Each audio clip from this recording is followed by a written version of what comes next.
This happened to my best mate's sister's friend, so yes, there are a few degrees of separation here. However, the story has always stuck with me for over 10 years now, since I first heard it. I've never met the person, yet my mate's sister claims that her friend was in tears retelling the story due to just how chilling it is and the horrors of what could have been. The friend's name was Anna. One evening, Anna was driving home from work at the end of a long day. Despite being exhausted after her shift, she is a careful driver and always maintains a sense of awareness of everything going on around her while driving. This includes carefully obeying the speed limit, the road rules, being conscious of the lane that she would be in for any upcoming turns or exits, as well as having a sense of all the other vehicles around her. Driving is not a difficult thing to do. However, heightened caution should always be exercised when behind the wheel. Now, while sitting on a busy motorway, the traffic was relatively heavy from the after-work rush, yet was still flowing without any stops. Every now and then, she would peer into the rearview mirror just to get a sense of the traffic behind her. This white van had been behind her for no longer than a minute and was maintaining a safe distance from her.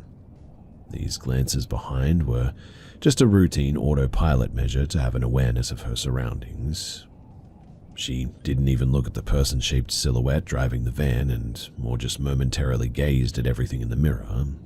She subconsciously acknowledged that a person was obviously driving this vehicle, but did not directly look at them in the very brief moments that she would look back. After a short while of being followed by this van, she takes another look in the mirror. She then automatically reverts her eyesight back onto the road. However, in that extremely short glance, she saw something that instantly darted her eyes back into the mirror, like a double take with just using her eyes instead of turning the whole head. Another figure had emerged on the passenger side of the front seat.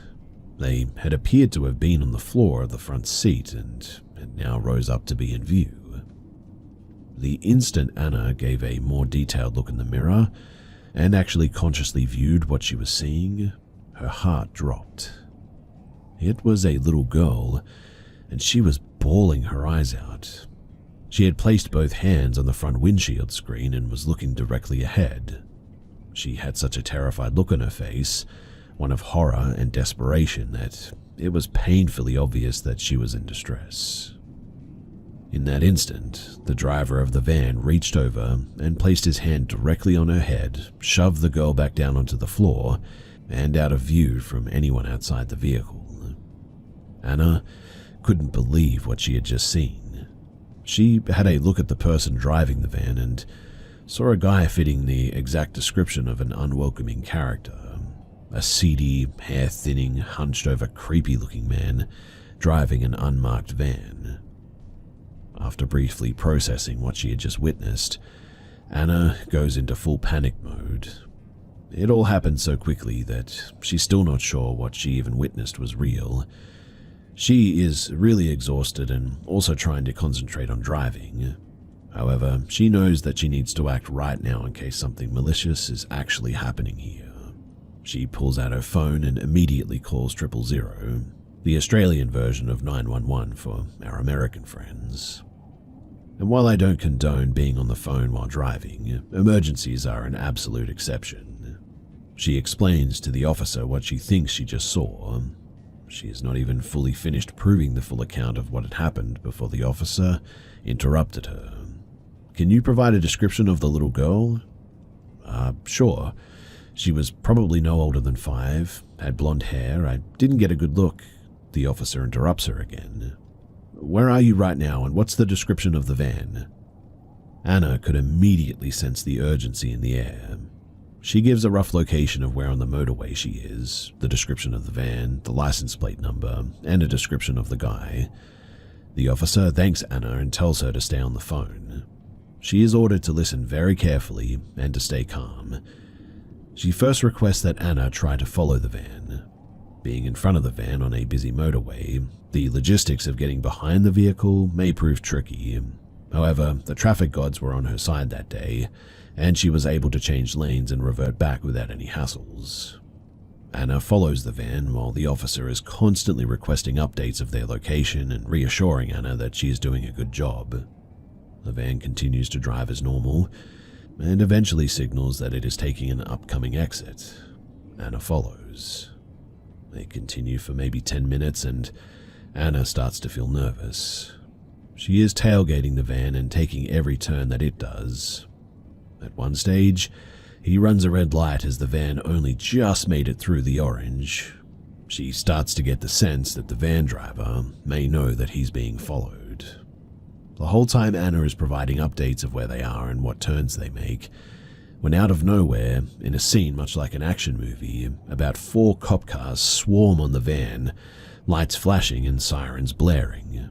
They cut the van off and all the traffic comes to a stop suddenly. A bunch of police officers get out and surround the van, guns drawn and screaming at the driver to exit the vehicle. The 000 officer on the phone tells Anna to hang up and to drive away from the scene.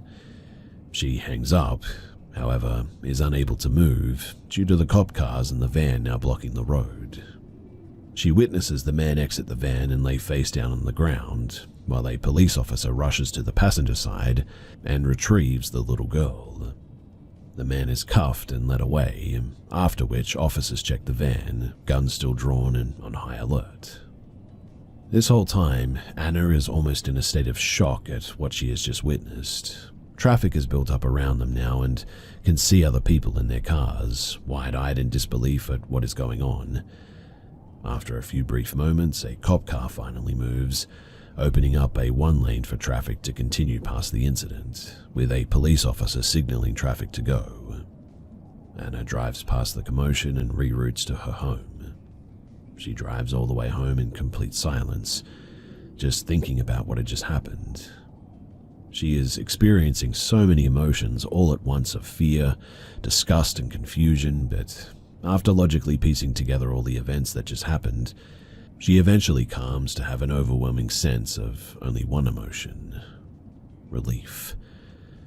That girl obviously needed help. The man was obviously planning something nasty. Anna realized that she was so lucky to look back in that mirror when she did, and she was so relieved that she called 000. She began thinking about what may have happened if she had second-guessed what she saw and didn't call in to report it. While she was pulling into her street, she received a call from a blocked number. Usually she wouldn't answer any blocked or unknown numbers.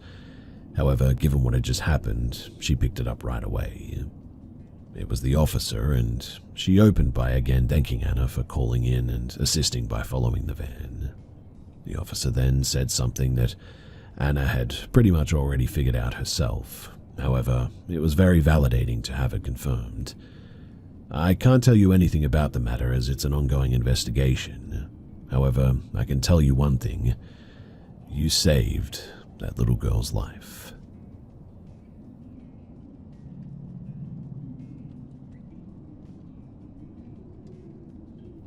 Back in 1999, I was excited to learn that my friend had moved out of his parents' house into his own place. A cozy, single-floor home equipped with enough room to accommodate a small family. The day started innocently enough. My friend had bought an old house not too far from where his parents lived, a fixer-upper with creaky floors and a faint musty smell that clung to the air. He asked me to come over and help him clean out the chimney, a task that he'd been putting off since moving in. I agreed, figured that it would be a quick job, a chance to catch up and maybe even laugh about the quirks of his new place. The house itself was weathered, its faded paint peeling like dead skin, and the chimney loomed over the roof, dark and jagged against the grey autumn sky. We hauled the ladder into the living room where the fireplace sat, its mouth blackened and gaping. The air inside was chilly, despite the autumn warmth outside, and the faint scent of old smoke lingered. Armed with brushes and a bucket, we got to work quickly. I climbed up first, peering into the chimney's throat. It was clogged with years, maybe even decades of soot, thick and powdery, clinging to the bricks like a second skin. I started scraping, and soon dark clouds of ash billowed out, coating my hands, my clothes, my face. My friend stood below, holding the bucket, coughing as the dust rained down. "Careful up there," his voice muffled through the haze. But the soot, it was relentless. It spilled over the edges, piling onto the hardwood floor in soft black heaps. I tried to contain it, but the more I brushed, the worse it got. By the time that I'd climbed down, the room looked like a coal mine after a cave-in. Smudges streaked the walls, and the floor was buried under a fine, gritty layer that crunched underfoot. My friend stared at the mess, hands on his hips, his face smeared with streaks of black. "This is hopeless," he muttered, exasperated. "Let's just leave it for now. How about a late lunch? We'll deal with this disaster later." I nodded, wiping my hands on my pants, leaving dark stains behind. My throat was dry, and the idea of fresh air and food sounded like salvation at this stage. We locked the door behind us and we headed out, leaving the chaos of soot and shadows in our wake. Lunch was uneventful. A greasy diner a few miles away, burgers and fries, small talk about the house and its endless list of repairs. The whole time, though, something nagged at me. Maybe it was the way that the house had felt when we left, but it was like it was holding its breath, waiting. I brushed it off as exhaustion and too much ash in my lungs, but when we returned an hour later, the sun was dipping lower, casting long shadows through the windows. The front door creaked as we pushed it open, and the air inside felt heavier than before, thick with a silence that pressed against my ears. My friend stepped in first, then stopped dead. I bumped into him confused until I saw what he was staring at. The soot on the floor wasn't how we left it. It had been disturbed, shifted in chaotic patterns, as if something had moved through it. And there, stark against the dark powder, were footprints. Not ours, though. These were smaller, narrower, with an odd, sort of elongated shape to the toes, like pointy shoes or maybe boots or something. They started near the fireplace and scattered outward, weaving across the room in no clear direction. My stomach twisted as I followed their path with my eyes. The prints didn't stop at the floor, though. They suddenly began to climb the wall, impossibly smudged and uneven, as if whatever had made them had skirted up the vertical surface with ease. Higher still, they began dotting the ceiling, a trail of dark smears overhead, defying gravity. "What the heck?" my friend whispered, his voice barely audible. My skin prickled, every hair standing on end suddenly. We hadn't been gone long, too, barely an hour. No one else had a key. No animals could have gotten in, not without leaving other signs at least. And yet, there they were, footprints on the ceiling, like some nightmare had danced across the room while we were away. "We should check the house, man," I said, though my voice trembled. He nodded, pale and wide-eyed. We grabbed a broom and a flashlight from the kitchen, our footsteps loud in the oppressive quiet. We moved into the dining room, away from the fireplace, to regroup and figure out what the heck to do. The air there was cold as still now, and the windows rattled faintly, though there was no wind outside. We stood close, whispering theories, intruders, pranks, something rational. When I felt it, a chill sharper than before crawling up my spine. I instinctively looked up, and above us, on the dining room ceiling, was another set of footprints, seemingly fresh. The soot was still damp-looking, glistening faintly in the dim light, as if they'd been made just moments ago. They didn't connect to the walls or the floor, just appeared mid-ceiling, hovering over us. My breath suddenly caught, and my friend followed my gaze. He suddenly let out a choking sound, somewhere between a gasp and a whimper. The prints, they were angled toward us, toes pointed down, as if whatever had left them had paused to look, to watch maybe. The room seemed to shrink, the shadows deepening in the corners, and I swore that I heard a faint scrape, like nails on wood, echo from somewhere above the ceiling. My heart suddenly hammered, loud enough to drown out everything else.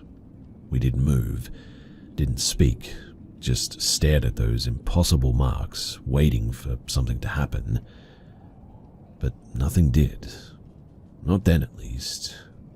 But the weight of it, the presence, it lingered, thick and suffocating. We backed out of the house, not turning our backs on that room until we were outside. The door slammed shut behind us, and neither of us wanted to go back in. Not that day, at least. And in my case, not ever. So, what could it have been? Something trapped in the chimney, stirred awake by our meddling? A remnant of the house's past clinging to its bones? Or something else? Maybe something that didn't belong in this world at all. Summer is just around the corner, and the folks at Mint Mobile, they have a hot take. Getting a summer bod is out, and getting your savings bod is in. This spring and summer, we want skimpy wireless bills and fat wallets. And with premium wireless plans for just $15 a month, you can have both without breaking a sweat or the bank. In fact, I personally have saved over $100 after making the swap, and I was really thankful that it was so easy to bring my existing phone over, so I didn't need to go through the process of starting all over again. So, say bye-bye to your overpriced wireless plan's jaw-dropping monthly bills and unexpected overages, and say g'day to Mint Mobile, who is here to rescue you. All plans come with high-speed data and unlimited talk and text, delivered on the nation's largest 5G network. Use your own phone with any Mint Mobile plan and bring your phone number along with all of your existing contacts. Ditch overpriced wireless and get 3 months of premium wireless service from Mint Mobile for $15 a month. So this year, skip breaking a sweat and breaking the bank. Get your summer savings and shop premium wireless plans at mintmobile.com/bescared. That's mintmobile.com/bescared. Upfront payment of $45 for 3-month 5GB plan required, equivalent to $15 a month. New customer offer for first 3 months only. Then, full price plan options available. Taxes and fees extra. See Mint Mobile for details. So our farm has 7.5 acres. We have goats, chickens, turkeys, dogs, and cats. We had cows at the time of this as well, but we don't have them anymore. My aunt's family lives on our land with us, and we all do stuff around the farm together, milking, gathering eggs, feeding animals, etc. And well, about a year ago, my aunt was walking through our pasture out to the chicken pen that we set up to shut them in for the night. We had a few goats in an electric fence by the front of our property, and as she was walking back to her house, she heard a female voice say, hi goats, goaty, goaty, goats," in a kind of high-pitched way. She looked around, but nobody was outside but her. Super weird, right? Well, my brother was feeding our dogs when he heard a female voice say, "Here, chicky, chicky," to the baby chicks that were at the front of our property. Same spot as the goats were at a week prior. Again, no one there and super weird. My cousin was over for the weekend 3 weeks after the second incident happened. My cousin and I were standing on the deck at night when we both turned, at the same time, towards a female voice singing. Upon hearing that too, I was freaked. That was the first time that I had heard anything, and genuinely it scared me. My dad started keeping a bat by the door at this point, and maybe a month later, my aunt and mother were in the barn with the goats, unable to exit the barn. I walked in at some stage, and they asked if I had been playing with the dogs and talking to them. I definitely had not, though. I had just walked outside straight to the barn. Plus, the dogs were not even there at that stage. But they said that they had heard a female voice talking to the dogs just outside of the barn that sounded like me. Something you should know too is that my mother, my aunt, and I are the only women that live on this property. There are 2 little girls, but it's a young woman's voice that people keep hearing, and they say that it sounds like me. So yeah, really creepy, and this has been going on for a long time now. We always joke around if things get lost or if things get moved, like maybe the acreage ghost took it. And well, if it wasn't you, it must have been the acreage ghost. Things like that. I'm wondering, though, if anyone has had any similar experiences, and if you have any thoughts on what this could be. Also, only old women live around us, and it would be super weird for them to show up like that. Plus, like I said, people have looked around and they haven't been able to find anyone. Also, I probably should mention too that one night I was outside on the deck of my house with my Rottweiler and Great Pyrenees. My Rottweiler suddenly became very alert and wouldn't look away from one corner of the deck. My Great Pyrenees ran away at this stage. Nora, though, my Rottie, usually a super sweet pup that only ever barks at coyotes, started growling and barking at the corner. It was super unusual behavior for her. But then I started hearing thumping sounds in the distance. Nora didn't really acknowledge those, she was too focused on the corner at this stage. But then the sound started moving closer, so I decided then to just book it into the house, and thankfully nothing happened after that, but I won't lie and say that it definitely spooked me.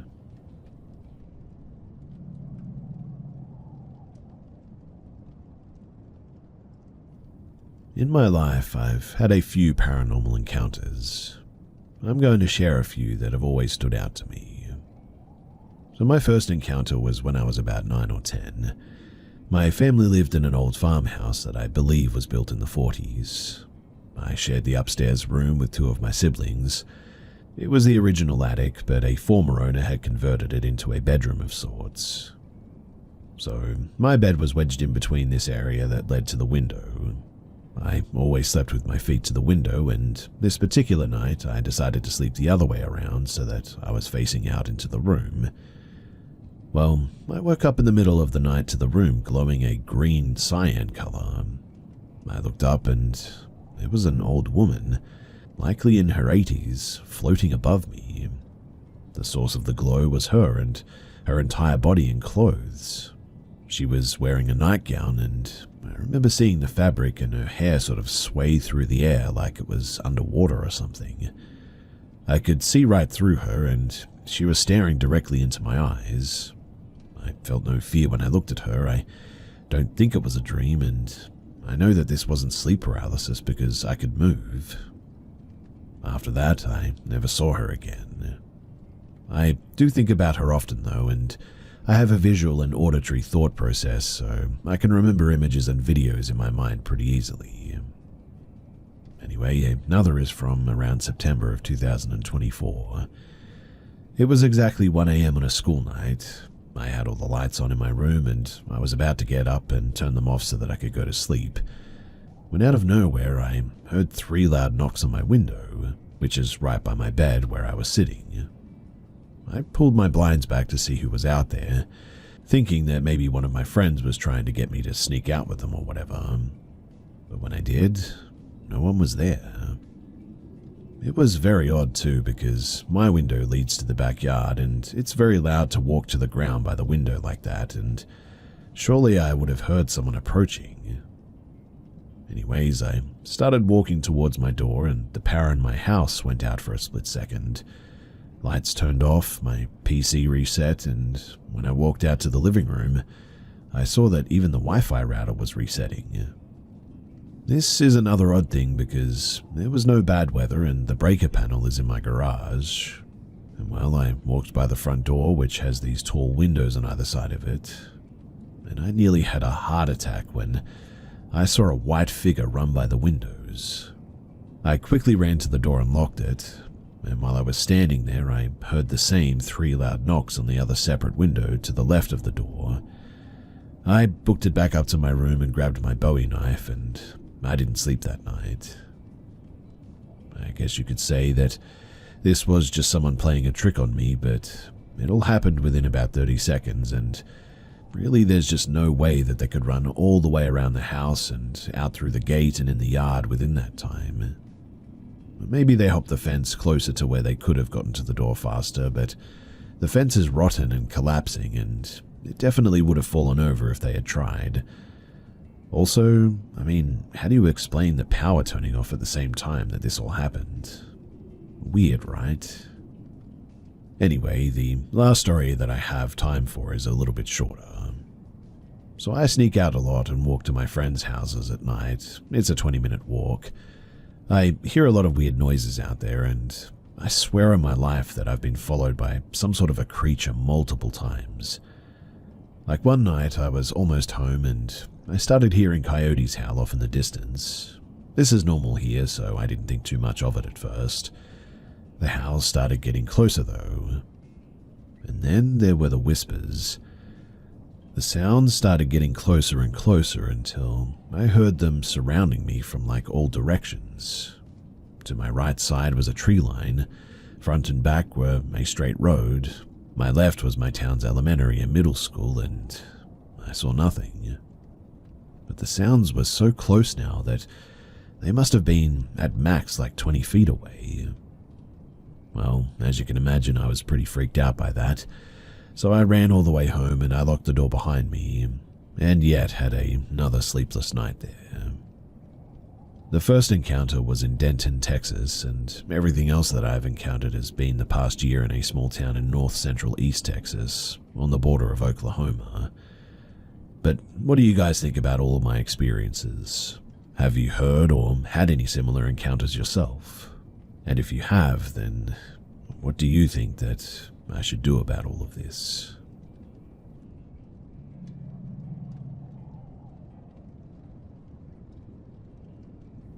I want to share one of the most chilling experiences that I've ever had. This happened about 3 years ago. So that day, my cousin was taking his final breaths. I sat beside him, holding his hand, whispering, "Hope for the best, everything will be alright." But deep down, we both knew. Tears streamed down his face, and then in his last moments, his body started releasing waste onto the bed, a detail that I'll never forget. Minutes later, he exhaled for the last time and he was gone. But the strange part didn't start until the funeral. As we lifted his body from the bed to prepare it for cremation, a bit of the waste unknowingly smeared onto my arm. I didn't notice at first, but as we began carrying him, I started smelling something. Faint at first and then stronger. The closer that we got to the fire, the worse the smell became. And not just bad, but like unbearable. It wasn't like anything that I'd ever experienced before. Still though, I said nothing to be respectful, forced myself through it, and helped place his body on the pyre. Once the funeral ended, I went straight to a nearby water source and I washed the area thoroughly. I made sure that there was nothing left, and then I got on my bike to head home about 20 kilometers away. It was around 7:30 p.m. and the roads are usually busy at that time, well lit and full of vehicles, but that night it was just eerily dead. Not a single truck or car in sight, in fact, just me and the road. About 13 kilometers in, there's a beach on the right side of the road, and while passing it, I saw someone lying by the roadside just a few meters away. I figured that it was a drunk or a drug addict, so I ignored it. But then that same smell hit me again. The exact unbearable stench from earlier. I told myself that it was nothing, that I just needed to shower when I got home. But suddenly the smell intensified, so much so that it was choking me, like it was being forced up my nose or something. And that was when I saw it. A black figure, short, barely reaching half of my height, just standing in the middle of the road ahead. I didn't stop though, I couldn't stop. Something deep inside of me screamed that if I did, something terrible was going to happen. I swerved past it at full speed, but the moment that I passed it, I heard it behind me chasing me. I was going at like 90 kilometers an hour at least, and this thing was keeping pace. I didn't dare look back. I just rode as fast as I could. When I finally reached my street and pulled over, I felt frozen. My body was ice cold with fear. I checked my forearm where the waste had been earlier, and I had washed it. I swear that I had washed it, but now it was back. The same foul smear, that same stench. I don't know what followed me that night, or if it was ever just about the waste. All I know is that since that day, weird things keep happening to me. Shadows where there shouldn't be any, the smell returning out of nowhere, and dreams so vivid that I wake up drenched in sweat. Even sharing this now, I'm getting goosebumps all over my arms.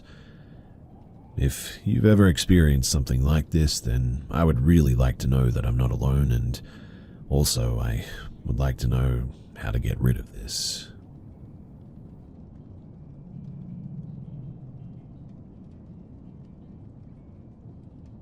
This is, without a doubt, one of the top 5 scariest days of our lives. My husband and I, we've talked about it countless times since then, but the fear, the uncertainty, the sheer helplessness of that day, it's something that still sits with us. So, I was 6 months pregnant, vulnerable, emotional, excited about our beach vacation, but that excitement turned to dread in a matter of moments. It all started as we crossed into North Carolina, cruising along I-40. The weather, it had been ominous, but we had no idea just how bad things were about to get. Suddenly, not even 5 car lengths ahead of us, the road simply vanished, completely washed out by floodwaters. We slammed on the brakes, hearts pounding, and you know that surreal moment where your brain can't process what you're seeing? It was like something out of a disaster movie, but it wasn't a movie. This was real. The roar of the water beneath the crumbling pavement echoed all around us. And then, just 4 car lengths ahead of us, we could hear it happening. The road was collapsing and breaking apart, slipping away into the raging river below. We were trapped, boxed in by concrete barriers, helplessly watching as the earth gave way right in front of us. No cell service, no way to call for help. I kept thinking that I'm 6 months pregnant, we're out here alone, no one knows that we're here. And then, strangers became our saviors. A few good Samaritans appeared like angels, working together to dismantle part of the highway barrier. Piece by piece, they tore it down, giving us an escape route. As the road behind us crumbled into the river, we turned around and we fled, heading back toward Tennessee, desperate to find another way. For a while, it felt like we were driving through a ghost world. Winding mountain roads, fallen trees blocking parts of the path, heavy rain turning everything into slick mud. Still no service, too. It was just the 2 of us and the life growing inside of me, trapped in the backwoods. Finally, though, a bar of service, a lifeline. We found a route that led us towards Asheville, North Carolina, but what we drove into, it was worse than we could have imagined. Catastrophic flooding, roads submerged beneath rushing water, cars stranded, homes overtaken. We had no service again, and the road that we'd come in on, well, it closed right behind us. Everywhere we turned, we hit a dead end. No gas stations with power, no open restaurants, hotel after hotel full. People were stranded, desperate, and we were too. Our gas gauge crept lower and lower, and I felt panic setting in. With barely a quarter tank left, we pulled into a truck stop parking lot. No lights, no sound, just darkness pressing in from every side. We had some snacks and some water, pillows and a blanket. Just enough to get by, I suppose, so we hunkered down, listening to the wind howl and the rain lash the roof. It felt like the world had gone quiet. Well, all except for the storm, that is. Hours passed, the night dragged on, and then, sometime at around 12:30 or 1 in the morning, my husband noticed something. A line of lights on the I-26 started moving. Could it be open? We waited, watched, prayed. Finally, we decided to risk it.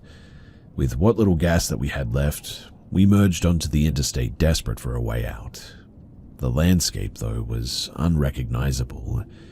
Standing water across the lanes, debris scattered everywhere, branches, whole trees, signs bent and broken, the remnants of landslides, fresh mud slicked across the pavement. Mile after mile, we drove in silence, scanning for any sign of life. About 20 miles in, we saw it. A gas station, dimly lit but open. Cash only. By some miracle, we had enough too. We filled up, hearts pounding with relief. We certainly weren't out of danger yet, but that gas station felt like salvation for us. And it wasn't until about nearly an hour later that our cell phones finally chirped back to life. The first signal that we'd had in 14 hours now. When we finally pulled into our hotel in South Carolina, exhausted, shaken, 12 hours later than planned, we could barely believe that we'd made it. I will never forget that night. The fear, the helplessness, the kindness of strangers, and the eerie post-storm silence broken only by the creak of trees and the rush of unseen waters. We will certainly tell this story to our daughter one day, the night that we fought to get to safety, the night that we learned just how fragile our control really is when nature takes over. And I promise you this much too. I will never tease my father-in-law about carrying that old-school atlas ever again.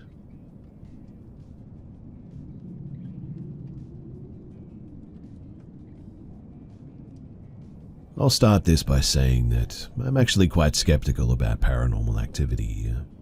But this happened to me when I was 5 years old, now 39. So my mum told me what happened when I was 18. Said that she didn't want to tell me when I was younger in case it sort of traumatized me or whatever. My dad told me the exact same story when I was 21. My parents split up when I was 10. They didn't keep in touch with each other, and if they did, it wouldn't be to conspire to terrify me, so I don't know, perhaps there is something in it. I kind of remember certain things as if it were a dream, but I certainly don't remember all of it. So, as I mentioned, I was 5 and we had just relocated to a small town in the UK. In the town was an abandoned airfield and our house was located at the edge of this. On the other side was marshland for miles. It was a pretty isolated location actually. The house was one of 4 or 5 that was converted from a large barn at the time. Being a small town, my mum would meet with people and they would instantly know that she wasn't from there. They'd start asking questions, which inevitably led to her explaining that she had just moved into the area. Once they found out exactly where, they would always get a little bit twitchy, I guess. My mum eventually asked someone if they were okay, and they explained that apparently the house was cursed. That outcasts from the town used to go there to, practice dark magic back in the olden days. I know, it's a bit silly, but bear with me. So lo and behold, strange things began to happen. We had 2 cats, and one time they both climbed up a wall in the house before turning and looking at me. I had an imaginary friend at the time, a little boy, and a few other things happened, but I'll skip to the good bits. Now, I sort of remember this part, but to give you an idea of the layout, the house had a sort of central floor door leading to a downstairs lobby and a staircase in the middle. Upstairs was balconies on either side of the staircase, leading to the bedrooms. I was first on the right, and I had a cabin bed in my room with wardrobes underneath. Most nights I would have reoccurring dreams about wolves chasing me through a forest. The dream would end at the same point every night as well. And one night, it carried on past the usual ending point. I got out of the woods and turned, and then woke up with a jolt just as the wolves were about to pounce on me. Immediately after I woke up, though, a hand slammed itself against the edge of the bed frame. Scared, I hit it hard and felt like I made contact. A dark figure ran out of the room, through the closed door, letting off a high-pitched scream. The next thing that happened was the worst, though. My mum put me to bed one night, and she went back downstairs, and my dad was at work at this stage. A short while later, she heard screaming from my bedroom. She said that it was like blood-curdling, fearing for your life sort of screaming. She ran upstairs. Our black dog, cannot remember what breed, kind of greyhoundy in size and build though, but was sat just outside of the door as if guarding it. She opened the door and the screaming immediately stopped. Silence, except for one thing. In the middle of my room, all of my toys were stacked one on top of the other, way higher than I could have reached. At the top was a teddy bear that played a tune when you pressed on its stomach, and the tune was playing. She looked in my bed and I wasn't there. She searched the house top to bottom, panicking but couldn't find me. She eventually went to the next door neighbors to ask for their help, and search of the area took place. And eventually I was found in a bed in the next door neighbor's house on the opposite side of the wall to my bed. And apparently I was fast asleep. Well, we moved out the next day, and we then rented the house to a family that owned the local Italian restaurant at that place. One evening, it didn't take long, there was a knock at the door, and the man threw the keys into our house and said that he won't step foot into there ever again. No other explanation. It turns out that that house was well known in the area, and in order for us to sell it, we had to have the house blessed. So before selling, my parents arranged for someone to come and visit the house who could tell us more about it as well. And they said that there were two spirits, a young boy and a very dark spirit. The boy had been apparently hiding from the dark spirit for some time. I'm not sure what happened to that house after that, as we moved out of the area a couple of years later. But I did happen to be working nearby a few years ago and decided to drive to the house.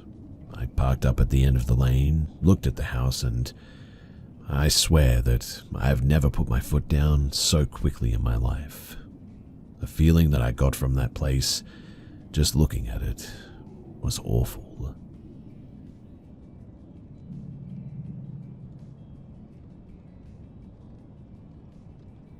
I want to tell you about a story that scared me as a teenager, and really I still don't know how to feel about it. I'm a 16-year-old girl from Russia, quite petite and with a fair appearance, and this is important for further context. Now, I went to Turkey on vacation with my family. I play sports, so the first thing that I did at the hotel was go play beach volleyball. There we met for the first time with 19-year-old trainer Ibrahim. After the volleyball tournament took place, he came up to me and asked me in Russian what my name was and how old I was. Of course, I told him that I was 16, and he told me in the same way in Russian, "Wow, you're very little." I didn't pay attention to this. I decided that it was common politeness because I don't really have that much experience with boys. Well, the next day I came to play volleyball again, and then after the game he asked me for my number. I, a naive fool, decided that he just wanted to chat, nothing more, because I don't like guys like him and I prefer European boys, but he offered to see me after he finished work, and I, since I hardly communicate with non-Russian speakers, decided that this could be a good opportunity to practice my English. At about 10 p.m., we met on the beach. At first, there was nothing to it. We talked about simple topics. He was surprised that I was Russian and spoke English. I became a little bit scared when I realized just how helpless I was against the background of this big athletic Turk guy who could definitely knock me down and break me if he wanted to. After he took my hand without my permission and said, "You have such warm and small hands. I like it." On the way back, he asked how many boyfriends I'd had, and when I said that I wasn't dating anyone, he asked, "Have you ever kissed a boy?" In parting, he tried to hug me and kiss me on the cheek. I didn't understand this, and so I just dodged it, but after that, I started to avoid him. He continued to write to me, and I tried not to answer unnecessarily. Every time that I came to play volleyball, he took off his t-shirt. At first I didn't care, but after a couple of days I stopped going to volleyball altogether, and saw at one point that he was playing with his t-shirt on without me. Then he began insisting on meeting, talking about how sweet I was to him, and how he would like to kiss me, stalked me on the hotel grounds, and even when I was eating on the terrace with my family, he began approaching us like a waiter. I had a bit of a panic attack at one point from the thought that we were in a sort of closed territory. He often came up to me when I was somewhere alone, asking, "Why are you so tense and sad all the time?" Said things that frightened me as well, like, "You look so cute to me, I really want to kiss you." Quite honestly, I was afraid of him, but I tried not to show it. The most unpleasant thing, though, is that at the beginning of this story, all my friends said, "This is just an ordinary fling on vacation. Let yourself have some fun," because he probably seemed attractive to them, but then even they began to be afraid of him. In the end, I just sort of blocked him and stopped interacting with him completely. But as a little girl, this still scares me, and I don't know if it's my fault that he saw me as a piece of meat or not, but still. I mean, I'm 16. This guy is way too old for me. I'm way underage, and honestly, the whole situation is just really creepy.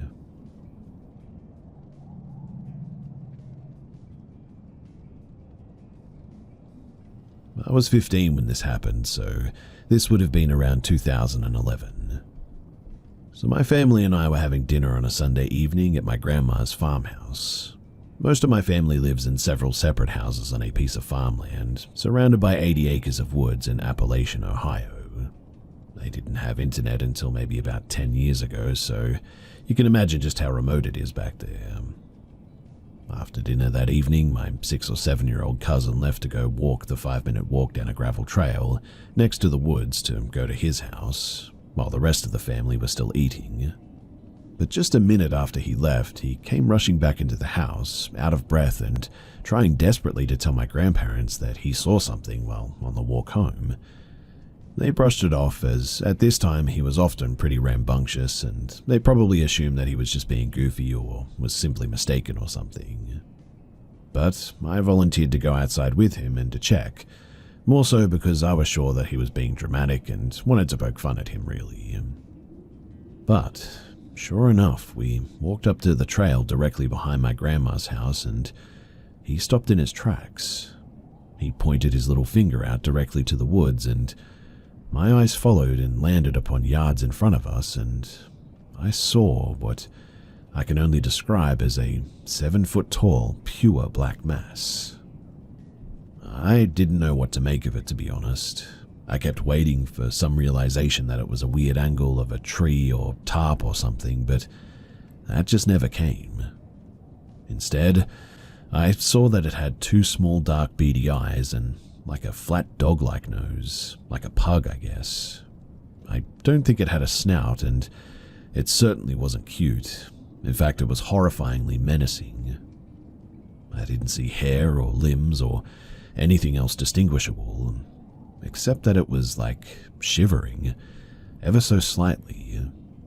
It almost looked like it was buzzing or vibrating, in fact. This realization that this creature was something living instantly sent me into a panic, and my instincts took over. My cousin and I, we dashed back inside the house. He was running so fast that he tumbled along the way, in fact. We rushed inside and begged the rest of my family to come outside and take a look. My grandparents, though, were busy washing up after dinner, so we asked 2 of my other cousins, aged 14 and 9-ish, to come outside with us and to take a look. We marched back up to the spot on the trail where we saw the mass, and amazingly, it was still in the exact same spot. The 4 of us just stood for a second, all staring at this large creature without knowing what the heck it was. My 14-year-old cousin, he took a small step towards the mass in an attempt to figure out what we were all looking at, but suddenly the creature flinched. I distinctly remember the creature looking almost like it jumped, in fact, maybe just an inch or so off the ground, but it was so fast and jarring that my brain again went into panic mode, and I couldn't stop myself from dashing away back into the house. All three of my cousins following right behind me, by the way. We begged and begged our grandpa to come outside and take a look with us. He poked fun at us and thought that we were all just joking around, which, to be fair, we did pull a lot of pranks back then. But after about an hour, we finally convinced him, so we led him out to the spot. We could point exactly to where it stood. However, it was no longer there. There's a sort of small tree stump at the base of where it stood, so to this day I know exactly where the spot where we saw it was. Also, just to be clear, I am 100% certain that it was not a bear. I once saw a bear on its hind legs, and it was not even comparable. And also, this thing was there in the exact same spot for like several minutes on end without moving. I've been asked why I didn't take a picture with my phone, but back then all I had was a flip phone. And more importantly, we didn't have cell phone service in that remote area until much later, so I didn't make a habit of carrying it around with me in the first place, to be honest. It's also important to note that this figure absolutely terrified me. I have one other experience where I saw a floating sphere of light when I was a kid, and this calmed me despite being much younger and in general much more afraid of the world. But this huge 7-foot black mass, it absolutely terrified me to my core in a way that I cannot explain other than instinctual and primal fear.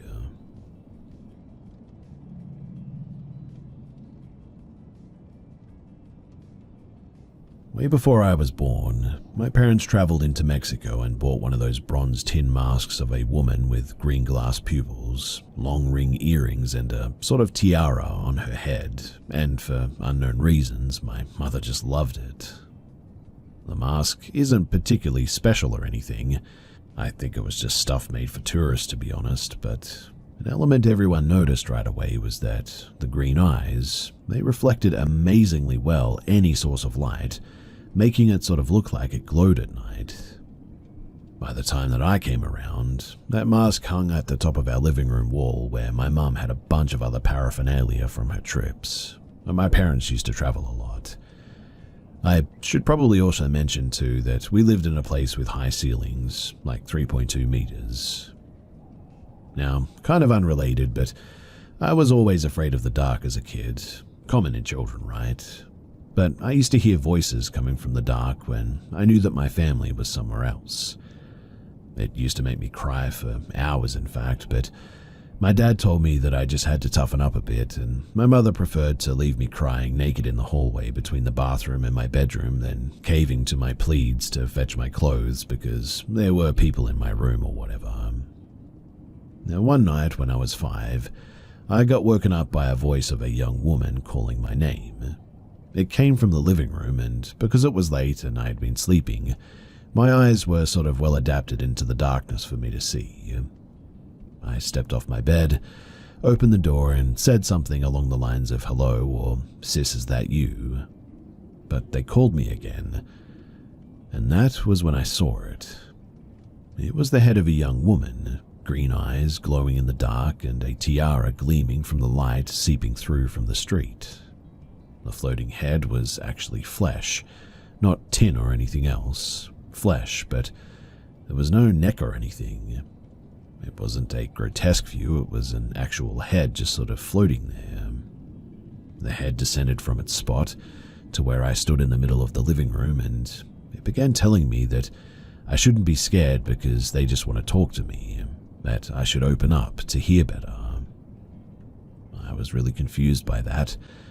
I reached out to touch the head, and I felt the coldness on my skin. As I felt it though, the skin dried and sort of flecked off, leaving a skull, but The green eyes were staring at me and they remained fixated. Seeing that, I screamed. I wanted to let go of the head as well, but it was honestly like I was frozen. And then suddenly the light came on. My mum was upset, asking me what I was doing, screaming in the middle of the living room like that in the dark. Then she saw the mask in my hands and she asked me how I got it off where it was. I told her everything that happened, but she ignored me and sent me back to sleep, which I obviously couldn't. Interestingly enough, too, the mask wasn't placed back on display after that, and it wasn't stored in the house after all. This took place when I was renting a 2-bedroom apartment.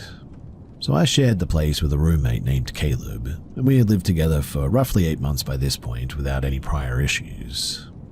The apartment was an older, converted building with narrow hallways and uneven door frames, which is relevant to how the sound carried at night in this place, but I woke up at around maybe 2 or 2:30 in the morning at some stage. There was no noise that I recall triggering it, no dream that carried over or anything like that. I was alert almost immediately, which stood out to me because I usually take several seconds to sort of orient myself after waking up. My bed faced a recessed wardrobe area with a sliding door that was usually kept partially open. And when I sat up, I noticed a person standing inside of that empty space, positioned sideways as if reaching or searching for something. The individual was very short with a large head and was wearing some sort of a jumpsuit or something. Based on what I was seeing, at first I thought it might have been Caleb sort of crouched down or something. But we owned similar clothing and the lighting conditions were low but sufficient to make out a silhouette clearly. And because of that assumption, my initial reaction was neutral rather than fearful, and I thought that he may have come into my room by mistake or was looking for something that he had misplaced or whatever. I spoke his name once, then again more loudly when there was no response. The person stopped moving after the second time that I spoke though, and then they turned to face me. At that point, the situation shifted from confusing to just threatening. The facial features aligned generally with my roommates, but there were like inconsistencies that I could immediately articulate. Most notably was the size of the person, and the size of the head as well.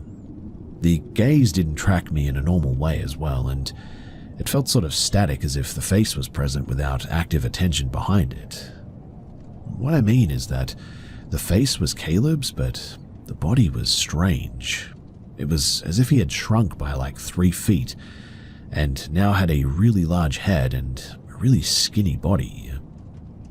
There was no verbal response, and after several seconds, the figure stepped backward, exited the room, and moved down the hallway toward the living room. The movement was steady and unhurried and smooth in a way that is hard to explain. I didn't follow, though. I remained seated, listening for additional sounds, such as the front door opening or footsteps returning, but I didn't hear anything. I stayed awake for the remainder of the night after that. I checked the apartment before leaving for work in the morning. Nothing appeared disturbed and the front door was locked. Later that day, I asked Caleb why he had come into my room during the night, and he looked genuinely confused and told me that he apparently had not even been home that night. You see, he had stayed overnight at his partner's apartment across town and had arrived back mid-morning after I had already left. At that point, I considered several explanations. Maybe I was just hallucinating, or maybe it was some sort of sleep paralysis or something. Another possibility was that it was an intruder who happened to resemble my roommate and exited quietly, though there were no signs of forced entry or missing items or anything. Well, several weeks later, the building management notified tenants that a former resident had been accessing units using an old master key that had not been properly accounted for during renovations. No direct connection was made to my apartment, but The timing aligned closely enough to offer a plausible explanation, I suppose. Although that really doesn't explain the person's dimensions and just how weird they looked.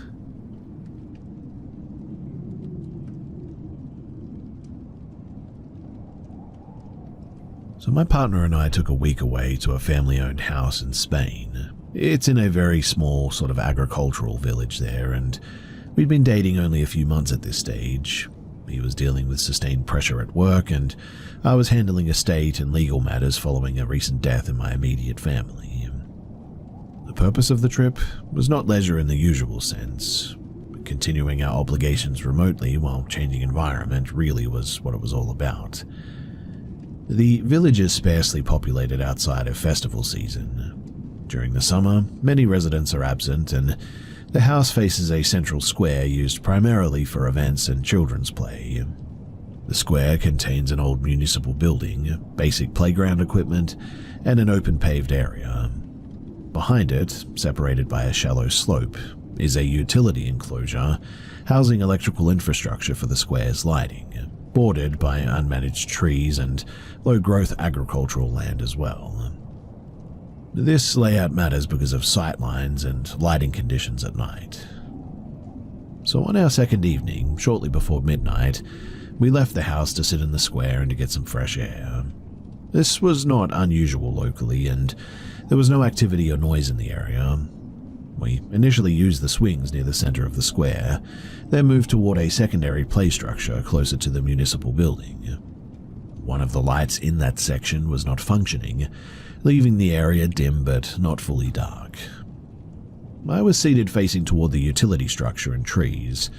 My partner was facing toward the houses, and at one point I noticed a porch light at a neighboring house turn off, and I registered this only as an indication that no one else was outside at this point. Now, within seconds of that, I experienced a sudden physical response to something. Increased heart rate, I felt a bit dizzy, and a strong impulse to just leave the area. Mind you, there was nothing in the area that should have really caused it. No sound preceded it, and I didn't see anything. I didn't speak immediately, but my partner noticed my posture change and made eye contact. He later described experiencing the same reaction independently. Well, we continued talking briefly without addressing it directly, but the sense of urgency increased rather than faded. The perceived source of the discomfort was consistently located behind the municipal building, near the tree line adjacent to the electrical structure. We didn't observe movement, hear footsteps, or see light or anything. What was noticeable, though, was the absence of ambient noise all of a sudden. Insects and wind had been audible earlier, and they were just no longer there anymore. In fact, it was as if the whole world had gone silent all of a sudden. We exited the playground using the route that kept us facing the open street rather than the trees. We walked at a controlled pace and didn't run. I continued checking behind us until we reached the road. There was no pursuit, sound, or visual confirmation of any other people there. But once inside of the house, we discussed the experience. Our descriptions aligned in timing, intensity, and perceived direction. Neither of us had seen anything identifiable. The lack of clear cause made the experience more difficult to contextualize as well.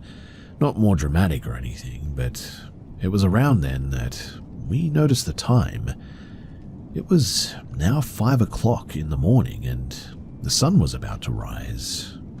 But that made no sense at all. I mean, we went down there at like midnight, and we'd been there for maybe 20 minutes maximum.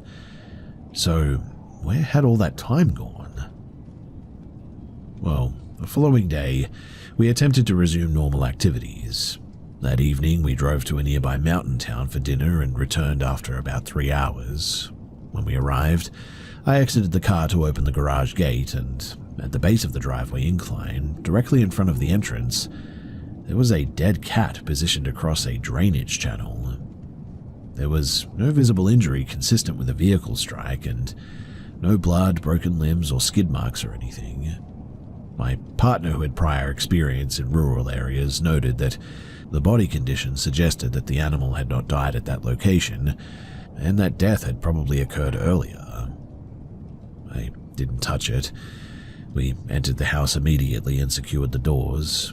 The cat remained in the same position until the following night as well, after which it was just gone. We didn't see who removed it, or if maybe a wild animal had taken it or something, but no further incidences occurred during that stay or on subsequent visits. The playground has not produced the same reaction since then, and I have not experienced any missing time apart from that time. I have spoken to a couple of people before about this who have suggested maybe abductions or something, like alien abductions, but I don't know about any of that stuff, and I've never seen anything like that, so I don't know. If you have any idea as to what this could have been, then I would love to hear from you guys, because really, I'm completely stumped.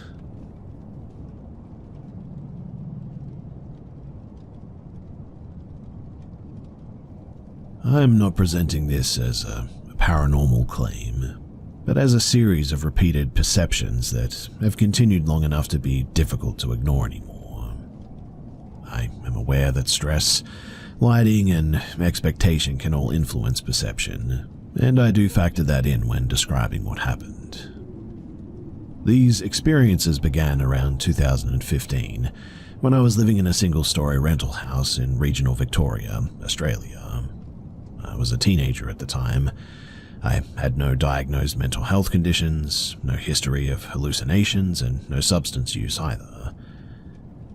The house itself was ordinary enough and relatively quiet, located on a residential street with little night traffic. I've always been comfortable moving around the house in low light. I often walk through rooms without turning lights on, especially at night. During those periods, though, I began noticing brief visual disturbances that appeared only in my peripheral vision. These were not clear figures, but sort of like shapes that suggested a human outline positioned in doorways, corners, or partially obscured spaces, such as like beneath the kitchen counter. When I turned my head to look directly, nothing was ever there, though. At first, I dismissed this as a normal visual processing issue. Peripheral vision is unreliable at best, and the brain fills in gaps, right? However, the timing and the repetition stood out to me the most. These impressions occurred almost exclusively at night and only ever inside of the house. They didn't happen outdoors or in other buildings. There was one earlier incident too when I was younger that differed from the others in clarity. This happened around 2011, while I was sitting on the floor watching television in the living room during the afternoon. So, I saw a person standing several feet in front of me, fully within my direct line of sight. The figure appeared female, approximately my height at the time, and her hair covered most of her face.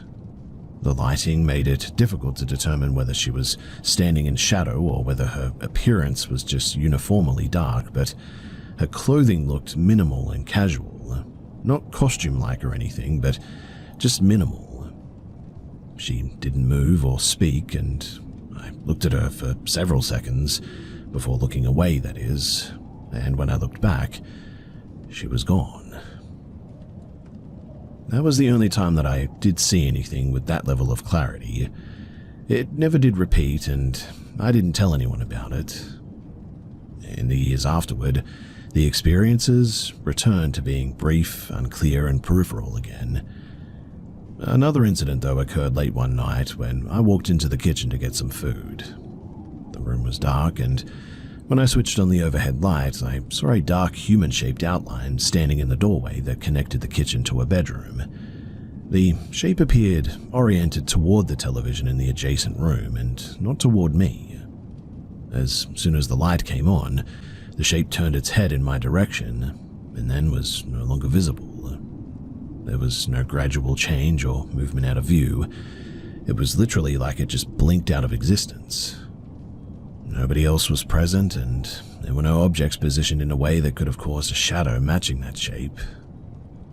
I didn't feel panic so much as a confusion, I guess, and also a heightened alertness. In addition to visual experiences, though, there have been occasional auditory ones too. Like one night, while lying in bed in complete silence, I heard a low vocal sound that resembled a strained or uneven human voice. It lasted several seconds and didn't repeat. I stayed still and did not look around the room. The house was otherwise quiet, and there were no environmental sources that could have clearly explained the sound. Throughout this period, though, I also experienced a reoccurring sense of being observed while inside of the house. This didn't occur constantly and didn't feel like fear in the moment, but more like a persistent awareness that would surface without a clear trigger. It never followed me outside of the home too, which was a bit weird, but I've considered multiple explanations for all of this. Anxiety, imagination, sleep-related disturbances, and normal visual misinterpretations in low light, all of it. But none of it fully accounts for the consistency of the location, the timing, and the repetition. At the same time, there's no concrete evidence that anything external was present. These experiences decreased significantly after I moved out of that house, though, which, again, is weird. They haven't followed me to other residences or anything, and I don't claim to know what caused them. But what unsettles me the most is not the idea that something unexplainable occurred, but that the experiences stopped entirely once the environment changed, without any conscious effort on my part to address them too. That makes me think that there was something about that place which was not normal.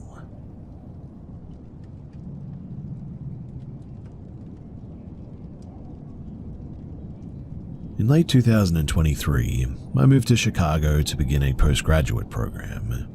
I arrived with limited savings and focused on finding a short-term furnished room within walking distance of campus. Due to the cost constraints, my options were pretty narrow. After several weeks, I was offered a room in an older private residence about 15 minutes from the college. The rent was below market, which I attributed to the age of the building and the residential location. The property was a two-level house, though, built several decades earlier. It sat along a lightly trafficked road that bordered an active municipal cemetery at the rear. The owners were an elderly couple who presented as polite and pretty reserved. They rented rooms to students, apparently, and handled meals themselves. Another adult lived on site and managed daily tasks, and he interacted with tenants more than the owners did. Now, I was assigned an upstairs bedroom at the back of the house. The window faced directly toward the cemetery grounds. At the time, it didn't really concern me too. I was focused on proximity to the campus and affordability. On my first evening, though, dinner was delivered to my room rather than served in the common area. I initially assumed this was routine. During the delivery, the man responsible for the household duties became noticeably agitated while standing near the window. He told me to leave the room immediately, and when I hesitated, he physically guided me into the hallway, closed the door, and remained inside for several minutes. I could hear him speaking loudly, though I couldn't understand what he was actually saying. When he opened the door again, he told me directly not to open the window at any time, including during the day. No explanation was provided, and that was it. I agreed because I didn't want conflict and really had nowhere else to go at that point. Despite air conditioning, the room often felt unusually warm though, especially at night. This made sleep pretty difficult, but was not by itself alarming, I suppose. Anyway, over the following days, I noticed the household operated on rigid routines. Lights were off early, conversations were pretty limited. The owners attended church frequently and avoided discussing the property's history. When I asked general questions about the area, answers were pretty brief and always redirected. Within the first week, I began hearing what sounded like my name spoken softly near the window at night too. The voice was indistinct and inconsistent. At first I assumed it was the noise carrying from the street or nearby buildings or whatever. However, the windows were several meters above the ground level, and the sounds occurred even when there was no visible activity outside. I didn't open the window, obviously. In fact, I avoided looking directly at it after dark. The disturbances became more frequent, though. I would return from classes to find the window unlocked or partially open, despite leaving it closed. When questioned, the household staff either denied entering the room or claimed not to remember as well. At night, I heard intermittent sounds from the bathroom, including running water when the fixtures were dry. There were also brief impacts against the window frame, as if something had struck it lightly. The final incident, though, that occurred shortly after midnight on a weekday. I was awake due to noise and sitting upright in bed, and I noticed a shape positioned near the window that didn't align with the reflections or the shadows from outside lighting. It remained stationary and appeared to be sort of oriented toward me. I couldn't identify facial features clearly, but I was certain that something was present that had not been there just moments earlier. I didn't investigate further. Instead, I exited the room immediately, left the house, and I stayed elsewhere that night, a little bit spooked. The next day, I removed my belongings and informed the owners that I would not be returning. I did not request an explanation, and none was offered. I later secured housing further from campus at a higher cost. Since leaving that house too, I have not experienced similar disturbances. I later secured housing further from that campus at a higher cost, but I was glad to be out of there because whatever that was, and whatever was going on there, it wasn't normal.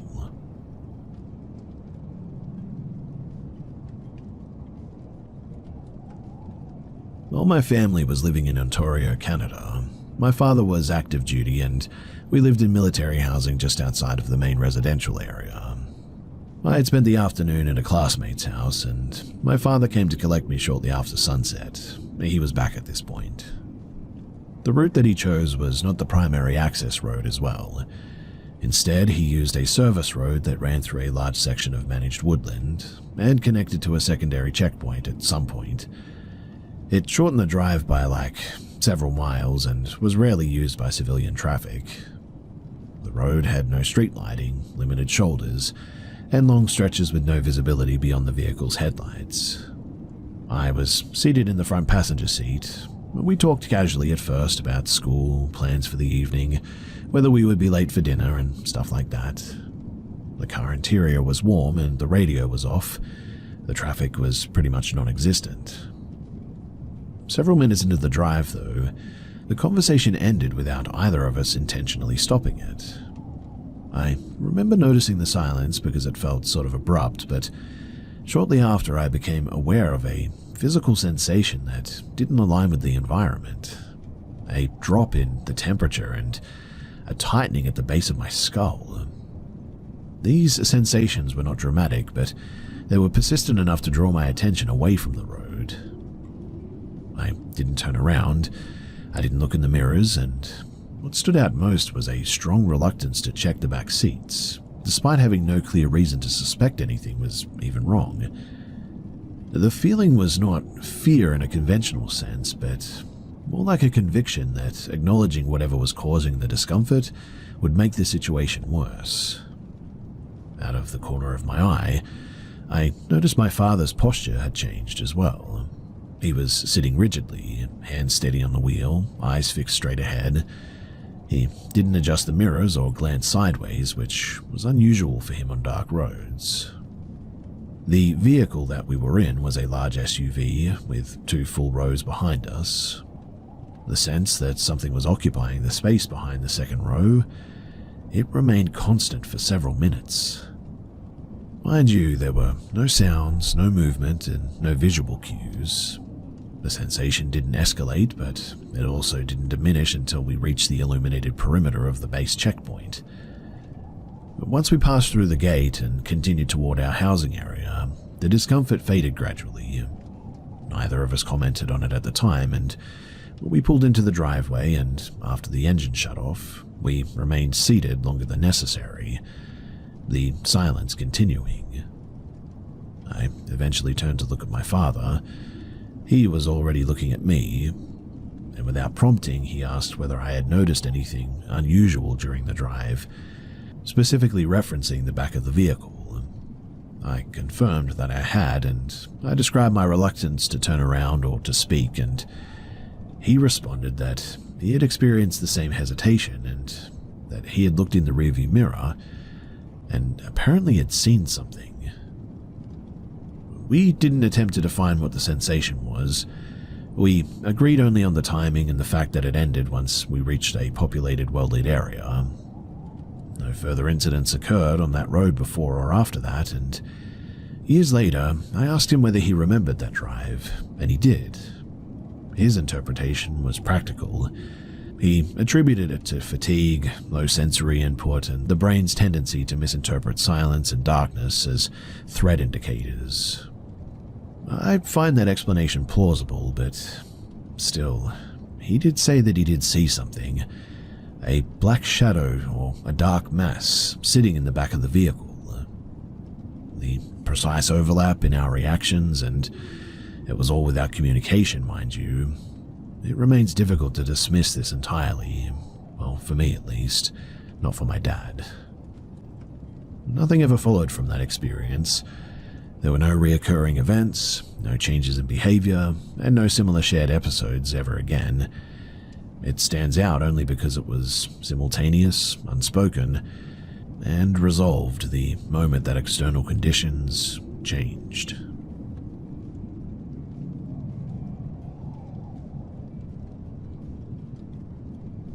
I work as a site foreman for a residential construction, primarily overseeing late-stage inspections on new builds. That means that I'm usually alone on site early in the morning and also again in the late afternoon, checking work completed by subcontractors and documenting anything that needs correction.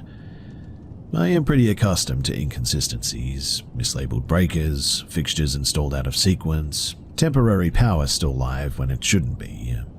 Most irregularities have straightforward explanations, but this incident, it occurred in March of 2022 on a single-family build outside of Ohio, in a newly developed subdivision that was still largely unoccupied.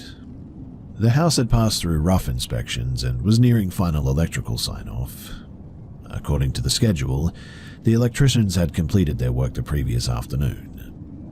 I arrived on site just after 6:30 in the morning to perform a standard walkthrough, and I followed my usual routine, checking outlet polarity, verifying fixture placement, opening cabinets, and confirming the closets and the storage areas were clear of debris. Everything was consistent too, until I entered the rear bedroom, which was designated as a guest room. Now, when I opened the closet door, the overhead light was on. That alone was not unusual.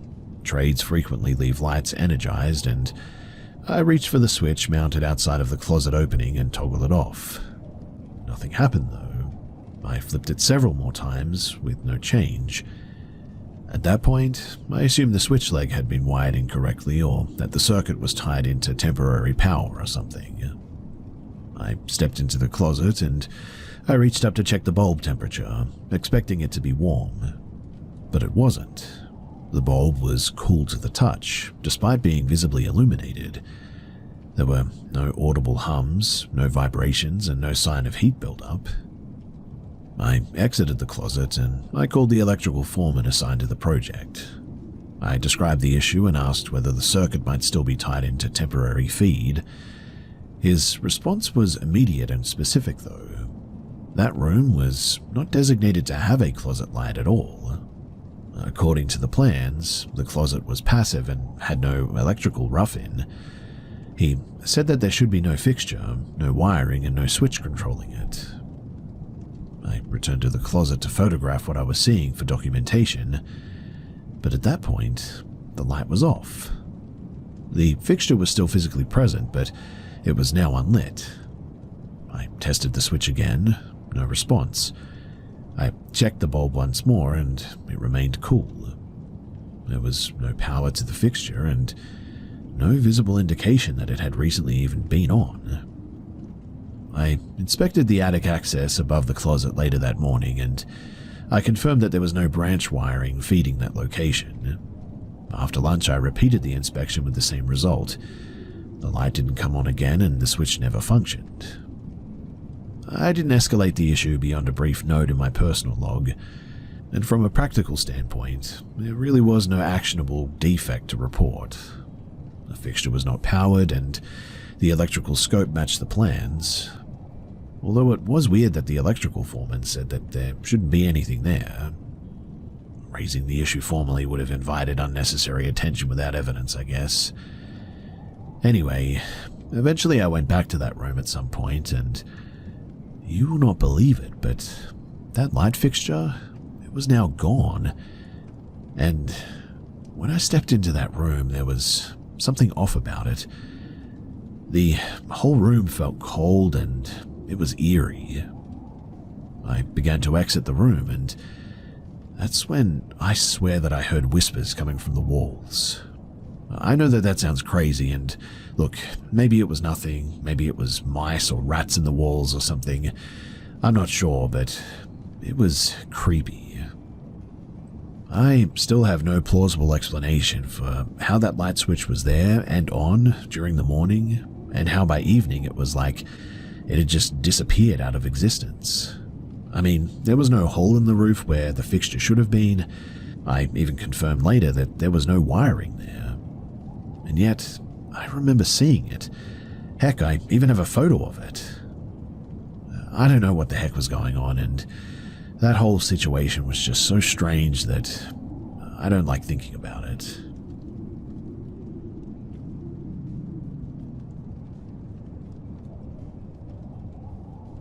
I was visiting my grandparents in 2021, sitting at their kitchen table while they ate lunch, when the conversation drifted toward family history and relatives that I'd never met. At one point, my grandfather brought up an incident that he said was the most unusual thing that he had personally experienced, though he was careful not to label it as anything supernatural. He explained that the event occurred in early of 1998, and when he was still working full-time. He was commuting before sunrise, leaving the house at around 4:30 in the morning for an early shift. At the time, he lived in Henderson, Nevada, and regularly drove north toward Boulders Highway, passing through lightly trafficked intersections early in the morning. He emphasized that he was not fully alert, but was also not falling asleep at the wheel or anything, just sort of operating on routine and muscle memory, as he had done for years by this point. He described stopping at a red light near a transit stop where a small group of people were waiting. This was certainly not unusual for the area. As he watched them from inside of his truck, one individual separated from the group and crossed directly in front of his vehicle instead of heading toward the stop. The person was wearing a jacket with the hood up, which initially prevented my grandfather from seeing his face. As the person crossed in front of the headlights, he paused briefly, lowered the hood, made eye contact, smiled, and raised a hand in a short wave. My grandfather immediately recognized the man as my grandmother's father. According to him, the recognition was immediate and specific, not vague or impressionistic. He didn't describe confusion about the identity at the time, only confusion afterward about why that person would be there in the first place. The light changed shortly afterward, and the individual continued walking out of view. My grandfather drove on without stopping, and he told us that his first reaction was sort of dismissal. He assumed that his mind must be playing tricks on him, under poor lighting conditions while he was tired. He reminded himself that Daniel lived several hundred miles away in Tucson, Arizona, and had no reason to be in Nevada, especially at that hour. Later that same day, my grandparents received a phone call informing them that Daniel had died unexpectedly that morning due to a medical event. The timing placed his death within hours of the commute that my grandfather described. there was no indication that Daniel had traveled, and there was no evidence that he had left Arizona. My grandfather was clear that he believed that he encountered a physical person. He also insists that it wasn't anything paranormal. His conclusion has always been that the experience was either a coincidence combined with misidentification or a stress-related perceptual error that only gained significance after the phone call. My grandmother added that after her father's death, she occasionally noticed sounds in her home that she associated with his habits, such as pacing or footsteps at specific times of the day, things like this. She acknowledged that these could have just been explained by memory and routine rather than any external cause. She didn't treat them as evidence of anything beyond the difficulty of adjusting to loss, but the reason that this story has stayed with them is not because they believe it proves anything unusual, but because of the sequence of the events. They just never fit cleanly into a single explanation, and even they admit that it's a bit weird. So, both of them remain grounded in the idea that coincidence, fatigue, and the brain's tendency to fill in gaps are more likely the factors that explain everything, but still, they admit that the timing is very strange.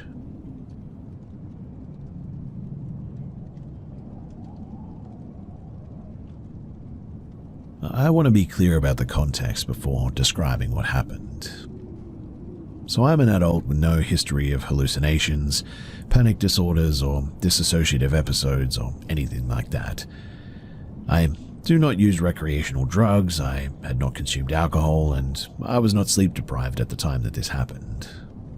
I have experienced sleep paralysis once, years ago, and this event does not resemble that in any functional way. I was awake, oriented, and aware of my surroundings. So, the incident occurred in March of 2022.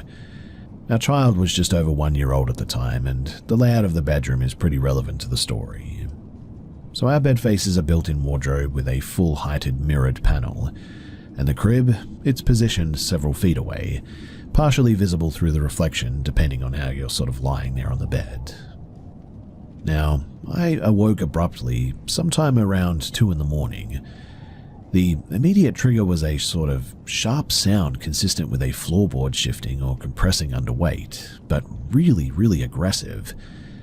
That noise alone would not usually alarm me, but my physiological response was immediate and extreme for some reason.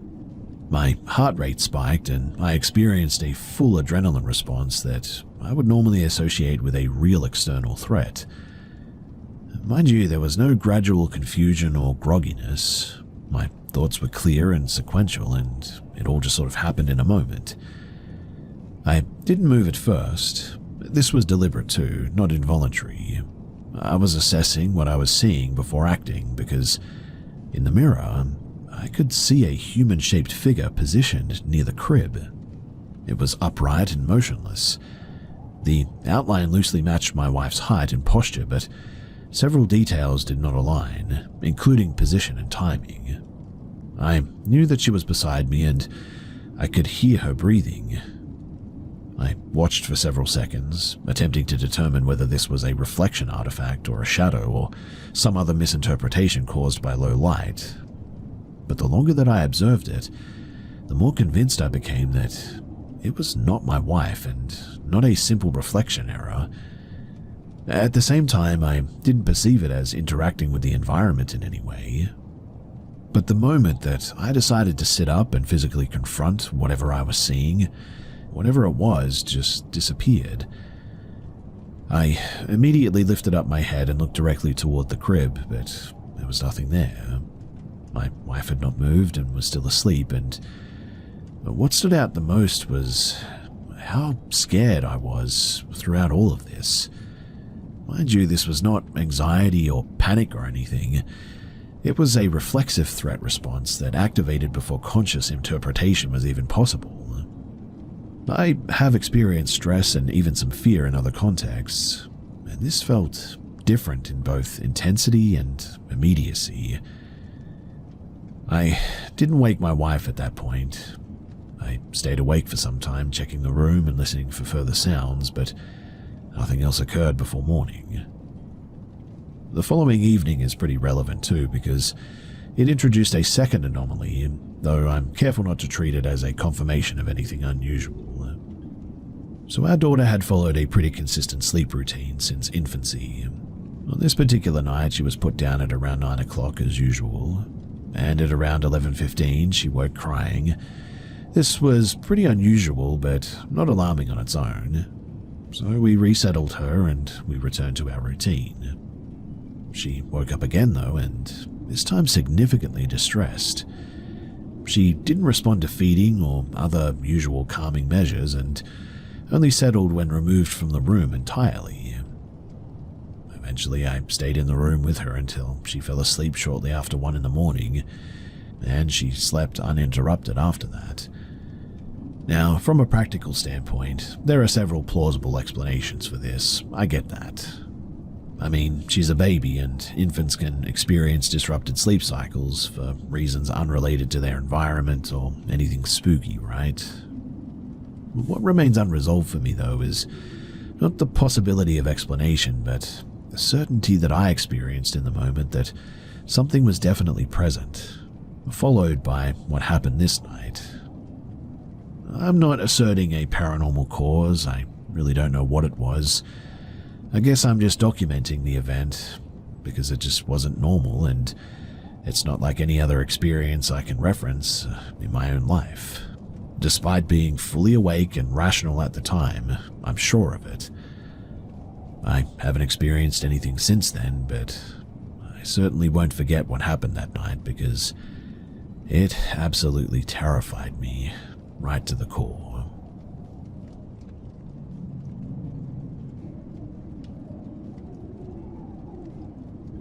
This happened in early spring of 2022 in a small town in southern Germany. I was at home with my cousin Mark, and we were just drinking a beer late at night and talking about family or something like that.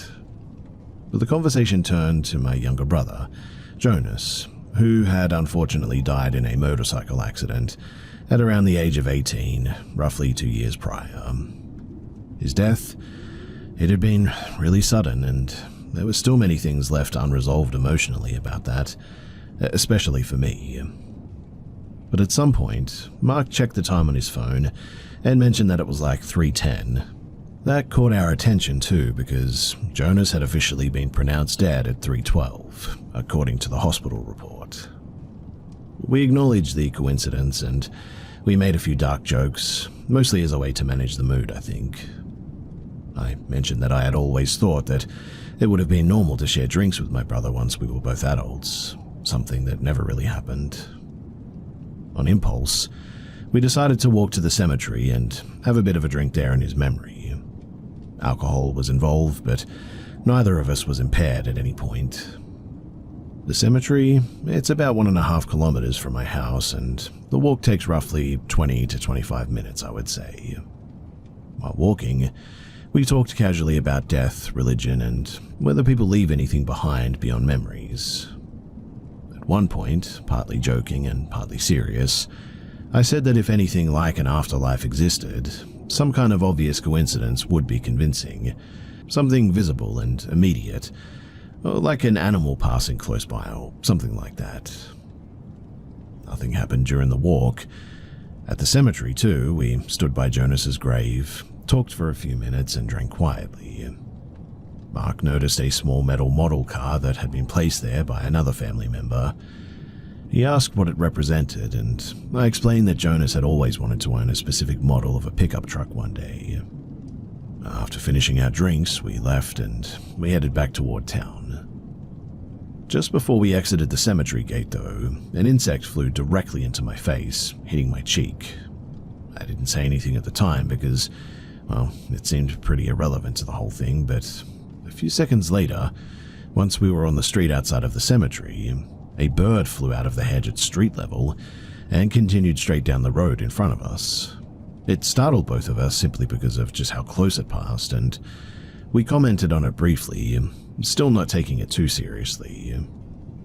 That's when I mentioned the insect, and Mark said the same thing had happened to him moments earlier. That overlap made us sort of stop walking for a moment and acknowledge the weird timing of everything. We didn't assign meaning to it, but we did recognize that it was unusual enough to notice. Out of curiosity more than belief, really, we continued walking in the direction that the bird had flown. At the next intersection, the bird was standing on the road. As we approached, it flew down the street to the left, and we followed again, and it repeated the behavior once more before flying upward and sort of disappearing. Now, less than a minute after the bird had vanished, I saw something behind some hedges. At first, I wasn't sure what I was looking at. It looked like a shadow or something like that. I pointed it out to Mark, and he said that he could see it too, and we weren't really sure what it was. But then, it moved. It was like a person standing there, but just all black and completely shadow-like. I've never seen anything like it before or since then, and we hightailed it out of there because we were so spooked and we weren't sure what we were actually looking at or if our eyes were just playing tricks on us or something. The following morning, I was sitting in the kitchen with my mother, explaining what had happened. During the conversation, a bird landed in our yard near the window and stayed there briefly before leaving. My mother commented that it was uncommon to see that species so close to the house. In hindsight, none of these events are impossible to explain individually, I suppose. Insects, birds, shadows, I don't know. Maybe fatigue, alcohol, emotional context, and pattern recognition, like, played a role in how we interpreted the sequence or something. Whatever the case may be, it was certainly a strange night. I don't treat it as evidence of communication or signs of the paranormal or whatever, but what it provided was a sense of closure, I guess, during a period when we were actively thinking about loss. Whether coincidence or psychology, the experience helped rather than harmed, and that is ultimately why it has stayed with me.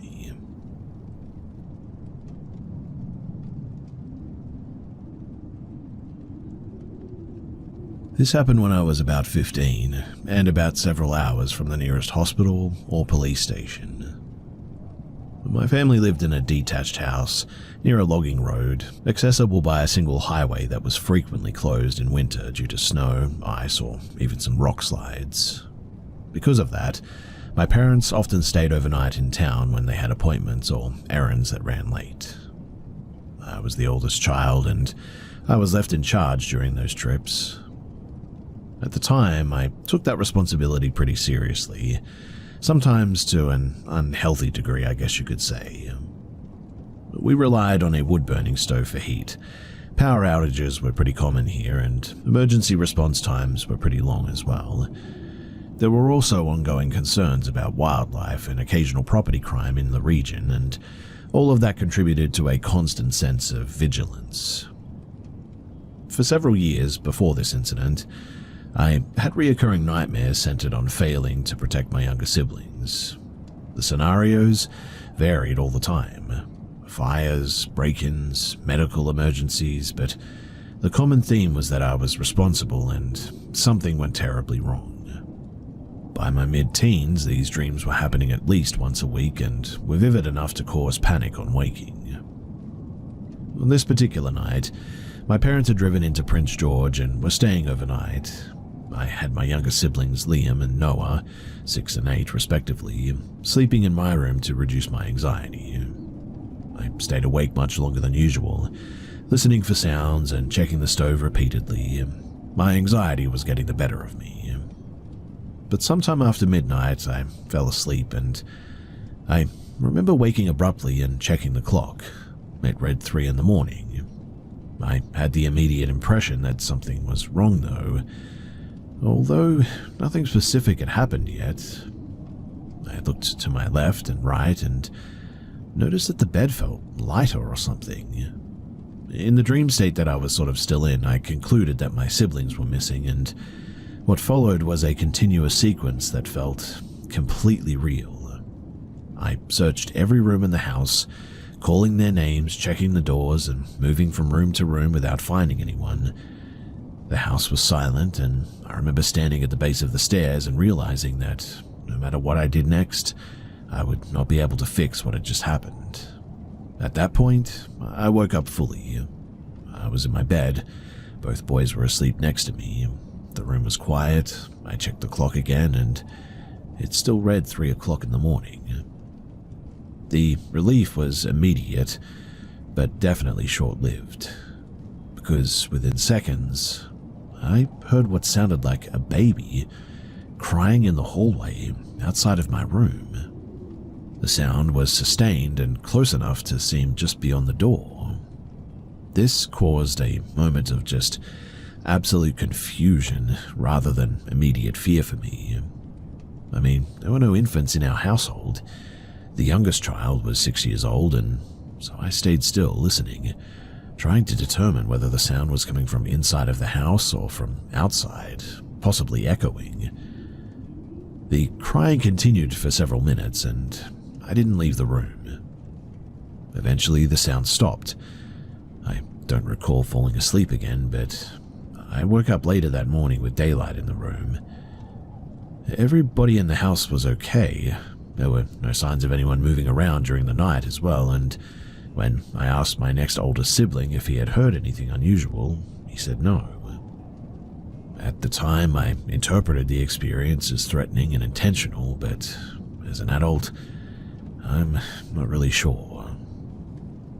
I have returned to that house many times since then.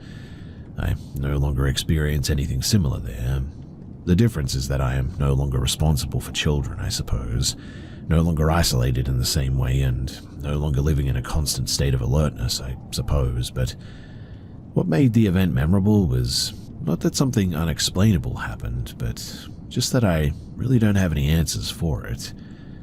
The fear, it felt real, to my nervous system at the time at least, and really, I was scared.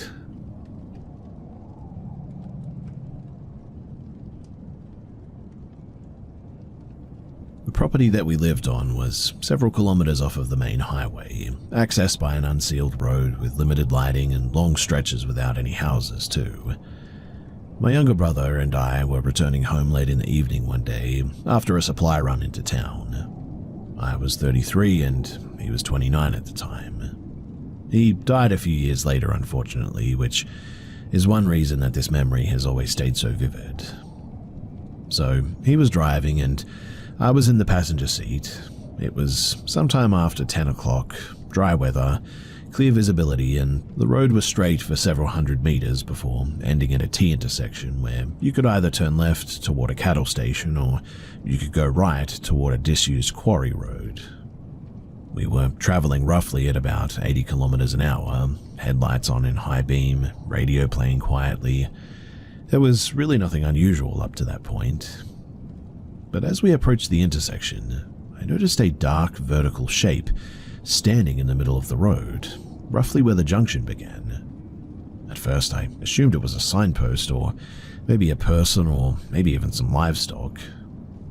As the distance closed in though, it became clear that it was not reflective, and whatever it wasn't moving, and it wasn't positioned like anything that normally belonged there should be. I began asking my brother what he thought it was. He didn't answer immediately, and as we got closer, the shape appeared taller than a person.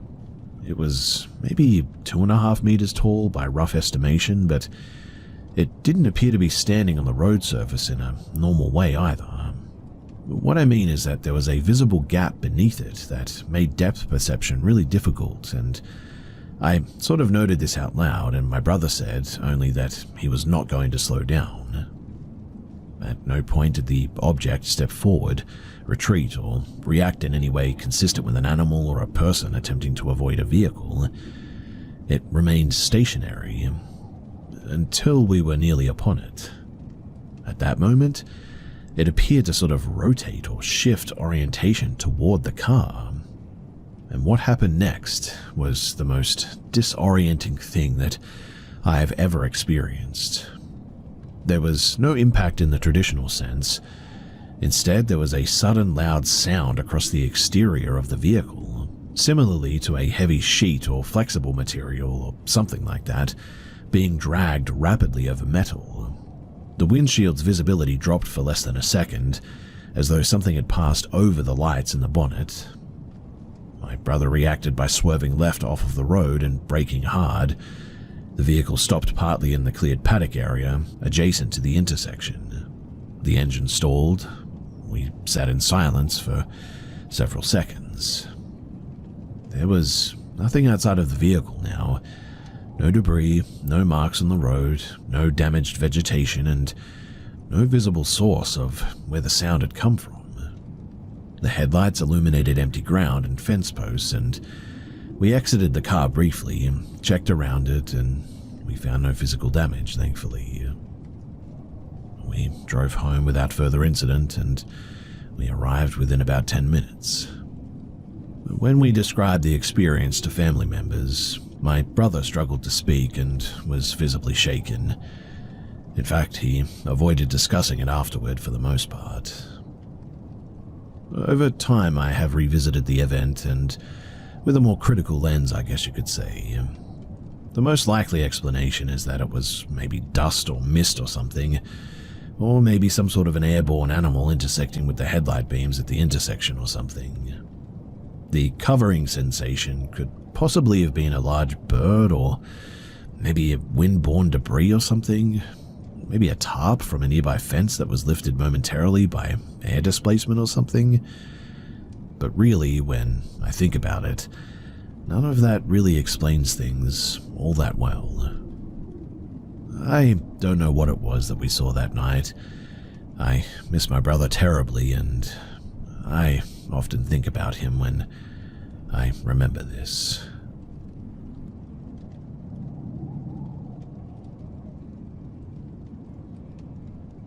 So I was working a daytime shift around this time, and before this incident, I had already heard second-hand accounts from co-workers about a woman who would occasionally enter the shop, leave unsolicited items, and speak at length about danger, visions, or needing to warn people, or something like that.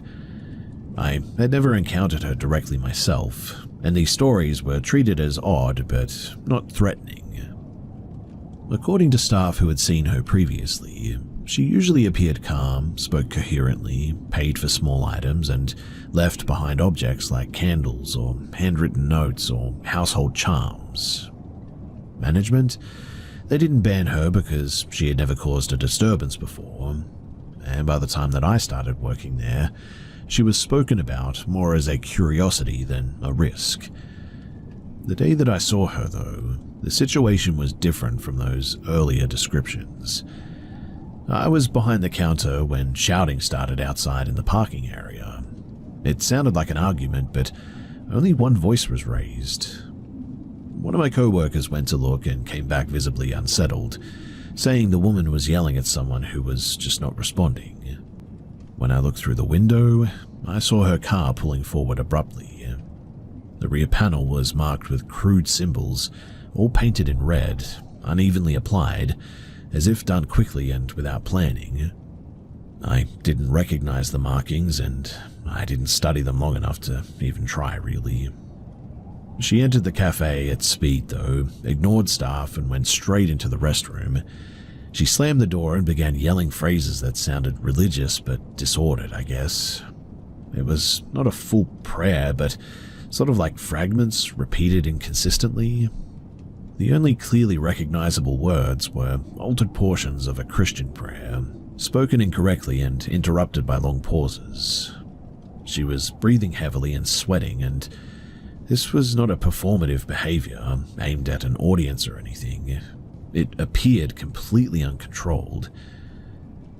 After several minutes, she exited, though, placed a metal crucifix on the counter without any explanation, and just walked back outside. She filled a disposable cup with some water from the self-serve station, stepped onto the pavement, and poured it in a rough circle around herself. She stepped in and out of the circle multiple times, then stood still and began to shake. A co-worker approached her slowly and spoke to her until she calmed enough to leave, and when she drove away, she was honking the horn continuously. The cafe was silent for a short period afterward. When I went to clear the counter, I noticed a physical reaction that I couldn't ignore. I felt sudden nausea, pressure in my ears, and a brief sense of disorientation or something. I didn't touch the object, but I just suddenly felt weird. What made it even more unsettling to me personally too was that I had experienced a really weird dream, a very vivid one that night before, involving an unfamiliar religious object being placed inside of my home without any permission. I'm not religious by any means, and I generally don't think about religious symbols at all. I didn't mention the dream as well until after this incident. When my co-worker returned inside, I asked her exactly what the woman had been saying in the restroom. The phrasing that she repeated matched what I had heard through the door as well, and that alignment, combined with my physical reaction, was enough for me to step away from the counter and ask someone else to remove the object using some gloves. Now, I want to be clear that I understand how a mental health crisis can present suddenly and dramatically. Nothing I observed requires a non-medical explanation, I know that. However, what complicated this for the staff was that several people had known this woman years earlier and described her as stable, employed, and socially functional. According to them, the change had been abrupt rather than gradual, and it was strange. I did not claim that she was being followed or influenced by anything external. What concerned me more than anything was that she didn't seem to be receiving any help or anything. What concerned me more than anything was that she just wasn't receiving any help or anything as far as I knew. Whether her beliefs came from trauma, illness, or some sort of long-held cultural framework or something, I really cannot say. The cafe, they didn't file a police report because, well, no crime occurred. Management documented the incident and instructed staff not to engage if she returned. As of now, she hasn't come back. And while I don't think anyone witnessed anything sort of inexplicable or anything like that, the feeling that I got from that crucifix, I will never forget that.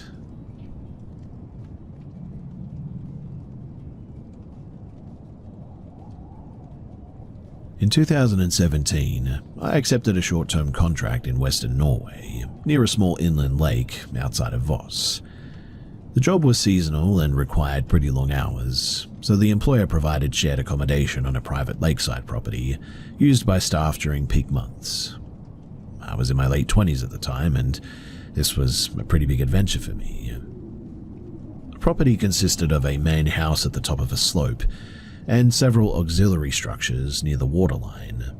A long stairway connected the two levels, and at the bottom there was a storage shed for boats and a standalone wood-heated sauna positioned close to the lake. The surrounding area was heavily forested, with neighboring cabins spread far enough apart that visibility at night was pretty minimal. There was no artificial lighting beyond what was installed in the buildings themselves, too. Now, most evenings, multiple employees used the sauna together after work. It was sort of routine and pretty much uneventful. On this particular night, I returned later than usual, shortly after 10:30. The others were inside eating and drinking and declined to come down with me, so I decided to go it alone, which was not completely unusual and didn't feel unsafe or anything at the time. Anyway, I turned on the sauna, waited for it to reach temperature, and stayed inside for roughly, I would say 10 minutes. When I exited, I walked toward the lake to cool off a bit. The area was quiet, there was no wind, and the water surface was really still. As I entered the lake to about knee depth, I heard a sustained whistling sound, though, coming from the tree line on the opposite side of the clearing. It was loud enough to be deliberate, but not shouted, I guess. My first assumption was that it was a bird or somebody else on the property. I stopped and listened, and the sound didn't repeat immediately. To test whether it was a person, I whistled back once without thinking much about it, and the response came back within seconds, closely matching the length and the pitch of what I had just produced. At that point, I considered that it might be an echo or someone responding from the main house. To rule that out, I altered the pattern deliberately, changing the rhythm and spacing it in a way that would be difficult to mistake for coincidence. The response came back again, closely matched and also noticeably closer than the first time. This is where my reaction shifted from curiosity to a little bit concerned. I could not identify a clear source of the sound, and I couldn't see movement or light in the direction that it came from. I decided not to stay to test it out any further, though. I exited the water immediately, left my towel behind, and I went back up the stairs to the house at a fast pace. Everyone was still inside, seated at the table, and no one had left during that time. I asked directly whether anyone had gone outside or heard any whistling or anything, and the answer was no. There was no joking or confusion. The question was taken seriously because of my state when I came in as well. I didn't experience anything further that night. There were no additional sounds, and I didn't return to the sauna alone for the remainder of my stay. But in the following days, I asked local residents and co-workers about wildlife in the area. I learned that certain owls and foxes in the region can produce sounds that resemble humans and can respond to noise patterns, especially near water at night, but never whistling. I was not aware of this at the time, and with the distance and the fact that the whistling was coming closer to me and not moving away, as most animals would, right? That makes me think that there was another person out there. But really, there shouldn't have been anyone out there. I don't know who that was, but it was strange, and really nobody should have been out there, and they would have been trespassing for sure at that stage. Again, I don't know who it was, but I'm just glad that I never had to find out.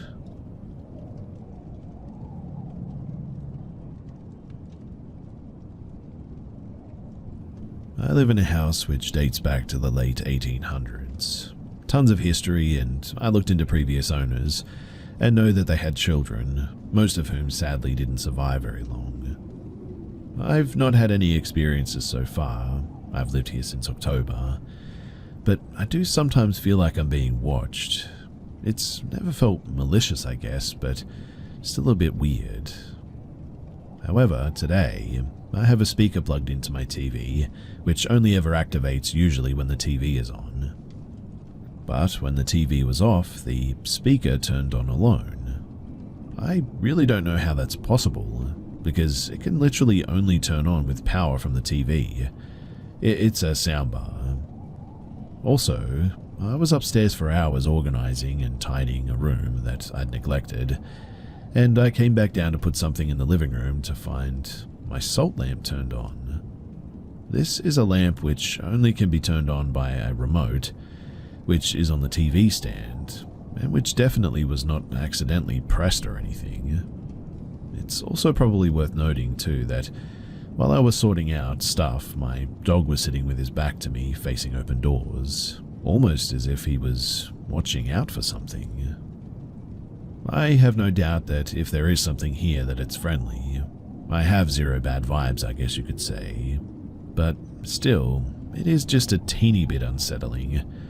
Also kind of fascinating, I guess, but I'd love to know your thoughts or possible debunks. I'm not one of these people who are dead set, pardon the pun, on everything being paranormal.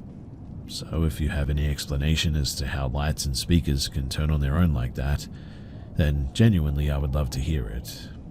But if you do think that it is paranormal, I would also love to hear your thoughts and how to keep this whole thing friendly.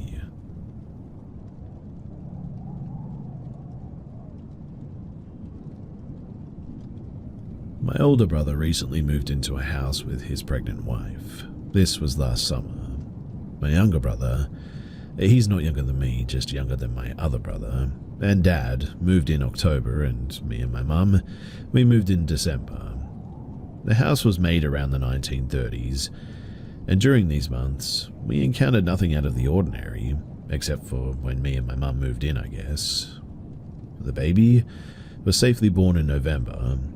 During the summer to October, it was just my brother and his wife, nothing weird. The house has 2 floors plus a basement and a driveway in the back. Now, in December, my sister-in-law's phone wallpaper changed to Tom from Tom and Jerry, smoking a fat cigar. She left the phone on her bed on the 2nd floor, left for like 3 minutes and then came back, and it was changed. It was nothing too weird, I guess, because we thought that it was just a glitch, but then in mid-January, when my older brother and his friend were in the basement, there were 3 knocks on the basement back door, which leads to the driveway. There was also some movement outside, which my brother saw through the glass window. When I heard this, I thought that it must have just been the wind, but my older brother was really shook by this, which was weird for him. He was adamant that it was definitely a person or a figure at least. Then a few days ago, while I was passing my younger brother's room, I swore that I saw 2 feet on the bed. I thought that it was just my brother in his room, but when I went downstairs, as soon as I went, my brother came into the house through the front door. I asked him, "Hey, weren't you just upstairs?" And he said no to this. "Maybe it was a ghost, haha," he said. I was so sure, though, that I saw 2 feet that I actually thought that he was in his room, so I went back upstairs, retraced my steps, and there was nothing there. My eyesight isn't the best, I guess, but I don't know, it seemed real. Maybe my mind was playing tricks on me, I don't know. I also watch a lot of scary movies, and I guess that adds more to the fear, but yesterday we were wondering about how the phone wallpaper changed like it did, and we all agreed that no one did it, so we're all pretty serious people, and I don't actually think anyone would lie about it. My older brother said that maybe they changed it to Tom smoking a cigar because my dad smoked cigarettes in the back of the house. Not fat ones or cigars or anything, just regular ones. I guess it makes sense, but it just seems kind of dumb to me, I suppose. Is this thing toying with us?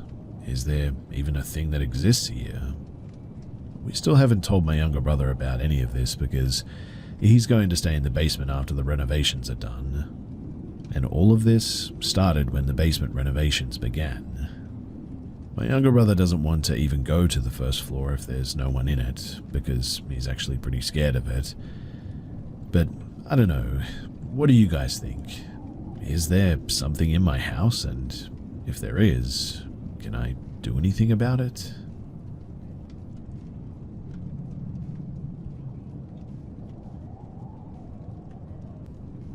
So some years back, we bought a piece of property. I was walking around it and a van was parked in the back of the woods somewhere.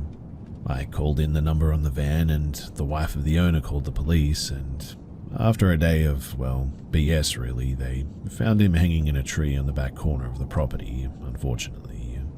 He died in the place that he loved the most, his wife said. Anyway, fast forward to one morning as the sun was coming up, and I heard footsteps running down the hall to the side of my bed. I have 2 boys, so this wasn't really alarming at all at the moment, but I was actually in the house by myself that day. I opened my eyes and there was a blonde-haired boy in blue jean overalls standing next to my bed. I have blonde-haired children too, but I suddenly realized that this was not my kid, and all of a sudden the boy started to vanish from the head down, and soon was just gone. I slept with my pistol next to me for 2 nights after that, as if that would have done any good, but it was comforting, I guess. I rented the house out for years too, and I came back to live there, so I needed to change my address. I went to the local post office and I was talking to the clerk and she knew the address. She then said, "My dad actually ended himself on that property, you know." We talked a little bit and I asked her about it. What was your dad like as a boy? What did he wear and look like as a kid? And my jaw dropped when she said blue jean overalls and he had blonde hair. We talked about what I had seen and she wasn't surprised at all, and that was honestly surprising to me because apparently she had experienced things as well with her deceased dad. I never told my kids about this experience, but after finding out who the ghost was, I guess I wasn't really afraid of another encounter if it did happen. There were some noises and doors that were opened when I walked by that were closed the next time that I saw them. And you can say what you want, but I think that he came back as a boy that used to enjoy the land my house is on. He seems to be gone now, at least, because I've never seen or heard anything out of the ordinary in years now. But really, who knows? Maybe tonight or tomorrow or some other time, I'll experience something again.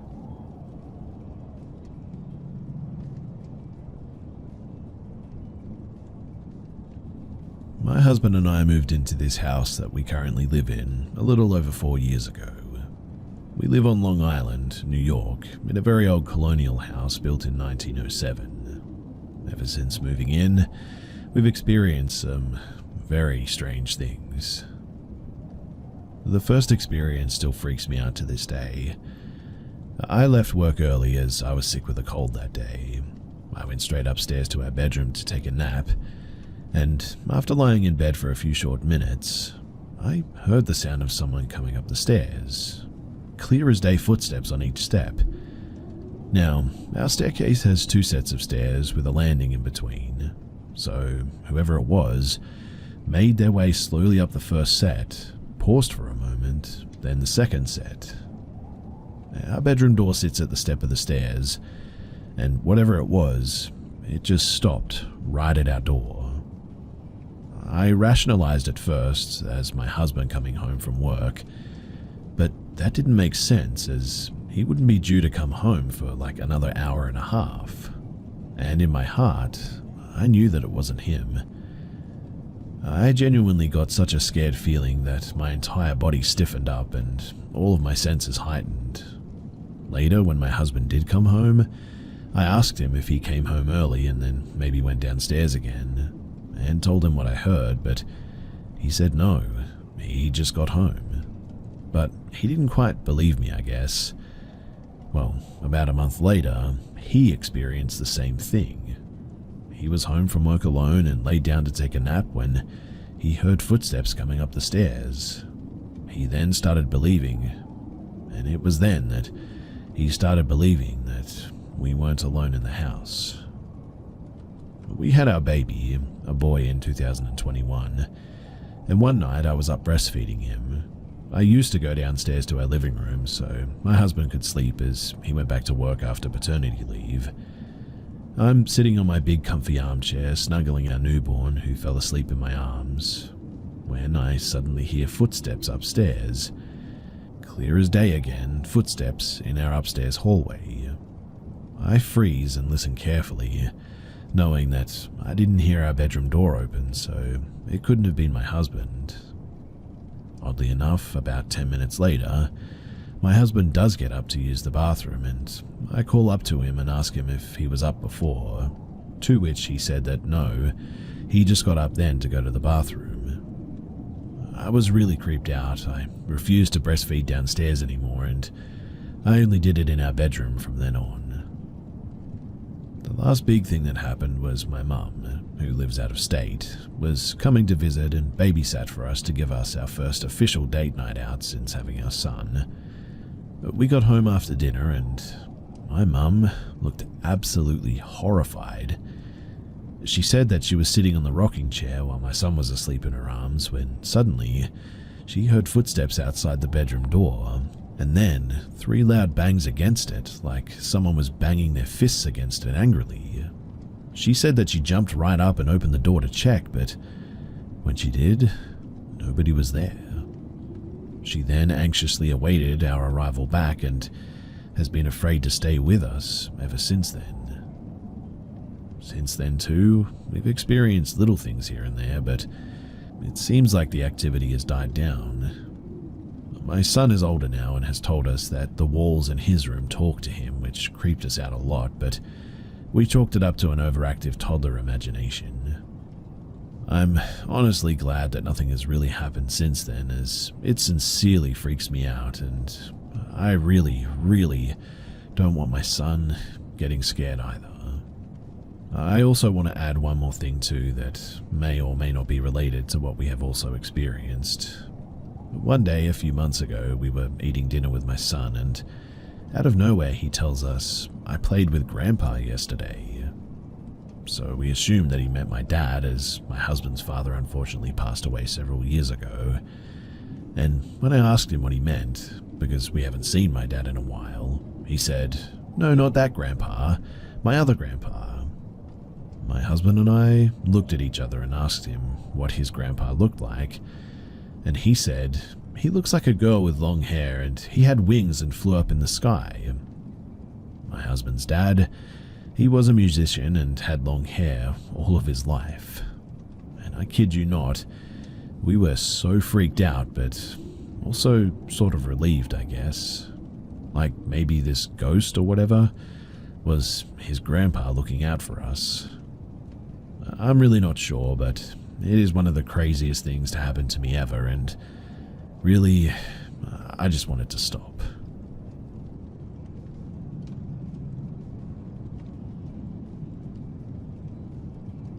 This was a couple of years ago now.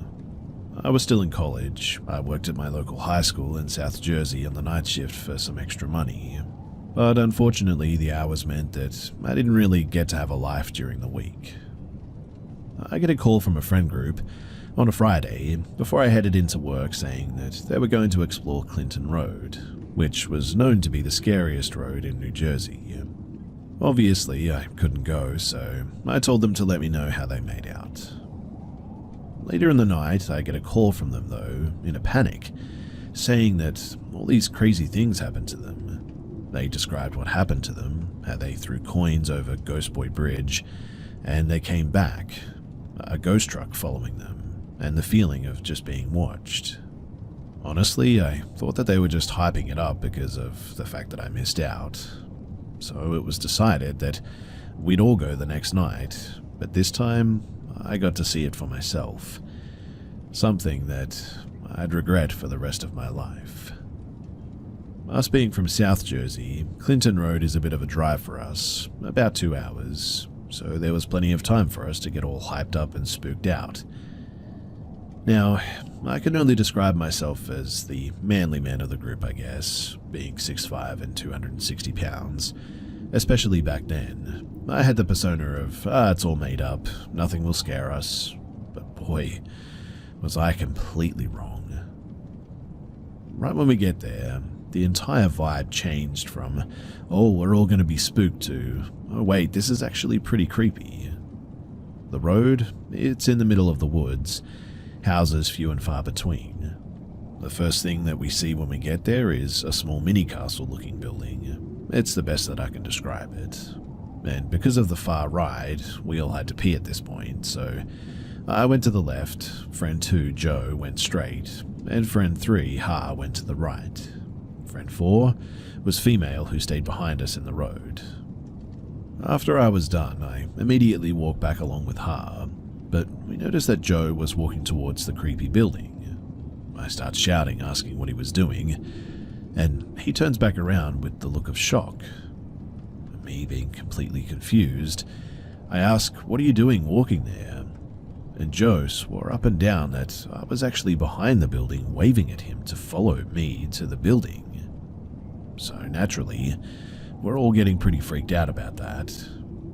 We pull up to the bridge, Ghost Boy Bridge, and I check everyone for coins to make sure that they don't fake it just to scare me.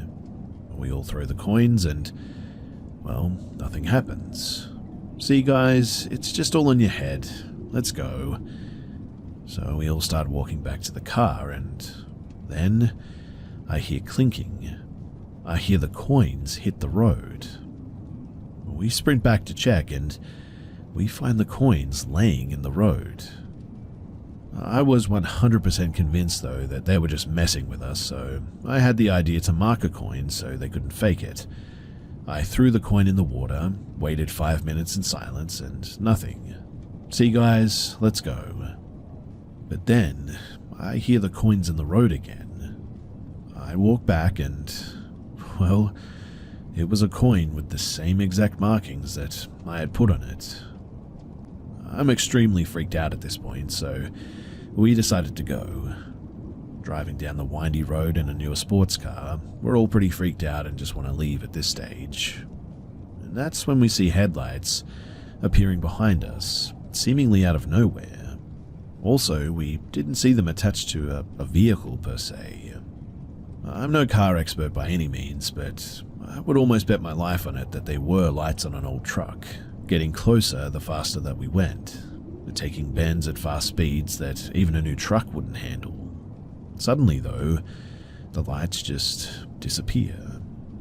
So now, all in a panic, we decide to pull over to map our way out. There was dead silence, no lights except our headlights in the woods. And that is when we hear the typical woman ghost moan.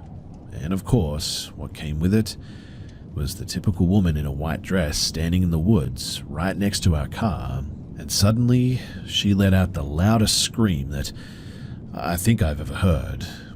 We also began screaming at this point to get out and go, go, go and all that. Eventually, we put the car into gear and we get the heck out of there. Once we make it back to the main roads, we decide to dig a little bit deeper on this road. And apparently, according to the sources that I found at least, the ghost truck tries to make people crash on Dead Man's Curve. Allegedly, there have been numerous bodies buried there from the famous murderer, the Iceman.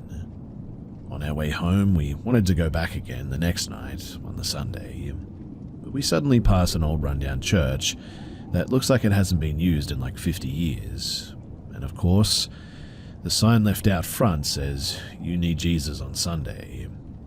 Safe to say, I never went back, and even to this day, the friend group still refuses to talk about what happened that night on Clinton Road.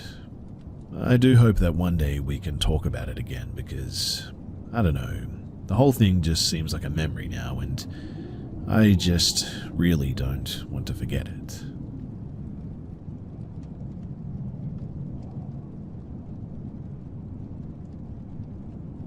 As late teens, early 20s, growing up in South Jersey, my friend group was always getting into ghost hunting on haunted roads and buildings around New Jersey and surrounding areas. But we always had some crazy experiences, I guess you could say, and this one was really no different. During this, we had the original friend group, plus another one of our friends as well.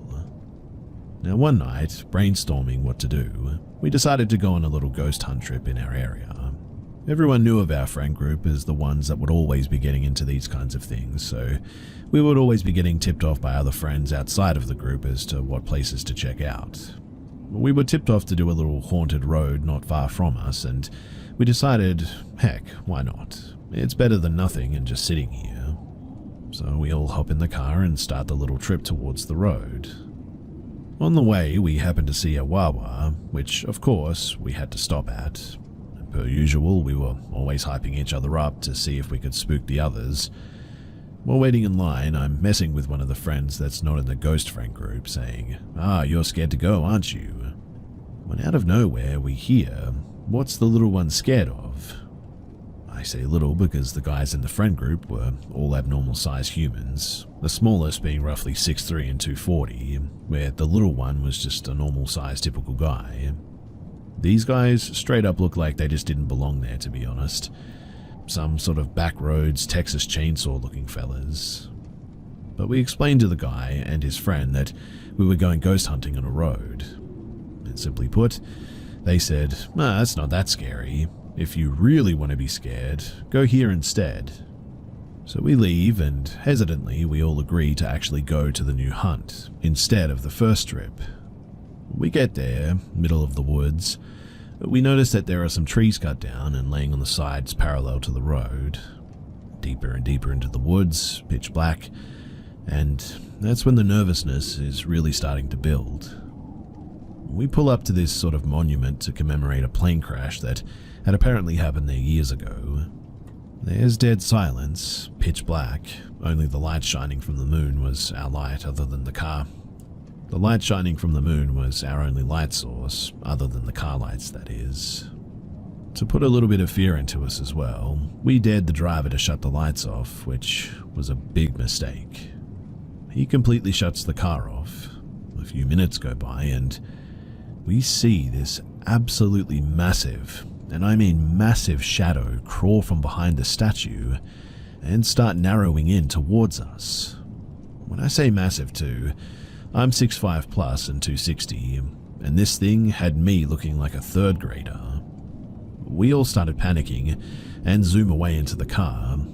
A bit disoriented, we didn't realize that we were driving deeper into the woods, to where we would hit a huge sand opening, in which there were many ways to go from there.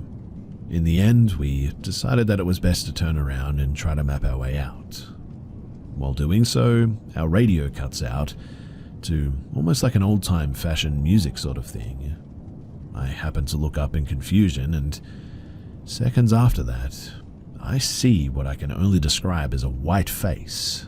Not a typical white face, but almost like a Jabberwocky's mask. Zero expression and almost a see-through body, if that makes sense. Just a face and then another and another. Now, I don't know if it was us just being disoriented and seeing things, or if this really was happening, but we all scream in unison, "Let's get out of here." So we fly out of the sand back on the same road where I had mentioned the trees earlier. Only this time on our way back, the trees, they were no longer parallel to the road, but actually in the middle of the road, blocking our exit. The driver, Joe, in a sports car, mind you, tells us to hold on, and we're driving on the side of the road next to the woods in what I can best describe as basically defying gravity to make our escape. We do manage to scrape through. Mind you, the car was a bit worse for wear afterwards, but we get out of there and we don't look back. Now, I don't know for certain if this place is legitimately haunted, or if we were set up by those two guys earlier in the night, but two things are for certain. One is, I'd bet my life that it's a combination of both a haunting and a bit of a setup, and two, I for sure will never be going back there again to find out.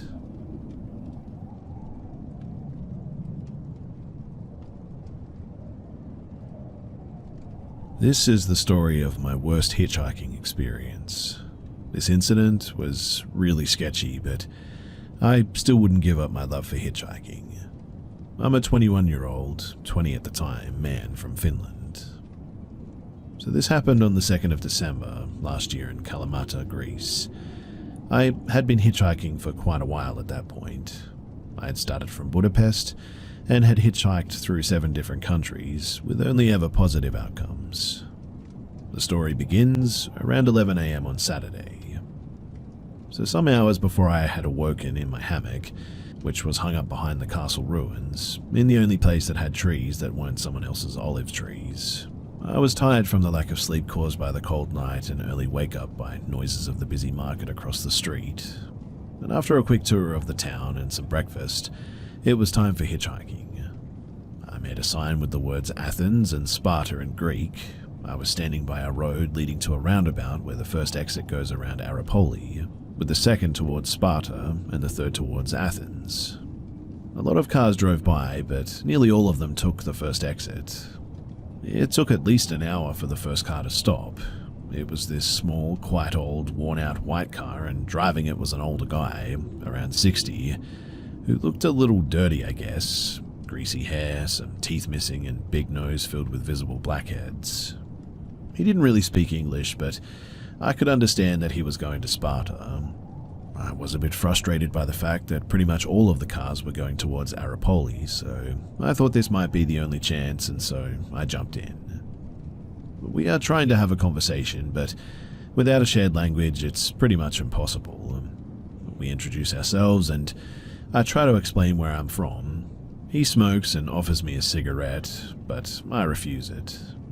We drive just shy of 6 kilometers before the guy suddenly makes a left turn, and we end up in his yard of all places. He stops the car, gets up, and signals me to follow, so I do.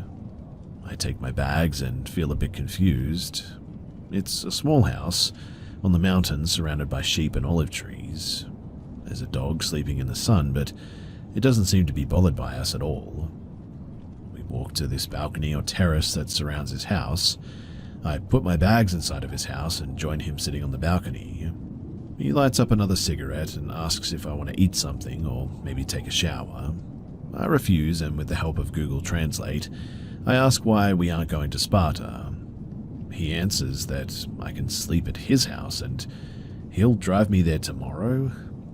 I try to explain that I would like to get to Sparta or even to Athens today, so staying at his place isn't really an option. I'm pointing out that there's not that many cars going past this house, like one every 15 minutes, and only some 4 or 5 hours of daylight left, so every minute is valuable to me. He doesn't really seem to understand me, so I get up and I walk through the door to grab my bags. I put my backpack on and pick up my other bag. I turn over and see him inside. I try to walk out, but he stops me and guides me to the side. He then locks the door and turns to me. At this moment, I'm not panicking or anything because I assume that this is a form of hospitality and he's just doing this jokingly to offer me some food or whatnot. I keep saying no to him, but he doesn't seem to care. Now he's standing right in front of me and I'm starting to feel very disturbed by his presence. For some reason, too, I keep staring at his black head-filled nose. The image still haunts me, in fact. He opens his mouth and raises his right hand in a sort of loose fist in order to show me some blowjob motion. I'm still saying no to him. He suddenly grabs me by the crotch, though, and I can feel this cold tingling sensation shivering through my body as my hair suddenly stands on end. I keep saying no, and I start to raise my fist in order to hit him. We stand like this for a couple of seconds, and thank God he lets go. I'm still feeling the urge to hit him, but I don't. He asks, no sex, and I almost shout out no at him in a tone that makes it sound like I'm questioning the question itself. He then opens the door, and I'm suddenly free. I walk out, feeling so creeped out by the experience. I walk past the dog to the road and I see 2 pickup trucks on the other side of the road. The trucks are surrounded by a group of hunters carrying shotguns on their shoulders. This makes me instantly feel a lot safer. I keep walking by the road for a while before a car passes me by. It's quite warm and I'm in the middle of nowhere, so I empty one of my water bottles and turn it upside down, showing it to the cars passing by, so they would think that I'm out of water. This works and the second car stops. Eventually I get to Sparta and later that day to Athens safely, but I felt disgusting until I got to take a shower. All the kindness I had experienced while hitchhiking before this event had made me too comfortable, I guess, and maybe I let my guard down or whatever. I think humans are good by nature, but probably trusting every stranger is a bit of a stretch, right? Stranger danger, in my opinion, is still overrated, though. I'm quite a lean guy, too, and not that strong, so I was lucky that the situation didn't end up worse. Though I do think that I could have beaten that also very lean shepherd grandpa. As a safety measure, I carried a knife with me too, but it wasn't on me at that moment of the incident. Also, the knife could have made the situation worse. Obviously, I wouldn't have done anything unless it was absolutely necessary.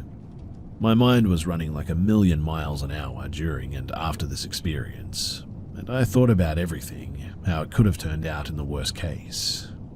I thought about beating the guy, telling the incident to the hunters and calling the police, but in the end I ended up doing nothing and just sort of walked away.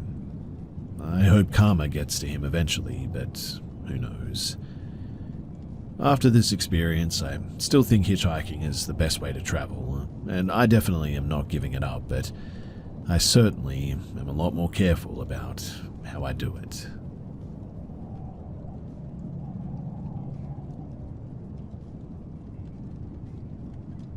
I'm from a small town that houses 3 different elementary schools, and only one middle school and a high school, connected by the gymnasium and a tunnel between the 2 buildings. I had lived there my entire life, and I went to a different school than most other people mentioned in this story. Now, back when I was in middle school, I had a litany of bullies who loved making every moment of my day a living hell. They did pretty much everything that you could think of, ranging from pranks in the middle of class to downright physical assault even. But all of them were nothing compared to this one girl that I met at the beginning of 7th grade, whom I'm going to refer to as Sadie. Sadie was a stereotypical mean girl in every sense of the word. Loved fashion, had a gaggle of friends willing to do her bidding, and every guy was into her or wanted her. She was the kid with the highest amounts of detentions, argued a lot with the teachers, and the principal pretty much did nothing about her actions. She also made a habit of having fun with some specific kids, which included me. I was a plus-sized kid at the time, a scaredy cat, gullible, and a bit of a pushover as well, but I did try to do well in school and I just kept to myself. But that didn't do much at all.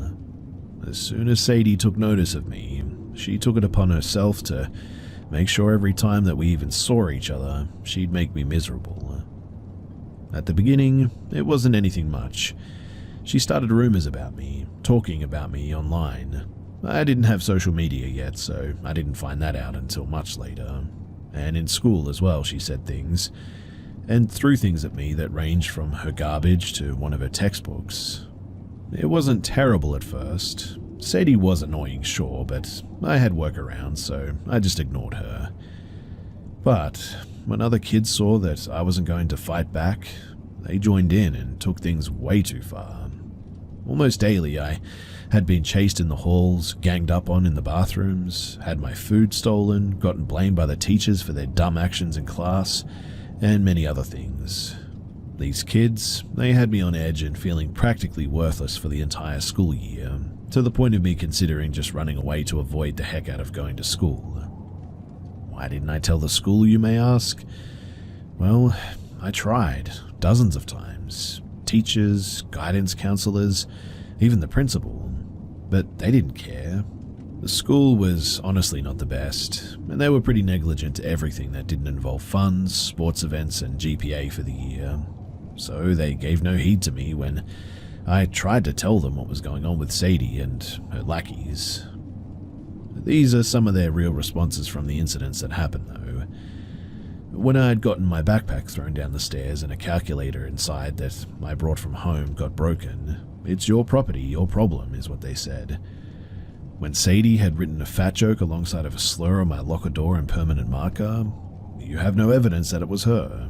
When Sadie's boy toy and his friends cornered me outside the changing rooms for gym to ask me for something, they were probably just kidding around. All of them were spearheaded by Sadie, who was practically in charge that year, and nothing she did was getting her into trouble. Summer could not come fast enough that year, and by the time the 7th grade was over, they let those kids get away with so much that I honestly gave up on trying to get outside help at that point. As I got some personal help that summer, I decided that things would be different by the time that I had to go back to school for the following year. I was not going to be Sadie's personal punching bag anymore, in other words. When 8th grade started up, I was ready. I learned some MMA self-defense, I defended myself vocally, I wasn't so quiet anymore, and I started to fight back.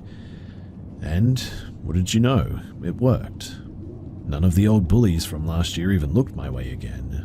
Except for Sadie, who still tried to pull her usual stunts. But the longer I showed her that I didn't care, the more it seemed to get to her. Honestly, it felt like ample revenge to all of the stuff that she put me through last year. Sadie, however, would not let it go for the life of her. I didn't know it then, but this whole act of hers would end up taking a really bad turn. One day, I was walking to the gym with Sadie following close behind me. She didn't share a gym class with me, but she did like following me around in between classes and trying to get a rise out of me. This day, however, was not great for me, and I don't exactly remember why now, but I was stressed out and I kept getting really ticked off over whatever went wrong that day. Sadie following behind, trying out different insults and comments about me, it must have just sent me over the edge. In a quick motion, I stopped walking, spun around, pushed Sadie backwards and spit towards her, with it landing on her leg. I told her to just get lost and to leave me alone. I didn't know what I was really expecting her reaction to be, but it sure as heck wasn't what she did. Sadie just sort of stood there, frozen, staring at me. I expected her to be coughing up blood from rage or her screaming or anything at all, but instead she just stood there, as if a deer in the headlights. I didn't think about it at that time, as I left for gym not long after and eventually forgot about it. But after school, I was walking across the school building to head for the parking lot next to the high school building. Everything felt normal until I saw Sadie not far behind me. I didn't think anything weird of it, so I ignored it and kept walking, until I noticed that she was taking the same path I was to the buses. This wouldn't be too odd, I guess, if she actually rode the buses at all. Sadie walked to and from school every single day. If not that, someone would always come and pick her up.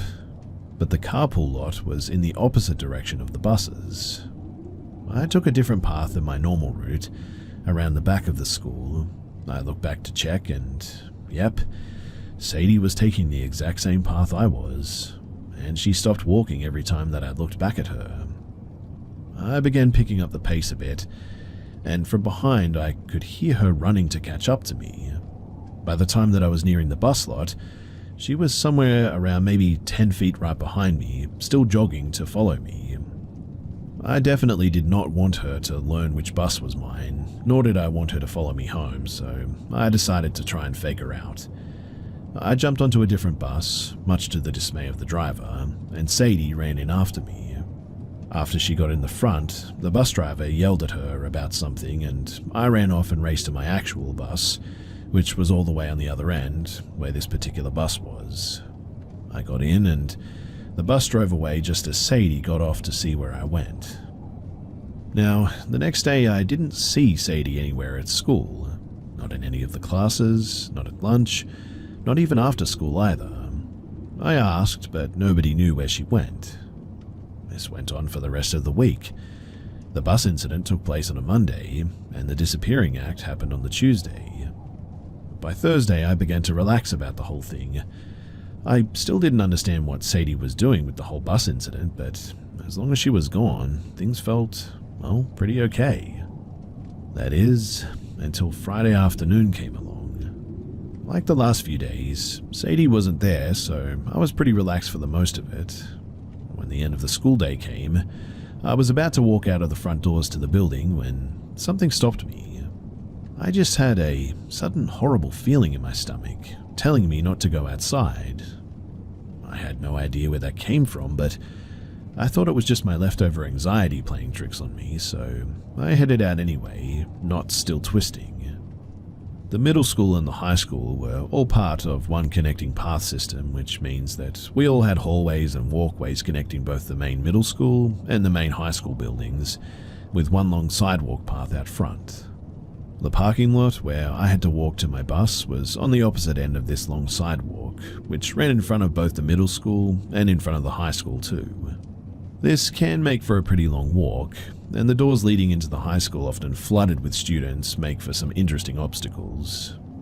This would all come into play when this happened too. So I just walked down the outside stairs to the sidewalk when I saw someone run around a corner from the building. I look over and it was Sadie, looking completely ticked off, as bad as a rabid dog, full sprinting right towards me. I bolted, running faster than I ever had in my whole life, running off nothing but pure adrenaline and fear. Sadie was catching up quickly behind me though, and all I could do was run and pray for help. I dodged between crowds of kids and just tried to lose her somewhere in the masses, not caring at all if I bumped into other people, only afraid that Sadie was still behind me.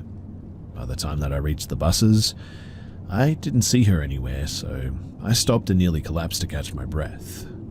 I felt relief for only a second, until she popped out of nowhere from the side of the crowd and lunged at me. Sadie grabbed me by my hair and backpack, swinging me around in a circle as I tried to get her off of me.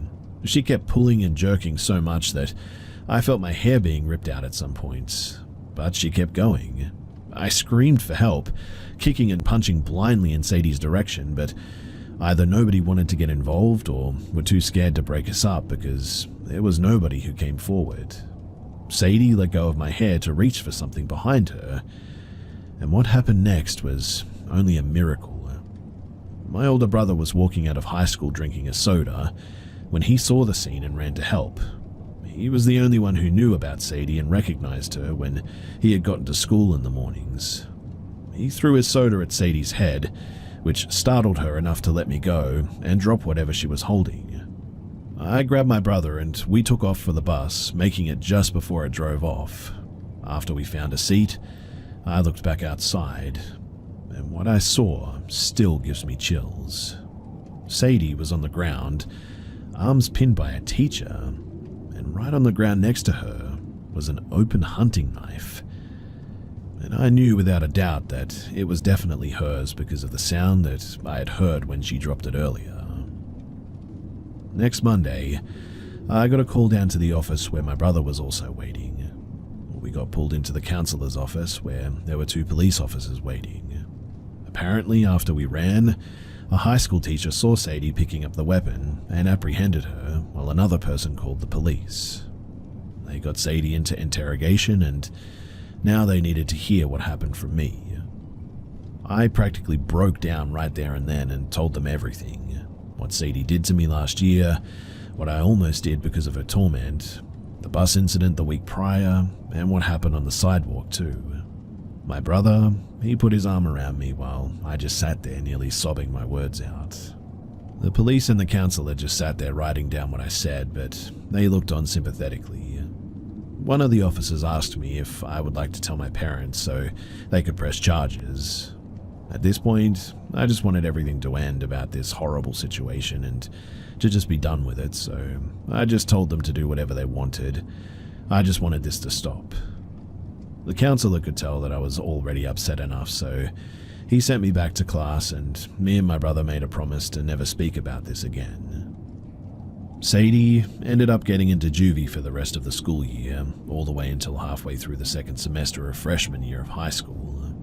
The school, it also had some changes to it too. Police officers were now on duty during school hours in the middle and high schools. We had stricter policies with bullying, and kids could now stay with teachers before, during, after school if they needed to. I never did see Sadie again after that, not even in passing in fact. I later learned from one of her old friends that after senior year, she dropped out to get her GED because the incident on her police record meant college was, well, impossible. It's been over 9 years since that day on the sidewalk, and I'll admit that this is honestly not as bad as what other kids probably had to go through, but I still feel the trauma from that time in middle school and especially from what Sadie did to me. After middle school, I had developed depression, severe social anxiety, and PTSD from the bullies.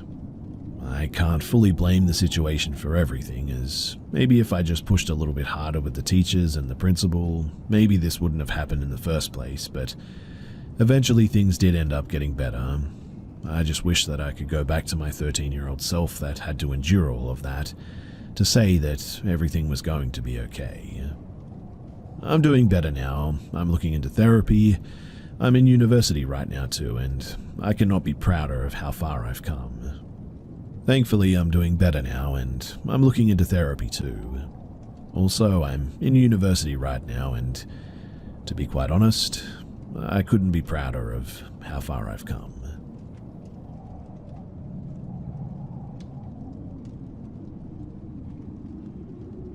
My female friend came to visit me for a long weekend, and I, a 22-year-old female, won't be letting her stay with me ever again.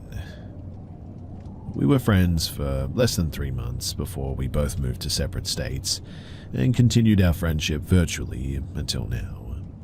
It has been a healthy friendship, I guess, with open communication. We have had our disagreements, but mostly always talked it out and moved on. They mostly revolve around her believing that I don't open up enough, and for me, she does things that are inconsiderate at times, like be jealous of my long-term friends, to their faces, and have an odd attitude problem at times. Only has been shown maybe 3 times, but still. She can also be a bit obsessive, and she gets upset when I don't text her for more than a day. She's got loads of my photos saved to her phone and remembers every little thing about me, and even has a list of my interests. And look, I know that's a bit weird, but I've seen it as endearing. That is, until now.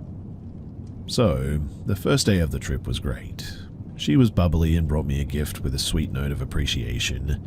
We went clubbing and headed to bed separately for the night. This is where things got a bit weird. Now, remember, we slept separately.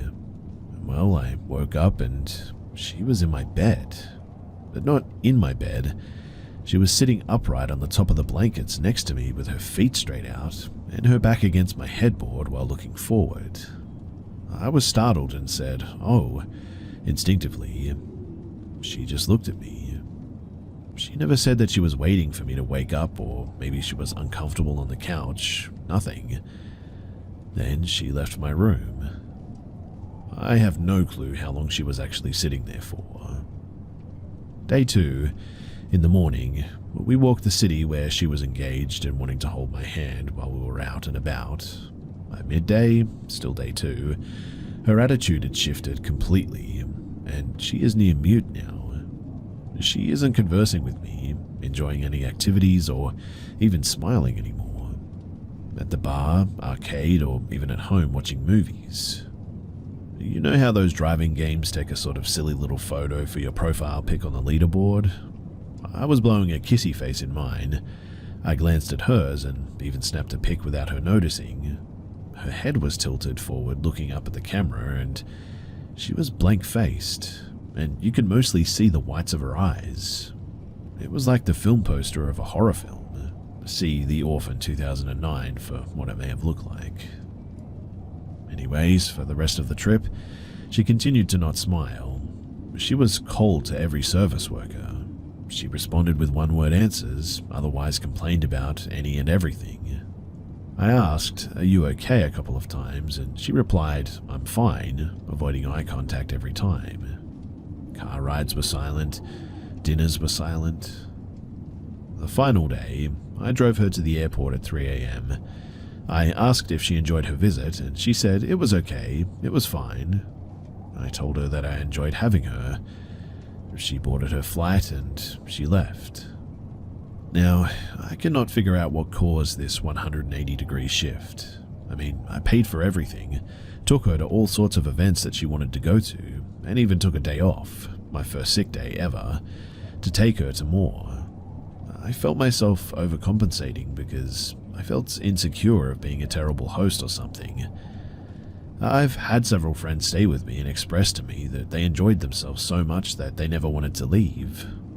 I don't believe I did anything so wrong to ruin this trip or whatever. When she arrived home, though, she didn't contact me, but she posted photos and videos of me captioned "mine" on her social media. I haven't brought this conversation to her yet.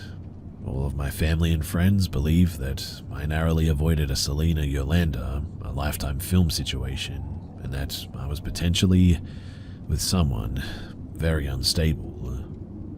What do you guys think?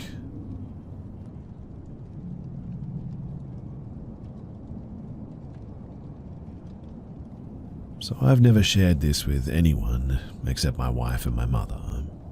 Growing up, we lived in an old townhouse complex.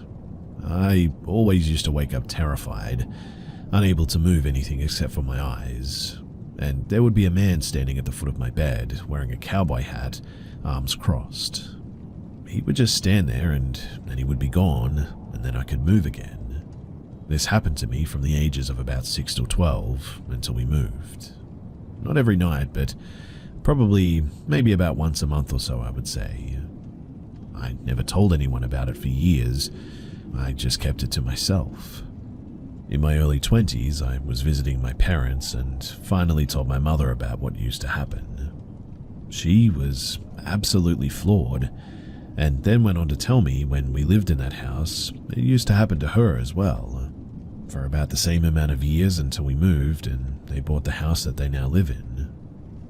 I'm not quite sure how to explain the feeling of both relief and terror that I felt knowing that A, I wasn't crazy, and B, this man was also troubling my mother. My dad worked in a remote work camp and was gone 15 days at a time. This only ever happened when he was away. We talked to him about it after we discovered that we both had these experiences, and he thinks that we're nuts. Anyway, I just wanted to share this. I drove past the old house that this happened to me in, and even just being close to it, man, it gave me the creeps. I remember once my grandmother came to visit when we lived there, and I'll never forget that she just looked around and said, "This is a busy place."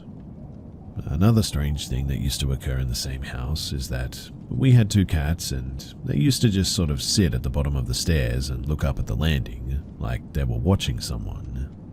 The landing at the top, it overlooked the stairs, and I used to feel like someone was looking down at me when going up them all the time.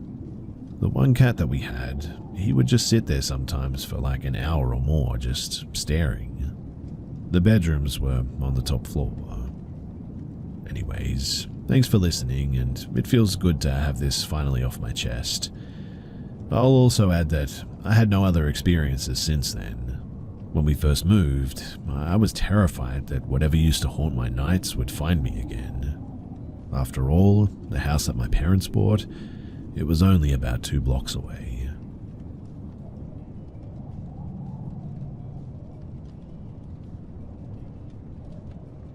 So I've spent about 2/3 of my life trying to debunk this one or come up with a reasonable explanation.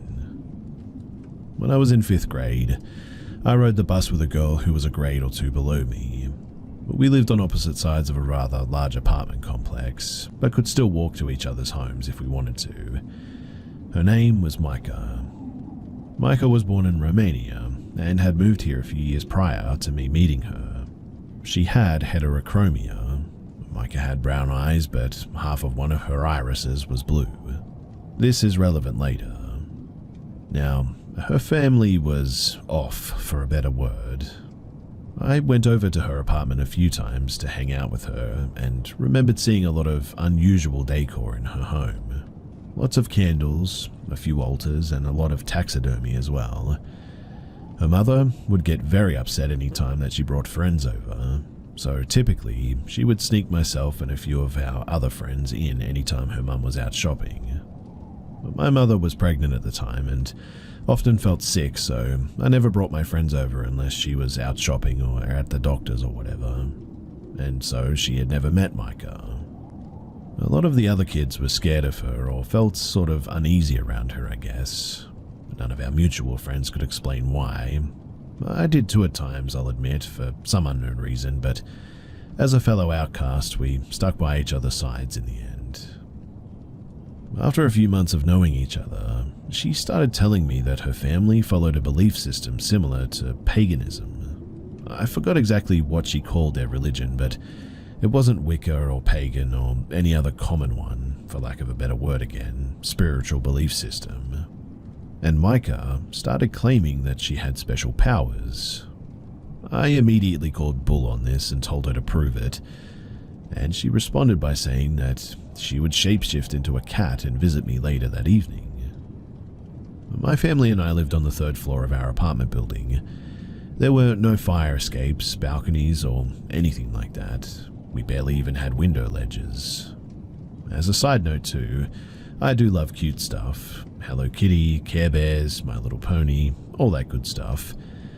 My best friend at the time was very into fashion and loved to act like a high schooler, and the few times that she saw me in cartoon PJs, she made jokes. So I stopped wearing anything like that to school or sleepovers, almost a full year prior to me meeting Micah. I went to bed at my normal bedtime of 9:30, wearing some Care Bear pajamas that my mum had bought me a week prior. Nobody had seen me in them aside from my parents. and around 3 a.m. that night, I woke up to hear scratching at my window. I jumped out of bed, looked out of my window, and saw a black cat staring directly at me. The cat was sitting on the very thin window ledge and raised its paw at me, as if it was waving at me. Freaked out, I told myself that it was a dream, and so I went back to sleep, I guess. That morning, while my mum was cooking breakfast, she asked if I had heard anything weird outside the night before, so I asked what she meant. I saw the weirdest thing last night. I heard scratching at my window. I got up to see what it was, and I saw a black cat on the window ledge. It looked like it was trying to open my window. I sat there in silence, unsure of what to say. My mum continued. I was afraid it was going to fall, so I brought it inside, carried it downstairs, and put it outside. But you should have seen its eyes. It had one eye that was half blue.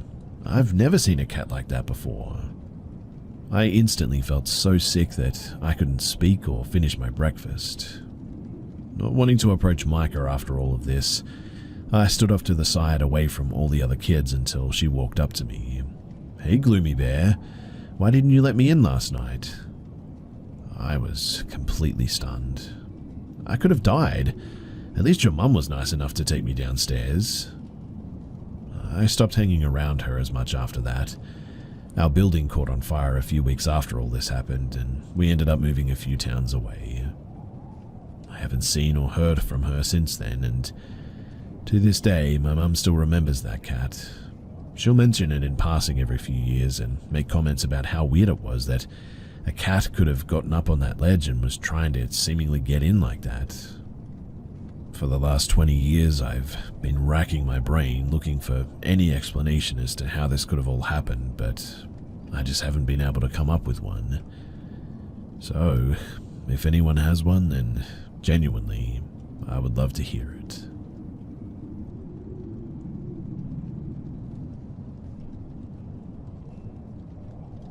This all took place in the mid-90s in a little town called Ottawa in Kansas. These are all true stories of experiences that I had while living in that house. I'll be sharing these experiences in chronological order, but first I'll describe the layout of the house. So, from front to back, you walk into the den, and moving forward you enter into the kitchen with a doorway to your right that leads to a bathroom and a master bedroom. If you continue through the kitchen, it leads to a dining room and living room on the left. If you go through the dining room further to the back of the house, it leads to a doorless room that we used for a computer room, and then 2 more bedrooms in the back. I share all of this because, over the years, family members switched rooms. So, the first experience happened not long after moving in. At the time, my mum had started a new relationship and we moved in with him. His mum also lived there as well, and she had the master bedroom at the front of the house. My mum and her new boyfriend, they had the room at the very back of the house, and I was in the room next to them. Now one night, I heard all of my mum's music boxes just start playing out of nowhere. She had these painted clowns and such that sat on satin pillows and played music. They weren't creepy to me until this night, I suppose, but anyways, I hear them just all going off, and in my kid mind, I'm just sort of ticked off that my mum is in there playing when she told me that it was bedtime. But they just kept playing and playing, all at the same time. It was years later that she, my mum, finally told me that she wasn't playing with them. The second thing that happened was probably the scariest experience of my life. I was still in one of the back bedrooms, but by this time my step-grandma had moved out, so my mum and her boyfriend were in the master bedroom at the front of the house. I was alone in the back. I have siblings, but they were back and forth between my mum and dad, so at this point I was the only kid there. My mum and we had just come home from Walmart, and she had gotten me The Nightmare Before Christmas on VHS. And yes, I'm showing my age there, but it was late, so she and I could watch it the next day. I put it in my dresser and I went to bed. It was still wrapped in the cellophane and still in the Walmart bag. And as I was falling asleep, I heard the plastic of the bag. Even with my nightlight on, I couldn't see anything. I was scared though, so I gently tossed my big white cat Muffin Man onto the floor at the foot of my bed in the hopes that he would scare whatever it was away. And instead, he literally took off. I kept hearing the plastic and was literally petrified. I couldn't even scream, I was so scared. I eventually woke up, and when I did, the movie was now out of the case and on the floor. And honestly, I simply cannot explain how that happened. Now, the third experience, I had a friend over, and this story still gives her chills as well. She had recently lost her mum in a car accident, and this was another attempt of her sleeping over. She would try, but she missed her mum and just wanted to be with her family. But this time, she actually stayed the whole night. The experience itself wasn't scary for me, but I had a poster of The Crow. It was my first poster ever and I loved it, but when I woke up, it was tacked upside down. I certainly wouldn't have done that to Brandon Lee, and when my friend saw that, she turned white and she never spent the night again. I know it wasn't her, and at that time my little brother was living with us again, but there's no way that he could have reached the tacks at the top of the poster like that, so again, I just don't know how this happened. Now, my fourth experience was probably the second scariest one. We had cats at that time, but one day, in the middle of the day, my brother was down the street playing football at the school and I was home alone with my mum. I was in the computer room and she was in the kitchen. The day before, my little brother had been pretending that he had caught an alien. He had a huge plaster E.T. piggy bank that was probably like 1.5 to 2 feet tall. It was pretty ridiculous really, but he had a rope tied around it because he had caught it, you know. So I'm at the computer and all of a sudden I hear a loud crash from the rooms in the back, and here comes my cat Jara, with the other end of the rope tied around her tail. Mind you, Jara was a tortie. They're kind of known for just being all around crazy, but for anything to keep that cat still long enough to tie something around her tail, well, that's kind of mind-boggling. But something had definitely tied it around her tail like that. I mean, it wasn't an accident, there was a bow and everything, and broke off E.T.'s head in the process. Again, I cannot explain any of these experiences. My mum ended up having a priest come in and bless our home. He stole my stone collection and Dreamcatcher. Still pretty ticked off about that, by the way. But we did a little bit of research and found that the property had actually burned down in the past. I cannot remember the dates now, but I don't think that the spirit or whatever it was demonic. I actually think that it was a little girl named Margaret. But I'm curious as to what everyone else thinks. I'll do a little bit more digging and see if I can find any more info about the fire, but yeah, really at this point, that's all I've got.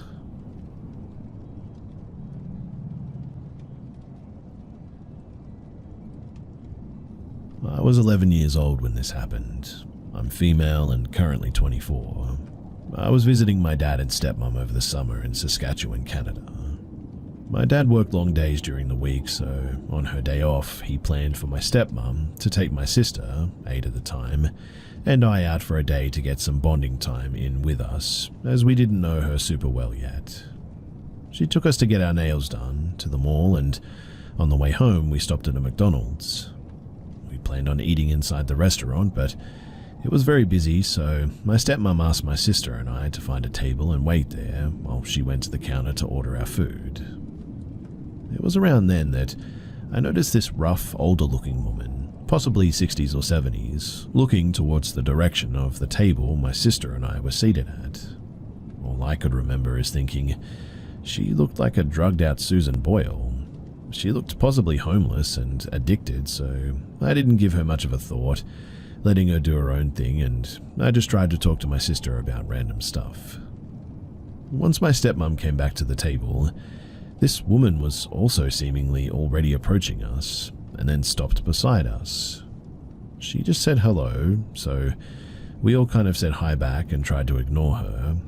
She asked if we were my stepmom's daughters, so she says they're my stepdaughters, trying to be simple to kind of shut her down.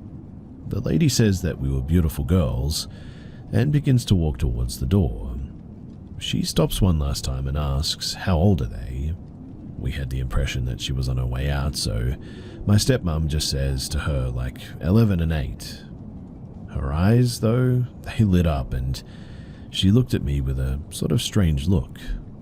I've always wanted an 11-year-old, she said. I'd buy her from you. That definitely crossed a line, so my stepmom finally tells her that we're trying to eat lunch and asks her what she's even saying in a somewhat aggressive tone. The lady got one last look at me, and then she finally left. She definitely didn't have the money to buy me, even if I was for sale anyway, so I wasn't too worried. But I do think that she was possibly on some drugs and not in her right mind. But knowing my shy self at 11, I wouldn't have known how to get rid of this lady if she had tried to talk to us without my stepmom there.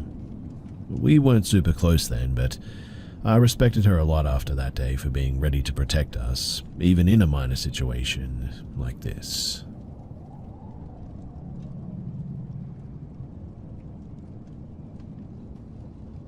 This actually happened just last night for me. I was almost home after a long day of traveling, and it was approximately 1 in the morning as I rounded a corner and stopped at the intersection right near my home. The light was red, and as I slowed to a stop, out of the corner of my eye I saw 3 people on the sidewalk. They were all dressed in black and wearing white face masks or face paint or something, maybe a combination of the two even. One was crouched on the ground, while the other 2 were standing crooked. They were still as statues when I came to a stop, but when I looked at them, they all started crawling or walking towards me. I was absolutely exhausted at this stage, and apparently my instinct in moments of terror is to just laugh and shake my head like I was in on the joke or whatever. They were super close to my car in the end, but thankfully the light turned green and I was able to get out of there before they reached my car. Since you could see the corner of my house from the intersection, I ended up just driving for quite a while and then turning around once it felt like enough time had passed, so that they wouldn't follow my car pulling into the street that I lived on. I imagine it was just some teens playing a prank or whatever, but afterwards I was thinking about it being a school night, and most people wouldn't be having sleepovers in the middle of the week or anything. I'm debating whether it's worth calling the non-emergency line to report it, just in case. Regardless, I won't be going out past sundown for quite some time, and I'll likely invest in some door lock reinforcements too after that, because honestly, who knows what they were up to.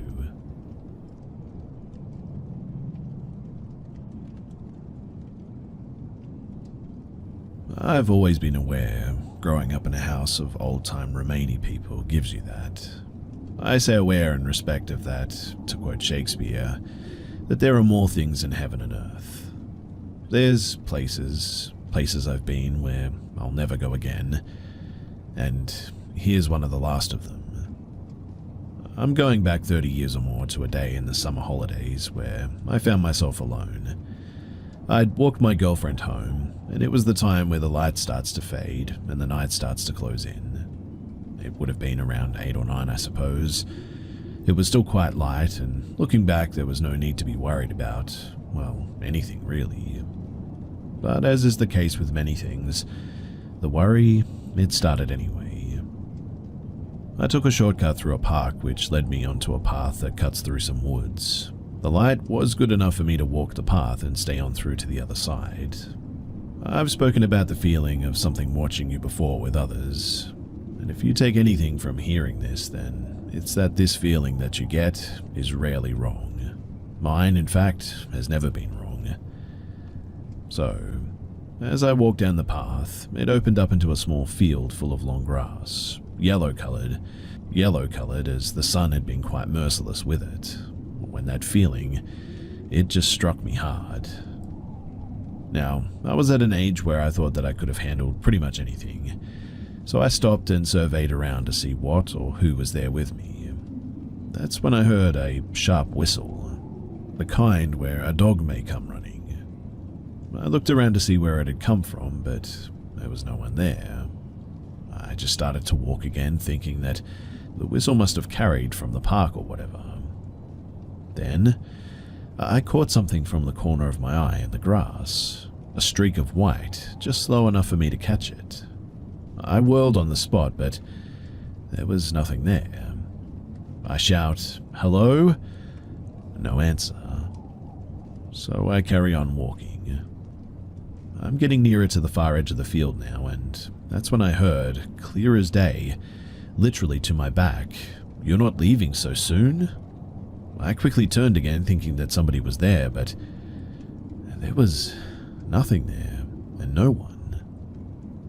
Fear is a funny thing, and the realization that you could be in trouble, coupled with fear, is a horrible thing. I've always been told from being very young that nothing can hurt you that's passed on. So, armed with that knowledge, I just carried on walking. I was scared, but I hunched my shoulders with my hands in my pockets and watched my feet, glancing up for the gap in the fence to get out of there. Only, it wasn't there. I don't know how, but I must have turned around one too many times, and I must have threw myself off by quite a ways from where I should have been. And now I'm a little bit more scared. I am definitely not prone to irrationality, so this was not right at all. And it was then that, on the breeze, I heard a distinct laugh, or more of a chuckle maybe.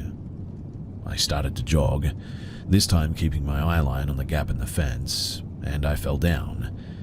I say fell because it felt more like I was tripped, but maybe that was adrenaline, I'm not too sure.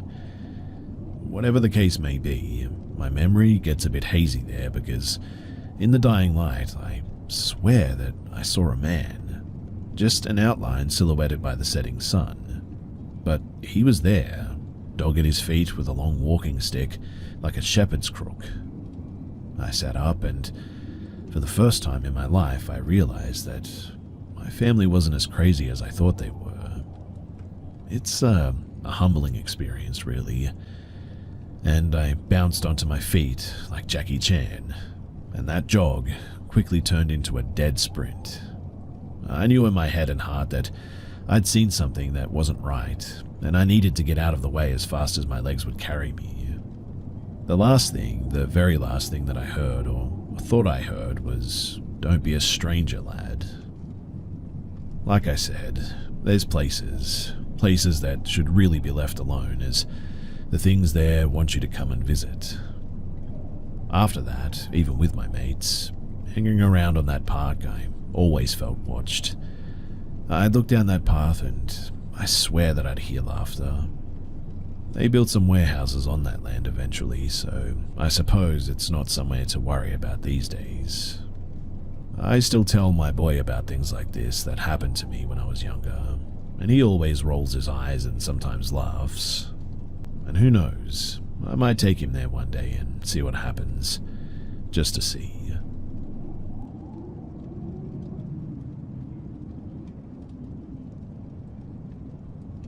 This happened about 5 years ago. So I had just gotten out of a 2-year-long relationship, living in the city I moved to my then boyfriend for. After he left, I felt lonely and heartbroken. I was stuck in the apartment that we had shared, so I downloaded Tinder to chat to guys as a way of coping with the breakup. There I matched with this guy. He was about 4 years older than me. He was extremely handsome and charming. He was very much into fitness and had an amazing body. After talking for a few days, he asked me to meet, and so we did. He came over to my house, and I was immediately attracted to him. He was a bad boy type, the kind I usually fall for, but he was also very sweet in the way that he talked to me. He kept complimenting me and doing sweet stuff to me. And after a few days of meeting, we ended up having sex, and it was honestly the best that I'd ever had. I felt this intense chemistry between us. We started hanging out and doing it a lot, in fact. At the time, I did smoke weed a lot.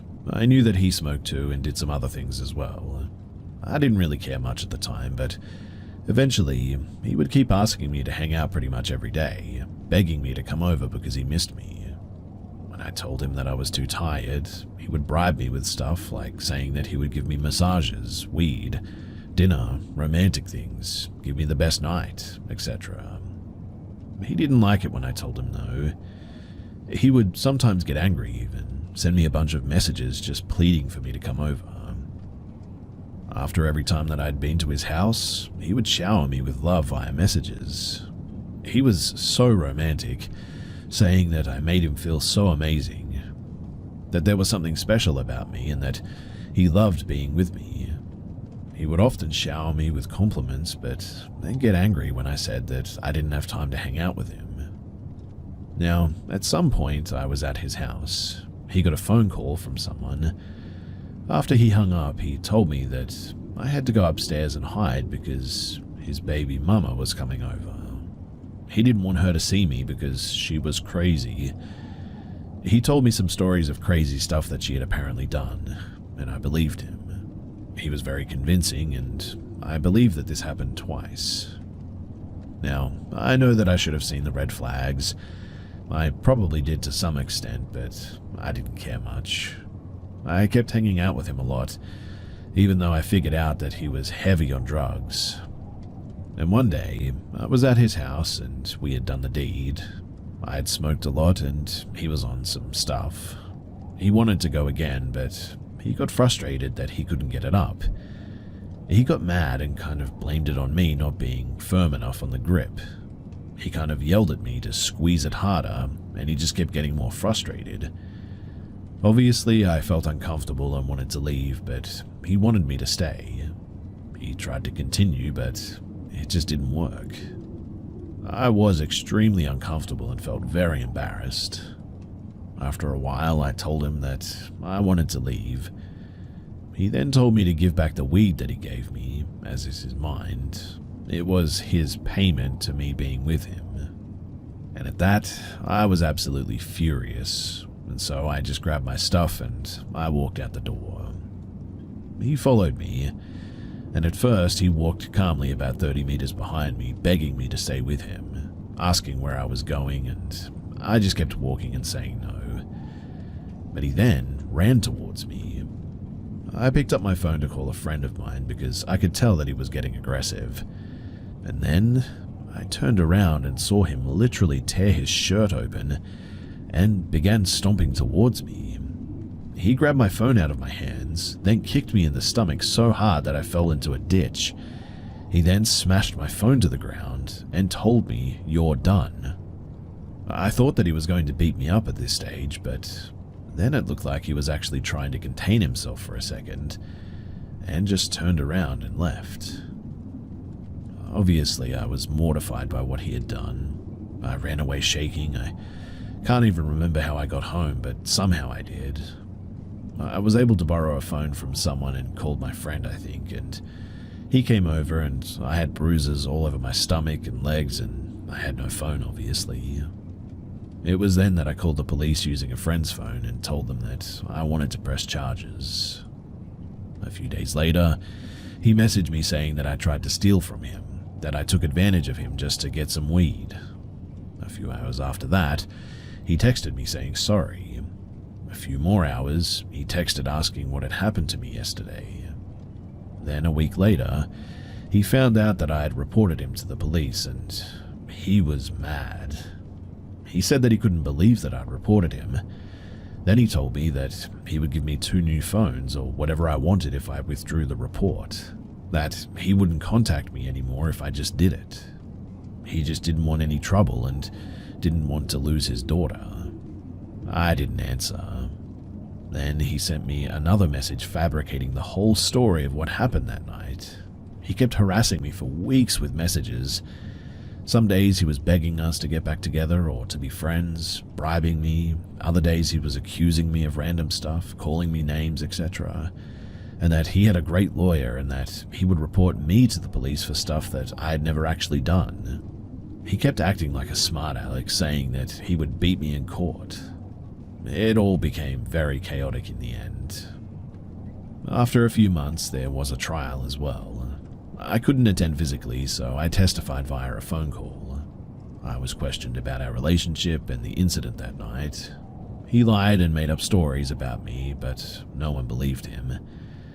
As the trial was done, I received all the papers in the mail, and honestly, I was in shock when I read it. You see, he had previously been charged with violence and rape towards his ex. Apparently, there was also an incident where he had forced his ex-girlfriend to do things in front of other men and videotaped her. There were other girls too that had experienced similar things. Stuff like robbery, weapons, fights, violence and torture, you name it. He had been in jail multiple times as well, and I had no idea that I had been dealing with such a dangerous person. In fact, I'm pretty sure that he was a psychopath. He has no understanding of what he has done, and the sick part is that I recently came across a post about him on Facebook. Apparently, he's pretty popular with women lately on Snapchat and Instagram.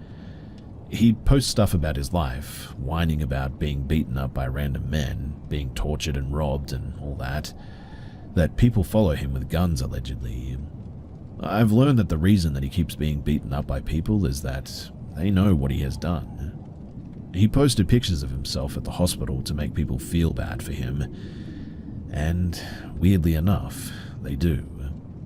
He makes women feel sorry for him. He says people lie and make up stories about him, and he gains pity. He then posts all the sweet replies and messages girls send him, saying stuff like he feels so grateful for all of their support. He's extremely good at manipulating people, and I honestly feel so lucky that I got away at the time that I did, and that it didn't escalate any further. I checked his Facebook recently too, and apparently he has a girlfriend now. I just pray that he doesn't hurt her in any way and that she gets out of there quickly, because Lord knows what that man is capable of.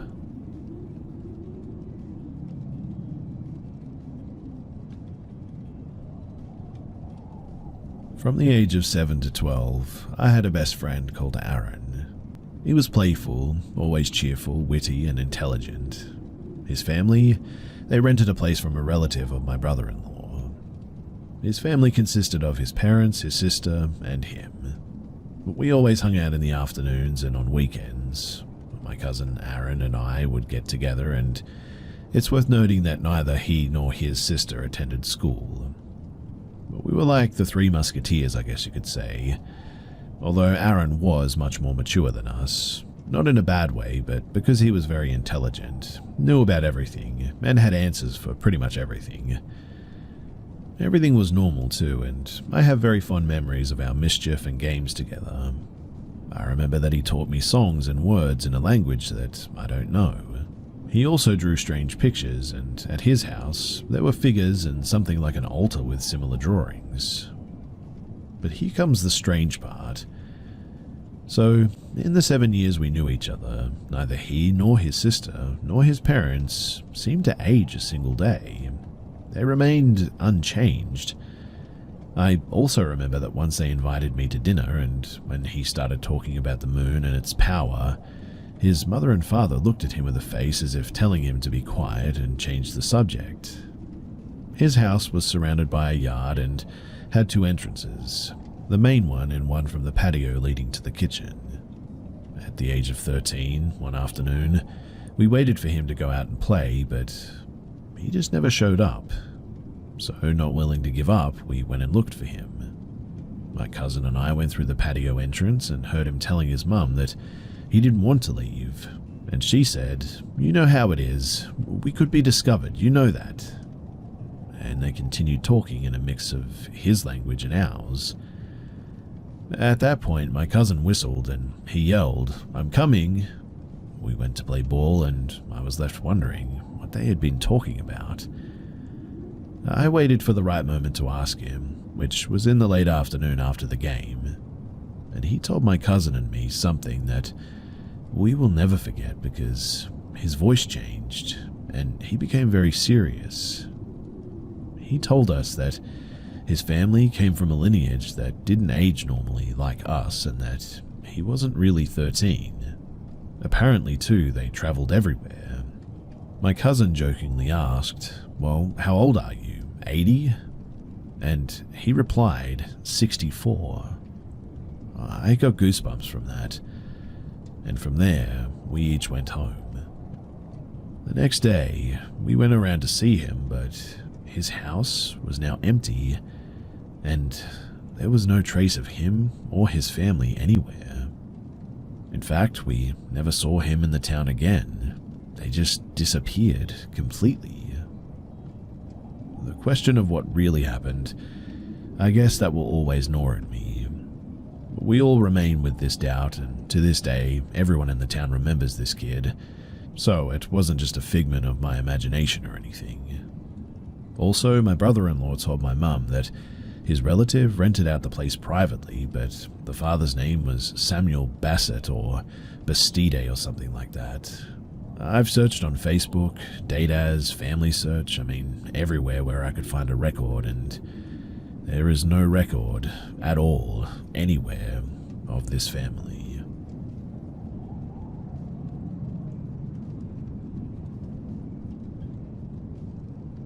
A little bit of context first.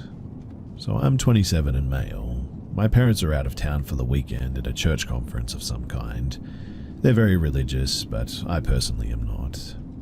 I take care of our animals while they're gone, and I started a new job 3 weeks ago that requires my being there at 7 a.m. This has changed my sleep schedule to where I start getting tired at around 9 to 10 and wake up at around 5:45. My alarm clock is normally set to this too. I do have one cat of my own, and my parents have 2 cats and a dog. Our dog, Black Lab German Shepherd named Daisy, lapdog in a big body, is getting older and doesn't have the best bladder these days. So, I was awoken at around 1:10ish. I didn't look at the time, but it fits the timeline of the night, by Daisy panting at my bedside wanting to go out. I managed to get myself out of bed and downstairs. We have a back room area that leads to the backyard, as do my neighbors. I opened the back door to this area, turned on the light in a bit of a daze, and opened the door to let Daisy out. I came back inside to our kitchen and closed the door behind me. My cat enjoys eating while being pet, so I started petting him. The cat bowl is on a countertop that looks out into the right side portion of the backyard, a little bit of our neighbor's yard too because of the fence, and a clear view of their back room area. We use ours as a storage room for old kitchen stuff and trash cans. My neighbors, they converted theirs into a sort of mini lounge room. I began to get hungry at this point, so I got a bowl of cereal and placed myself next to the cat. Leaning over the bowl while eating, I stared out the window while I waited for Daisy to finish her business. And that's when I saw something. I saw a black figure moving around in the dimly lit, red light room of their back lounge area. At first, I genuinely thought somebody was robbing them. Then I thought that maybe I was dreaming. I looked at the time on the microwave and it was 1:16 in the morning, so I stared at it to make sure my eyes weren't playing tricks on me. And it moved really strangely, like whoever it was wasn't trying to forcibly enter, but spastically sort of flailing and moving back and forth. That's when my neighbor turned on the light to the back room and hobbled out. Her and her husband are older, and honestly, I couldn't believe my eyes. As soon as she turned the light on, whatever it was just gone. I've seen movies where the person sees a ghost, turns the light on, and it's gone, but seeing it in real life is very much a different story. She looked around the room and then looked into her backyard. She turned around and walked back inside after, I'm assuming she saw nothing. But I think she saw something or heard something that made her want to check it out. In any case, I let Daisy back in after she had done her one bark to let me know that she was done. I put the finished cereal bowl in the sink and went upstairs to go back to bed. Before I did though, I went to my notes on my phone to write down times, dates, and what I saw. I'm very tempted to ask them about it too, but some people are very, very freaked out by stuff like this. I told a past coworker about one other experience that I had, and they visibly looked distraught. I just don't really tell anyone about this unless it's brought up naturally in conversation, I guess. She is also not the best mentally and has recently been diagnosed with Alzheimer's disease.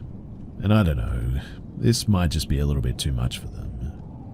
I just wanted to share this here with someone because I don't really have friends to share this with, and parents think that anything ethereal is demonic. Maybe it is, I mean, who knows, but it could also be their deceased father that passed away 2 years ago, or something else. In any case, eventually I went over to my neighbors to check in and see if they saw what I saw, and she said that apparently they didn't see anything. She said that she went out to turn off the heater in there, but doesn't remember looking around the room and into the backyard. I must have been in a dream state or something because, I don't know, what I saw looked just so real. I must have been imagining things, I guess, but I just cannot shake the feeling that I wasn't.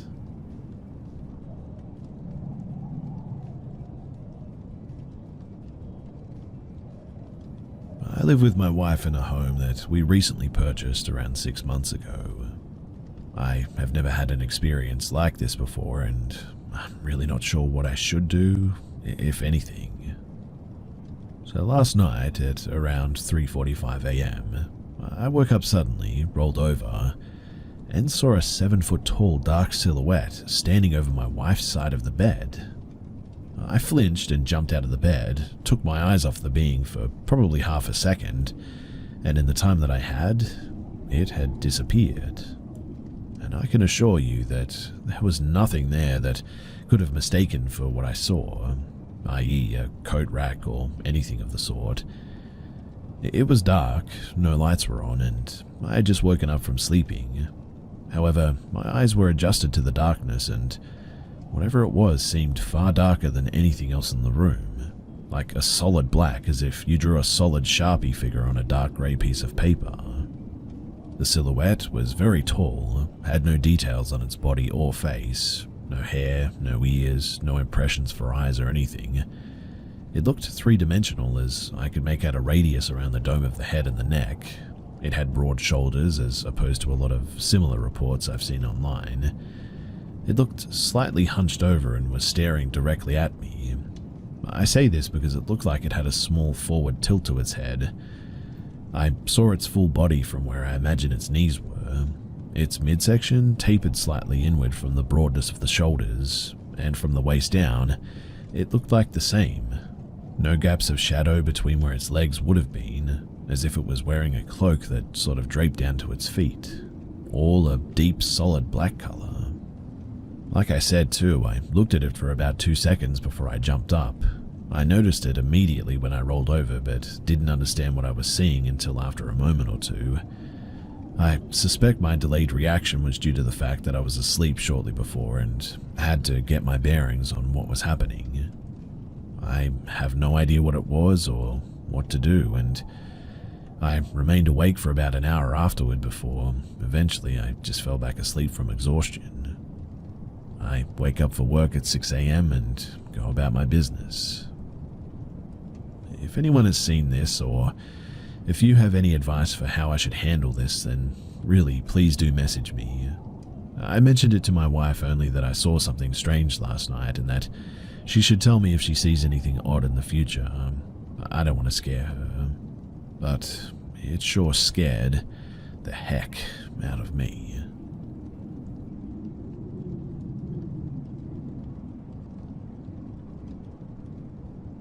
This was in middle school.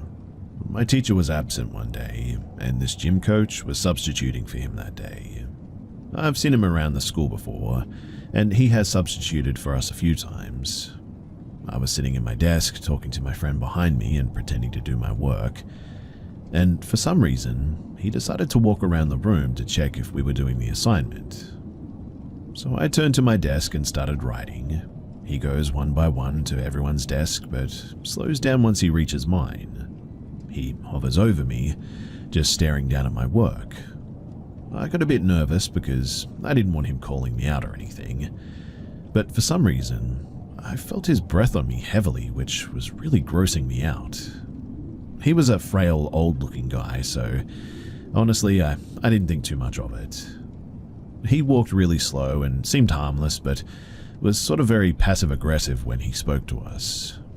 I'd always get this weird sort of creepy vibe from him, but always thought that it was just me. Anyway, a few months go by and the rumor of him being fired circled around the school. I was curious, so I'd ask around to know what the tea was. And apparently the same teacher that would sub for my class was actually fired. He was caught trying to touch the girls during practice and throughout gym periods. He even touched a girl, which was soon reported by the student. And he even got caught hiding in the crack of the door trying to watch the girls change in the locker room. He would just sit there and try to watch them, apparently. He finally got caught while doing so, and he was soon fired and kicked out of the school. The news, it made it everywhere, even on the news. It honestly spread like wildfire. Thinking back on it now, it gives me chills to think that he would watch girls change like that. And thank goodness that he got caught. I guess you just never know people's intentions after all.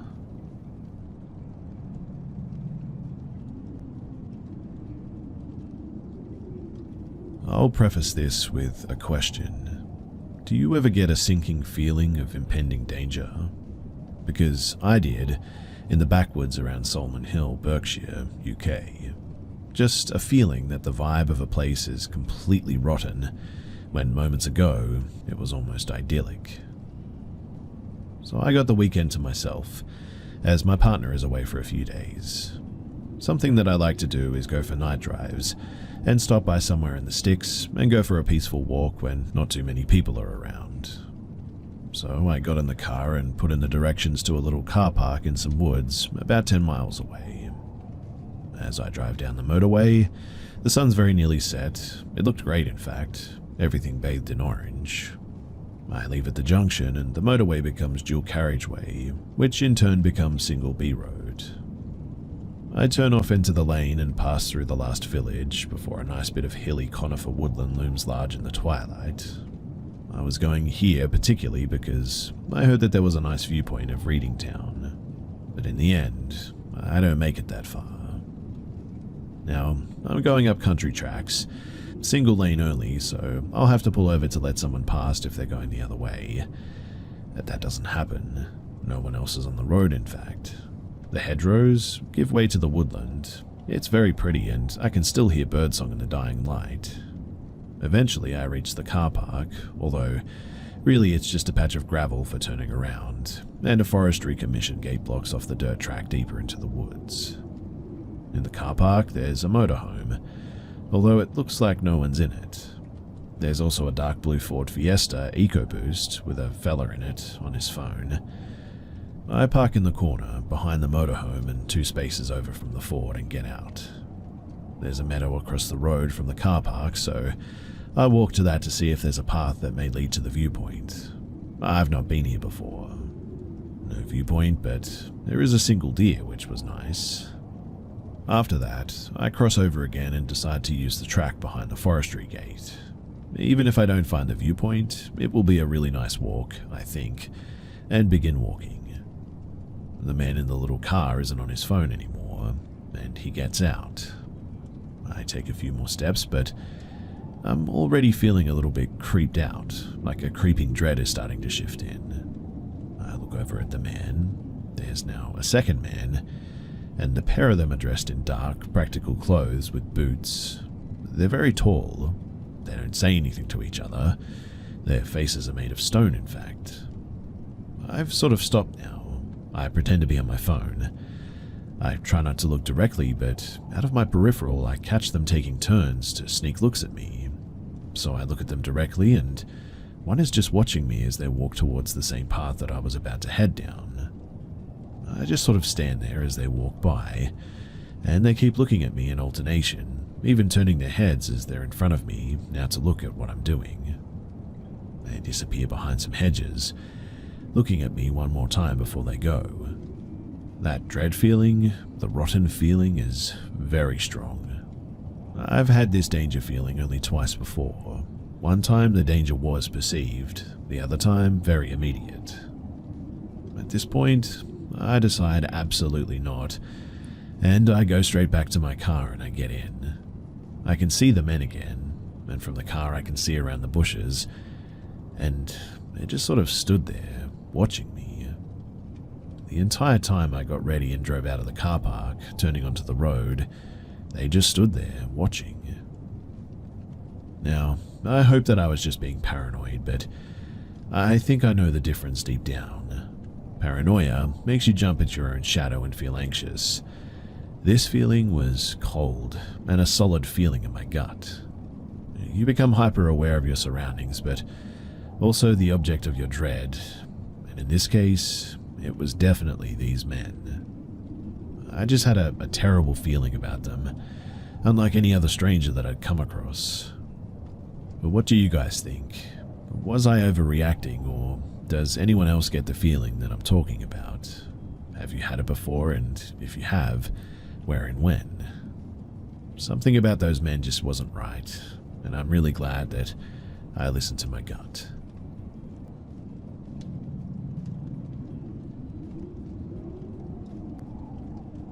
This happened last summer when I, female and 18, was 17, went out with a friend, female and 19, at the time she was 18, for a stroll in the woods.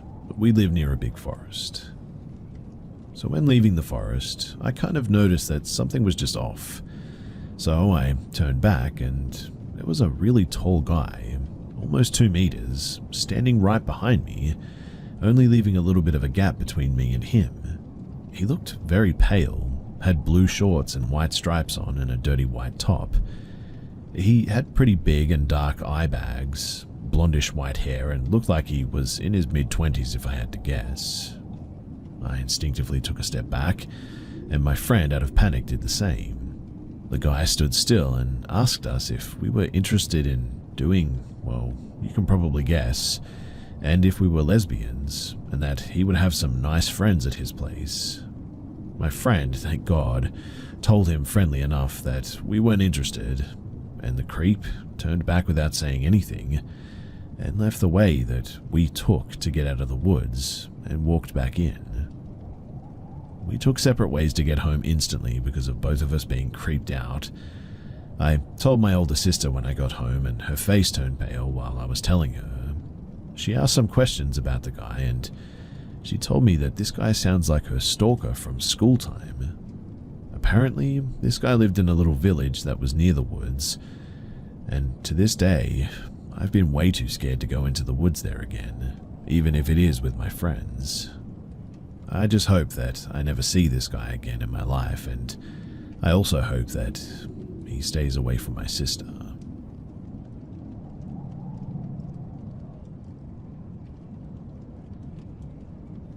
Many years back, I dated a man-child, relatively the same age as myself.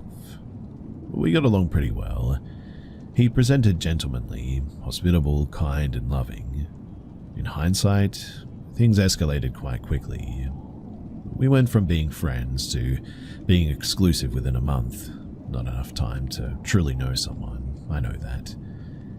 This story is quite lengthy, and I'll do my best to shorten it without leaving out integral details.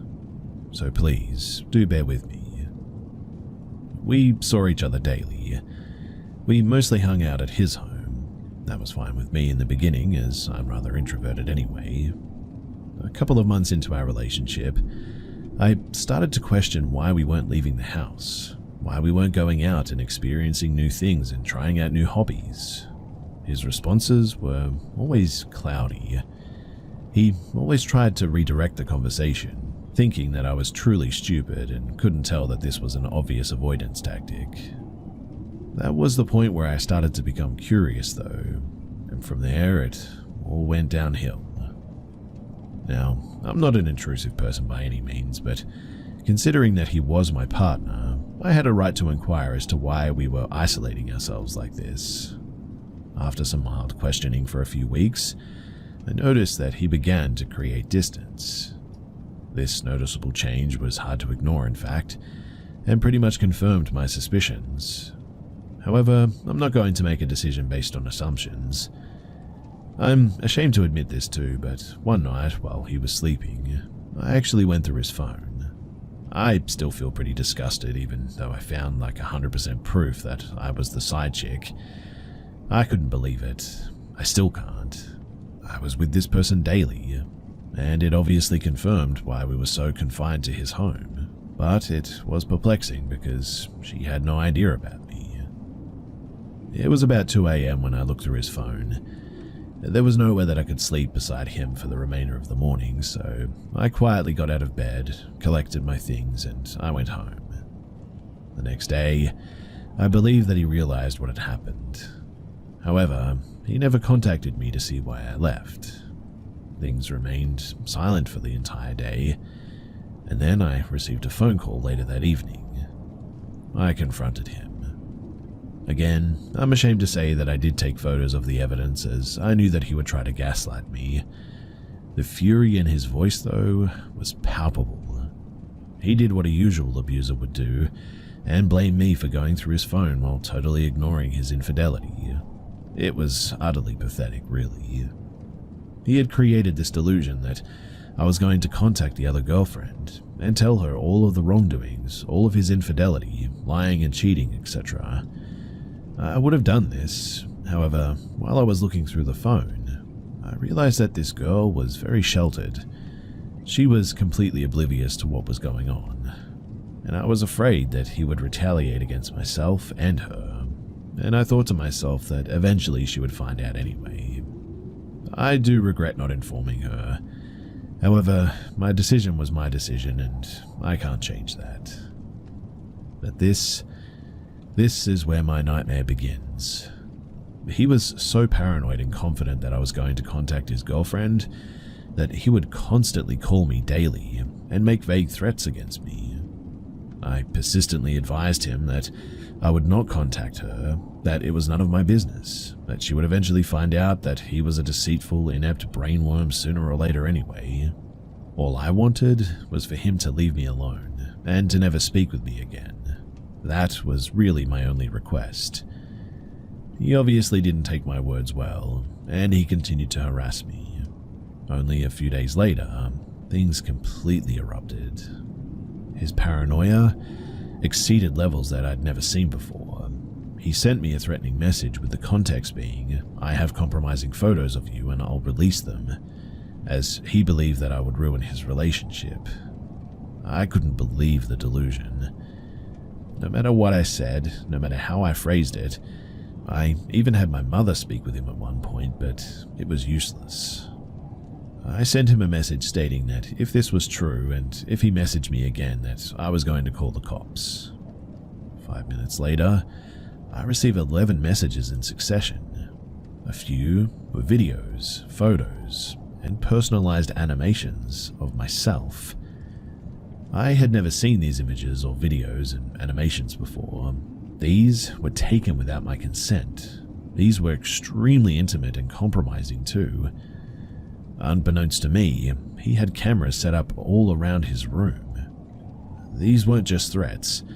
These were screenshots of these images, videos, and animations uploaded on various sharing sites. Luckily, he lacked intelligence. He sent me the evidence. There was nothing that I could do to stop the uploads, but I immediately went to the police. They did manage to take some down. However, there were no promises, as once a photo was uploaded, it could be immediately archived. This has forever altered my life too. I don't see relationships the same. I cannot be intimate. I can't form strong bonds. I've become apathetic. I'm forensically observant. I have difficulty trusting everyone, even my family, and so much more. In conclusion, the police were rather efficient and treated me very well, which I'm thankful for. I was granted an immediate protection order, family violence order as well. He broke that quite quickly and called my phone trying his best to apologize, begging me to drop the charges. He was so pathetic that he got his mother to ring me and tried to persuade me. I immediately called the police again and they took immediate action. This ended up going to court and I won. It's really not the result that I wanted. However, he did get his name on that good old sex offenders registry list, which is far more egregious than people may think. Nevertheless, this is beyond life-changing, and to all who may have gone through this, I'm really sorry for you and I feel your pain. Thanks for listening to my story. I know it's a bit long, but I hope that it was good and I hope you got something out of it. I guess the moral of this story is to be careful around people who you think you trust. I know that that's quite nihilistic and pessimistic, but these are some of the unfortunate aspects of life. It's quite paradoxical, I know. Humans are social creatures, but many humans, like this guy, are just absolute rats.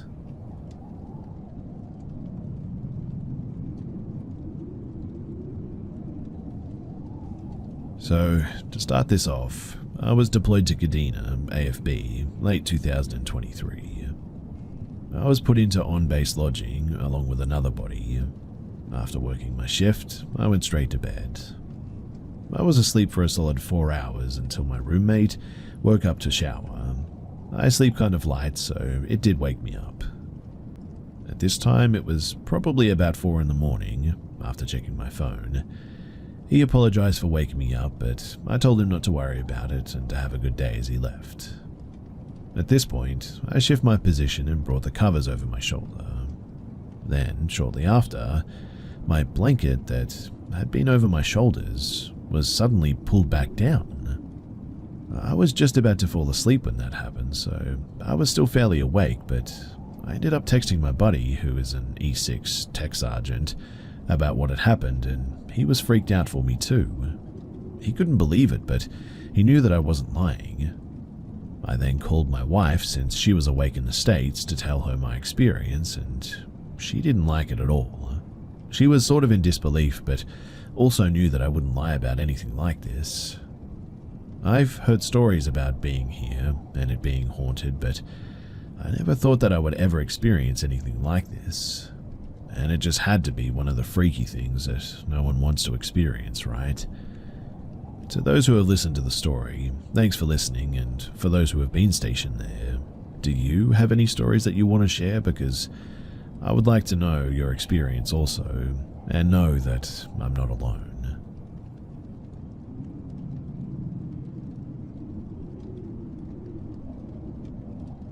This was over 10 years ago, but I'll never forget it. So my friend, male and 18, and I, male and 17, would always hang out, either skateboarding, playing video games, and smoking weed.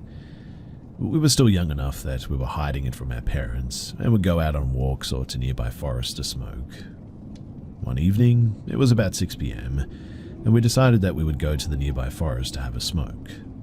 This forest did have some walking paths, and a really cool man-made stair set that was embedded in the dirt of a really steep incline.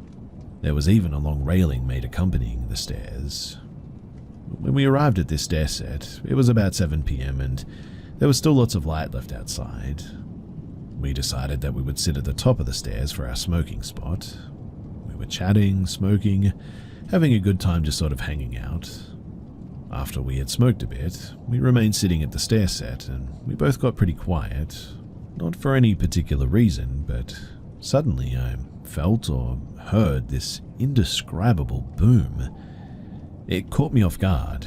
However, what really scared me was the fact that this feeling or noise seemed to come from every direction, including from underneath the ground.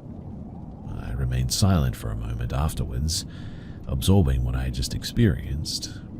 I looked over at my friend and asked him if he felt anything too, trying to confirm if I was just high and imagining things. But he confirmed that he experienced it too, and at that, I felt my stomach drop a bit. As we were discussing the sound, we didn't notice that within about 5 minutes that the whole forest had been shrouded in fog, and it was beginning to get dark. This was pretty strange, we both thought. Considering what we had just experienced, but kind of played it off as my friend went to smoke again. Just before he went to light his bowl, though, there was this shrill or scream that shot through the forest. It sounded relatively distant, but close enough to make us freeze. The scream was long, high-pitched as if a woman had screamed, and echoed everywhere. Again, we heard the scream, and louder and more distinct this time. Finally, there was a third scream that tapered off, and then it just went dead silent. We were surrounded by fog, and it was getting darker and darker all of a sudden. And so at this point, we decided that that was enough. We got up, packed up, and we left, both being very uncomfortable with the series of events that had just taken place. We got out of the forest, which takes about 20 minutes or less, and when we did, there was no fog to be seen anywhere. In the following days, we played off the whole experience and didn't really talk about it too much, chalking it up to a weird experience at most. We ended up losing touch with each other later on, and we ended up getting back together several years later for his wedding. We ended up losing touch with each other later on, and also ended up getting back together several years later for his wedding. And it was then that I brought up the experience to him, and he remembered it just the same, and we both kind of laughed about it, I guess. It still gave me chills talking about it, and having the confirmation that we both experienced the same thing was very unnerving. But as much as the screams were strange, I'll never forget that boom and the feeling and the noise of it. It felt, I don't know, otherworldly.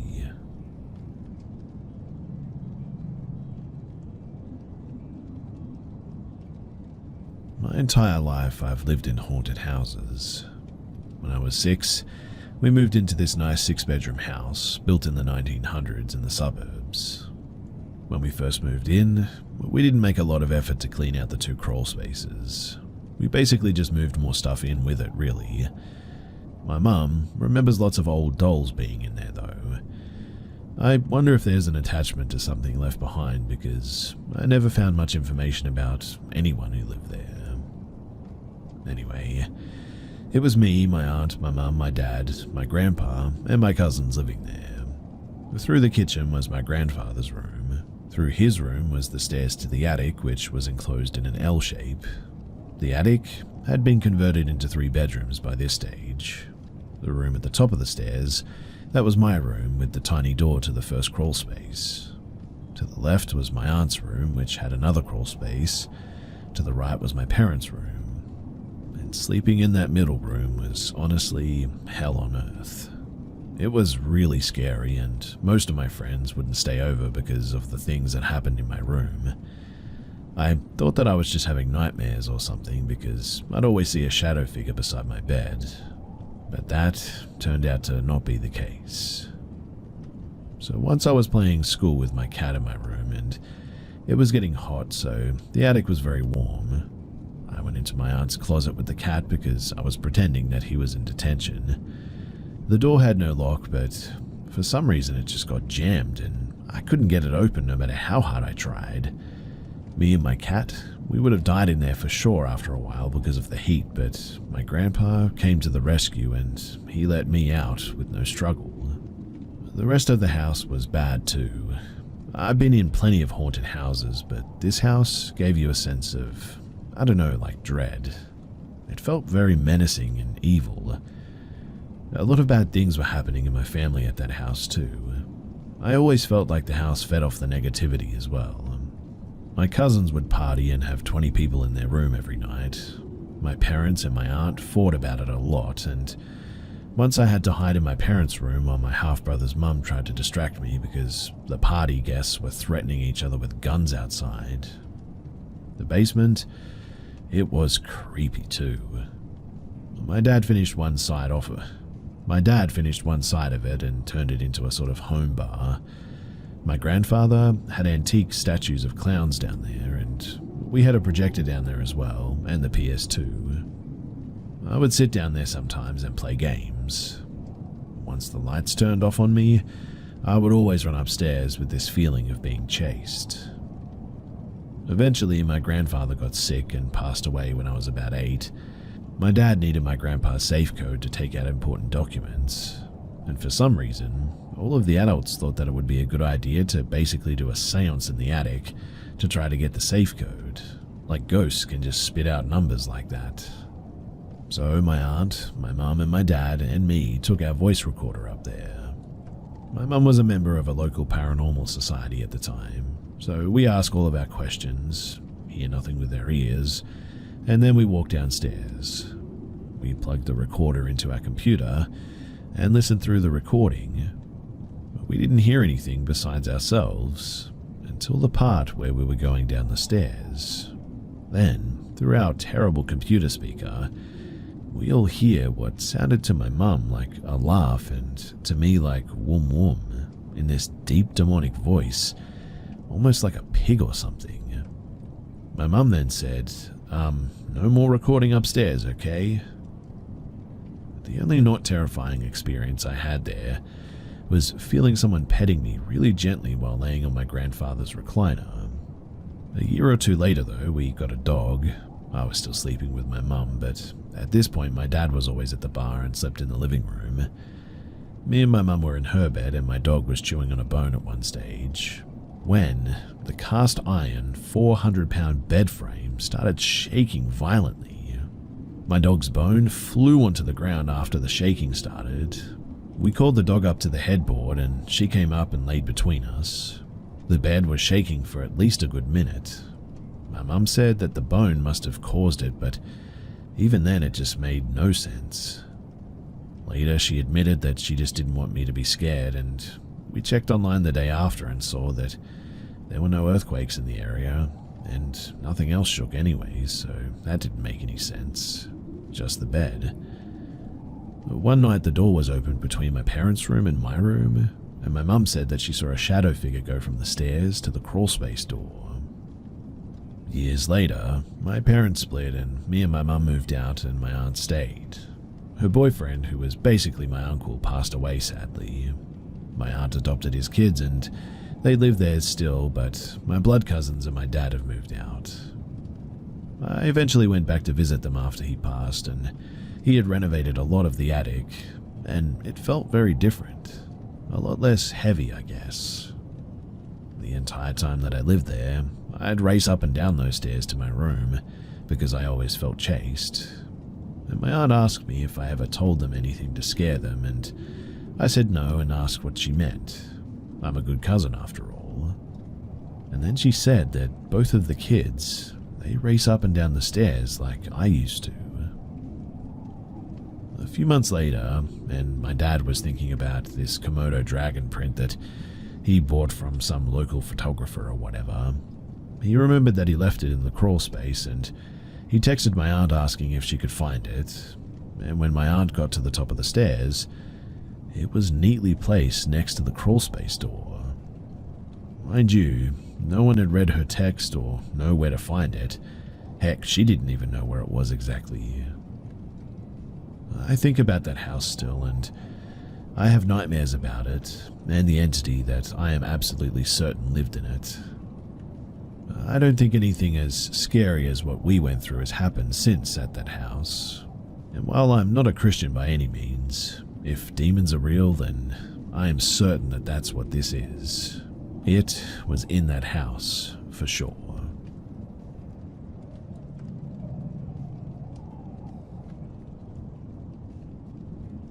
Before I begin this, just to be clear, I've never actually met this person.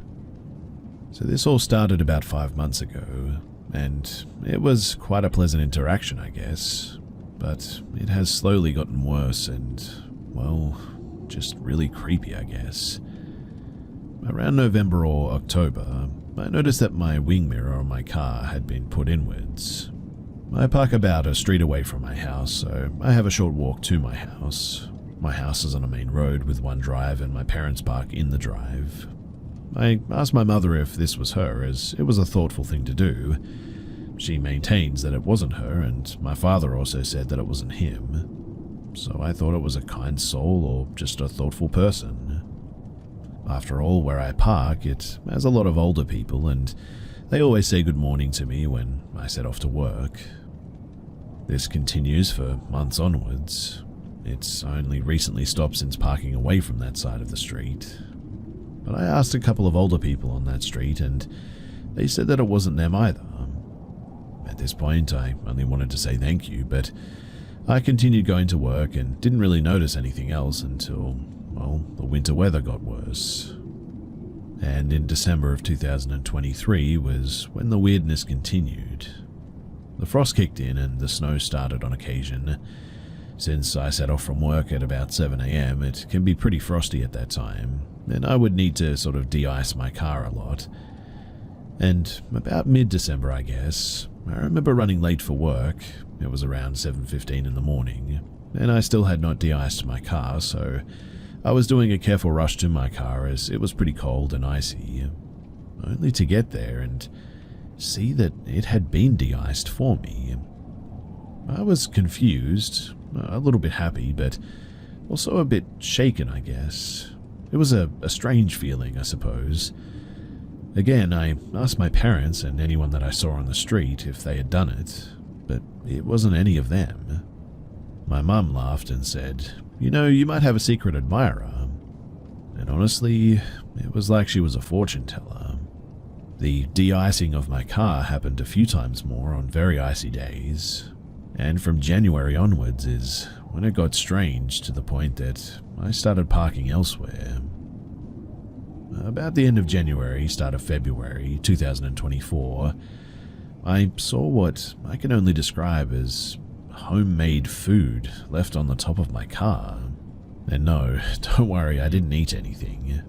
I ended up throwing these away once I got to work, but I found this situation was getting beyond strange at this point. It was around this time too that the first letter or note was left. It was written in what I can only describe as doctor's handwriting. It was basically asking if I enjoyed being treated like, and I quote, the princess I deserve to be treated like. I brought this home, showed my parents, and they didn't like this at all.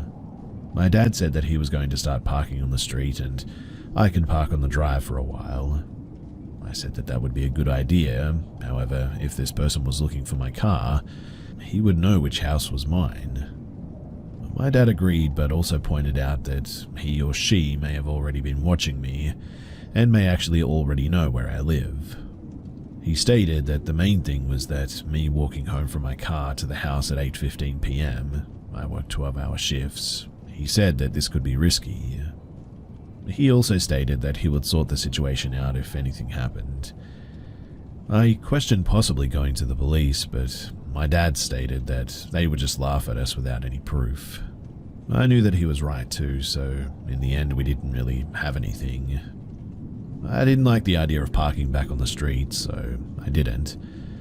It's now April and I stopped parking on the drive a few weeks ago, and now I've started parking on a different street still close to my house. Nothing has happened since February, and I really hope that it doesn't, as it's starting to get worse and to escalate. So my question for all of you guys is, do I have a stalker? Or is someone just trying to mess with me? How do I catch this person in the act so I can figure out who they are? I'll try and answer whatever questions you guys have when I can, but if you guys could help me out, then that would be amazing.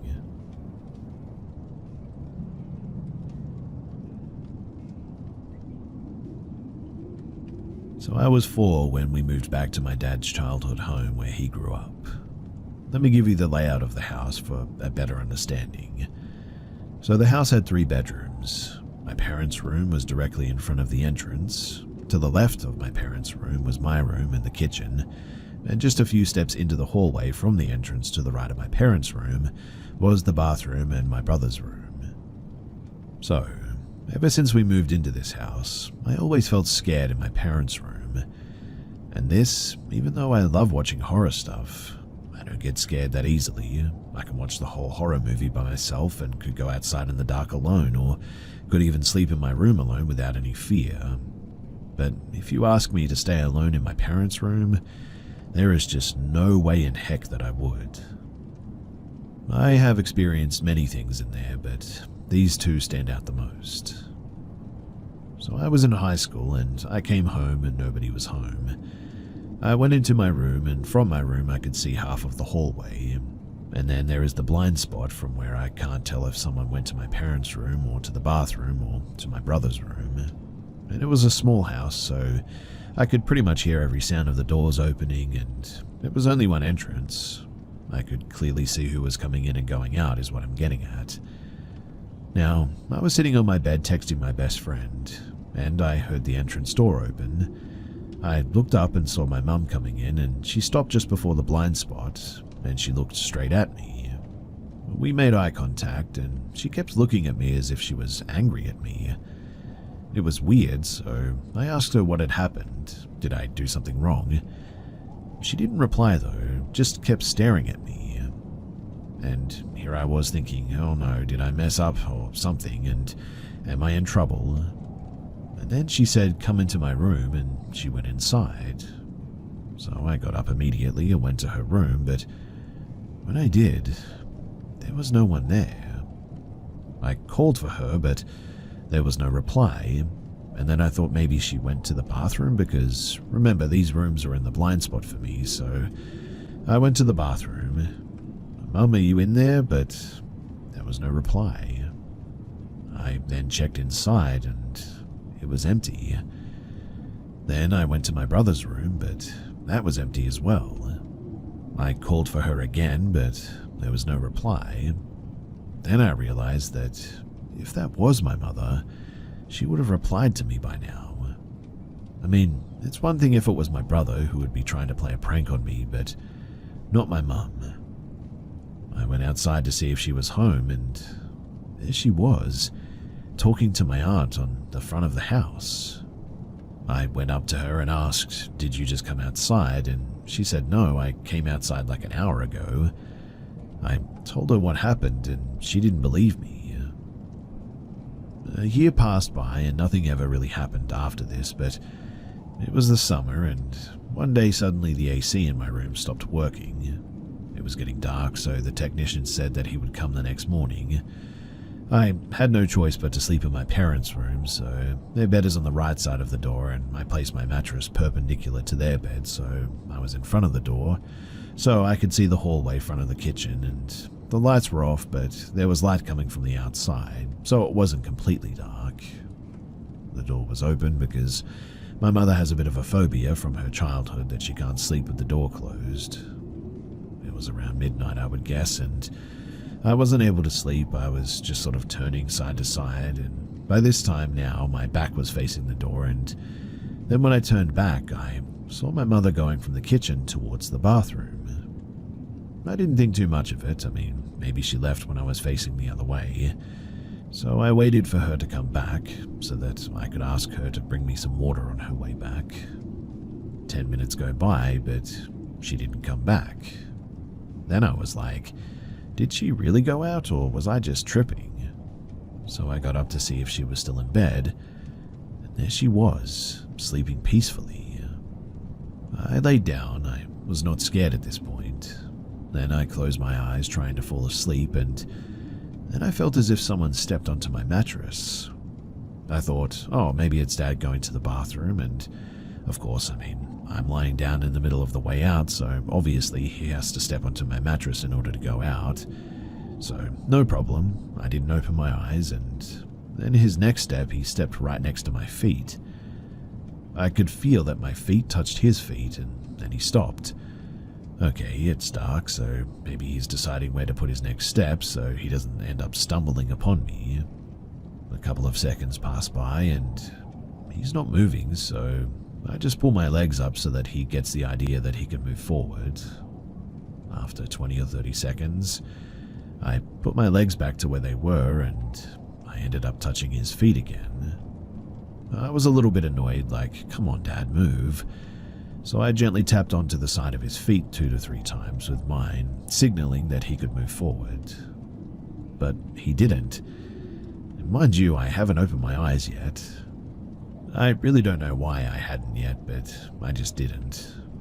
And if you ask why I haven't spoken yet, well, there is a bit of an unspoken rule in my family that when my mother is sleeping, you don't make a noise because she's a light sleeper and you could wake her up even with the sound of turning pages, and then she'll have a hard time falling back to sleep. We just feel really guilty if we end up waking her up, so we try to be exceptionally quiet. So after I tapped him, and he didn't move, I tapped again, not moving. Then I opened my eyes because I was frustrated at this point, and as soon as I opened them, I saw him going out of the room, and from the back I could only see his white t-shirt. Then I waited for him to come back so that this time he could go back to his bed easily. I waited 20 minutes at least, and he just never came back. Then it hit me. I was like, wait a minute, and I turned on my phone's flashlight to see if he was in bed or not. And there he was, sleeping soundly. Which means that whatever I was experiencing in this house, I had touched it. I quietly laid back down and pulled the covers over my face. I tried to calm myself down, collected my thoughts. I mean, it wasn't sleep paralysis because I was able to move my body the entire time, and I had for sure felt those feet. And now, to make sure that I wasn't dreaming, I texted my best friend that I saw something, just so that when I wake up the next day I could verify it. Then I prayed and eventually I went to sleep. Now, the next morning I tell my mother what had just happened, and I was only about halfway through when my dad interrupted and said it was just a dream, and I remembered the text that I sent last night. I pulled out my phone, looked up at the text, and it was there. I showed it to my mum. See, it says 12:30, which means that I wasn't dreaming. I was wide awake. After seeing the text, that is when my mother's face turned a bit pale, and I said to my dad that you yourself have experienced stuff like that. I expect at least from you to believe me. And my mother said, okay, tell me what happened next. I told her that I then saw Dad going out, and she said, wait a minute, but he wasn't wearing white last night. And well, we just could never figure out what happened that night. I still remember the feeling of touching those feet though, and it's something that I'll never forget.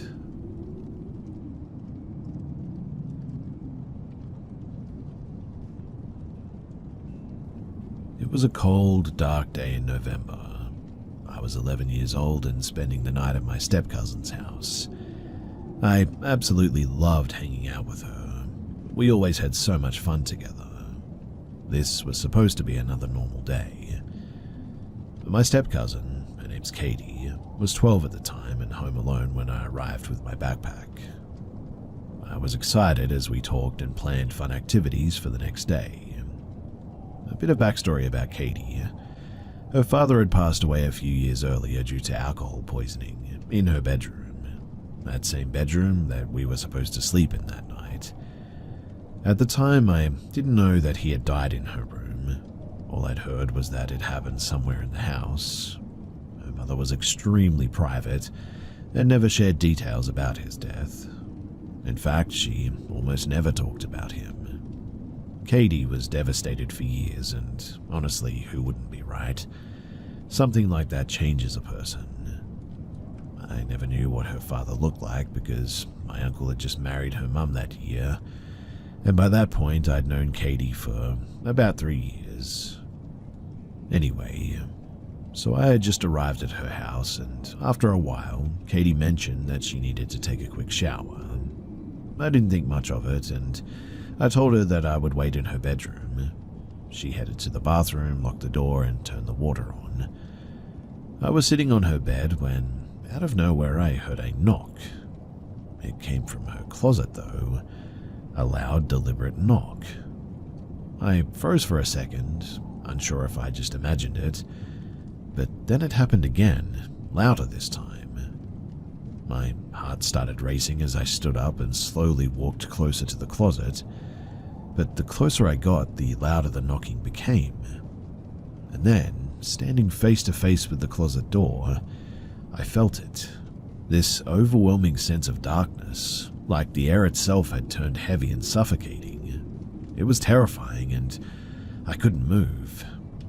The knocking suddenly stopped, but before I could catch my breath, I heard the TV in the living room turning on and off by itself. The house was pitch black except for the light in the hallway.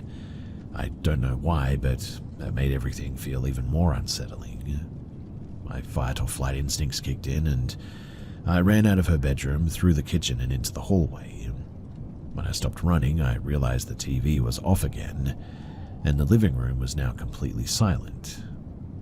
I could still hear Katie showering in the bathroom, completely oblivious to what was happening. I stood frozen in the hallway, staring into the pitch-black living room. Suddenly, the TV turned on again, its flickering light cutting through the darkness. And that was when I saw it.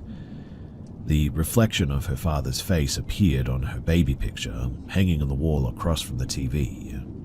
He looked confused, almost like he didn't understand how he was there. Then he saw me. Our eyes locked. His eyes were pitch black, completely void of life or emotion. I felt an icy chill shoot through me as we stared at each other. It lasted only a few seconds, but it felt like forever. Then, just as suddenly as he appeared, the TV turned off and he was gone. I was left standing in the hallway, shaking uncontrollably. My eyes were fixed on her baby picture, which now looked completely normal again. But then, in the corner of the room, I saw him, a man in a black leather jacket, standing next to the TV. His back was turned to me. He didn't move. He was just standing there quietly. I let out a quiet gasp and he heard it, and slowly he began to turn around. I started backing away and he started walking toward me. His eyes were pitch black and he had this twisted, evil grin on his face.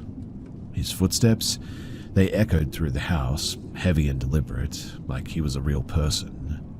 I couldn't look away, and he kept smiling, kept staring at me with those black eyes, and I just kept backing up until I reached the bathroom door. I turned around and pounded on the door with all my strength, too terrified to say a word. Katie opened it, shocked at the sight of me. I was shaking so badly I could barely speak, but eventually I managed to choke out, "Your dad is outside." What shocked me even more was her reaction, though. She wasn't surprised. Terrified, yes, but not surprised. She told me that her mum saw him sometimes too. We stayed locked in the bathroom until her mother got home. When we told her what had happened, she believed me without any hesitation. She even admitted that she had seen him a few nights earlier, smoking a cigarette on the balcony apparently.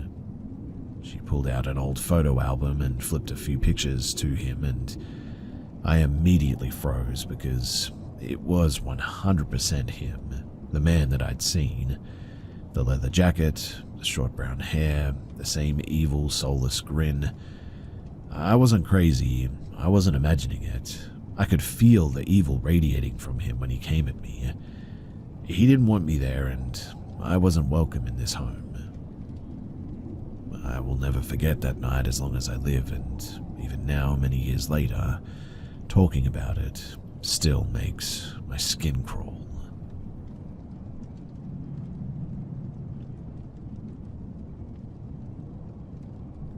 I live in the Appalachia region of the USA, more specifically the foothills of the Blue Ridge.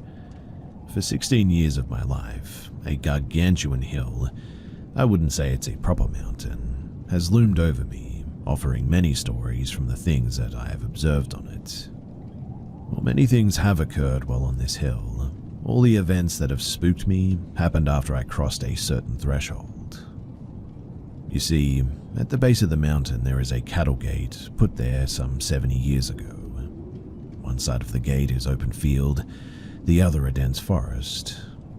Once you cross beyond that gate, an immediate, all-encompassing silence surrounds you, so much so that you can hear your heartbeat in your ears. Though it is quiet, the air is filled with a certain buzz, like an uncomfortable electric feeling that it's hard to explain. Almost, though, as if the mountain is alive, or more so, restless, I guess. Now, one time, me and my younger cousin went hammock camping up on this hill as an adventure to close off the summer. We packed half a day's worth of food and some tools, and then we set out. Everything was going normally as we ascended the mountain, which was seasonally full of the sounds of small birds and cicadas. We set up a camp at the edge of twilight and got a roaring fire going, which we sat around to tell stories, ones about schools, girls, and other typical experiences young folk have. However, as I was midway through a story, I smelled something. It was a sickly, sweet smell, like that of spoiled pork and dead and rotting leaves maybe, and dirt. Whatever it was, it smelled horribly of dirt. In an instant, I was on edge, and my cousin must have noticed the look on my face because he too became paranoid, soon demanding to know what the problem was. Of course, I played dumb, pretending not to know what he was talking about. But that buzzing sensation that I mentioned before, it began to grow in my chest. And I know that this is going to sound a bit weird, but I felt like I had to go on a walk. So, after convincing my cousin to go walk along a large downhill path that we had discovered earlier, we set out into the inky darkness. It was as if the buzzing sensation was driving me to go deeper into the woods, a call of the wild I just couldn't ignore. We started off, flashlights on, and began walking downhill, but there was a large fallen over tree in our way. We easily went over this, but there were more down that path. We crossed over tree after tree before a large, inexplicably horrifying barrier of fallen trees stood between us and beyond. My cousin looks at me and says, "We could seriously get lost out here, you know that, right?" Something snapped in me. That electrical feeling permeated into my very flesh, and I smelt that horrid stench again. At that, I turned tail and began speed walking back to camp. It was certainly time to get the heck out of here. I started to run, and I felt as if something was behind me, a force pushing me faster, telling me to get out. My cousin running alongside me asks why we're running, and I say my intuition says that we should. We make it back to the camp and everything feels safer. I calm myself down, but that's when I notice that the cicadas and the crickets, that they've gone silent. In fact, the whole forest is all of a sudden dead. Well, we slept in our respective hammocks that night, and thankfully no cryptid got us, but man, I don't know what was going on up there, but something seemed close.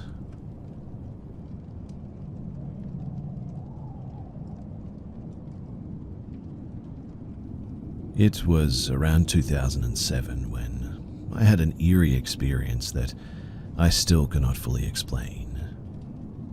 I was in my room, playing my favorite video game, Risen, when I heard the doorbell ring. I didn't pay much attention because my friend went to answer it, but after some time the bell rang again, and my curiosity grew because if she went to get the door, why is it being rung over and over? My friend later came to me, visibly shaken, saying that she had seen something paranormal. I didn't believe her and decided to check for myself, but she told my mum too. We lived on the 5th floor of an apartment building with stairs just outside of our door. When I peeked out, I saw a woman in traditional clothing, a blue and white soulwork camise, standing against the wall on the stairs, a foot from my door. Her face and her feet were hidden. It wasn't frightening at first, but the strange part was that whenever I opened the door, she just wasn't there. Yet when I closed it and looked again through the peephole, she reappeared. I checked the keyhole for tampering, but no, it looked clear. That's when fear set in, and I locked the door and returned to my room. But the air felt colder and my room looked darker all of a sudden. The bell rang again, repeatedly. My mother ignored it and asked us to ignore it too, which only added to the tension.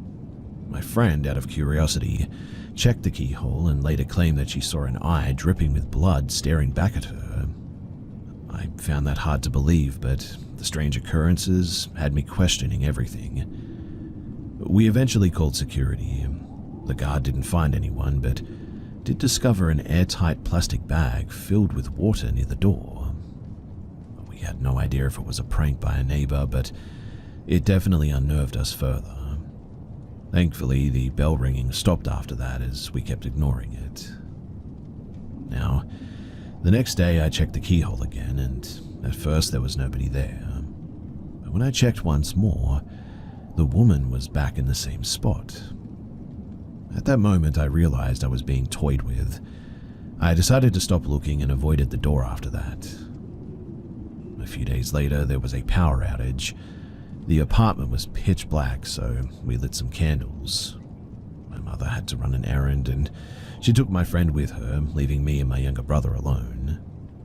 A short while later, we heard someone trying to open the door. The doorknob was twisting as though it was locked, but the door wasn't locked. It was just closed. Panicking though, I quickly held the door tightly and shouted to ask who it was.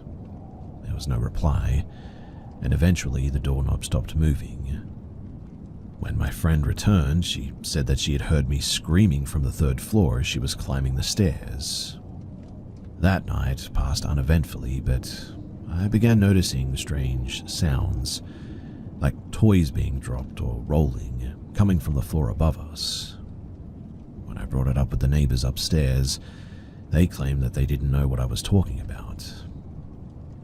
Even after moving houses, the strange sounds continued above me in the new apartment, always around midnight. And something else started happening too. I'd occasionally wake up with thin scars on my back, near my spine, or on my hands. I never paid much attention to them at the time, but looking back now, I can't help but wonder if they were connected somehow. I have since accepted the existence of supernatural activity to be the work of jinns, and now that I look back on it, thankfully they were not the dangerous ones among their kind. If anyone's interested, then Google up jinn history or search about them. Otherwise, here's the spoiler. So, there are different species here on Earth with humans. They have their own dimensions and are created with smokeless fire. Christianity refers to them as demons, but Islam gives us more details. There's details from outside religion too as well, but that's a whole nother story. In any case, I truly believe that what we experienced was a jinn or a demon.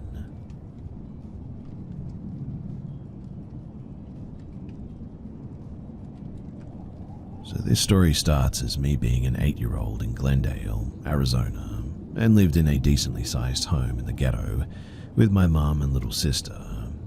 And honestly, maybe I was just stubborn or just didn't experience anything up until this point, but I swear that I didn't feel or see anything until my older sister and her 4 kids at the time moved in. We had a spare room for them since my little sister refused to move out of my mum's room. So, they move in and a lot of weird stuff would start to happen. Like, for instance, our soccer ball in our backyard randomly heard being kicked, or the ball could be heard hitting our wall outside, and from time to time you could hear someone on the roof running back and forth. And one night, everybody was in the house and we were awakened to a scream in my sister's room where her and her kids all slept. We quickly go in there very concerned. Come to find out, my nephew was locking himself in the closet to talk to a little boy. He was probably 3 to 4 years old at the time, so it was haunting to hear this. But he said something very interesting that later broke my heart a bit. My nephew told us to check the roof and we would find him. We surprisingly went and checked the next morning, and I was sent up there because it was easy to pick me up and have me climb through the roof to see what there was up there. There was nothing up there but a shoe, a red Lightning McQueen shoe, and it was of a young kid for sure, just a little smaller size of my own at the time when I was 8. I threw it down to show my mother, and no one said anything, they just kind of ignored it. But here's where the closure comes in. So my mother calls the landlord one day to make her call to pay rent and to discuss things in the home that needed to be fixed.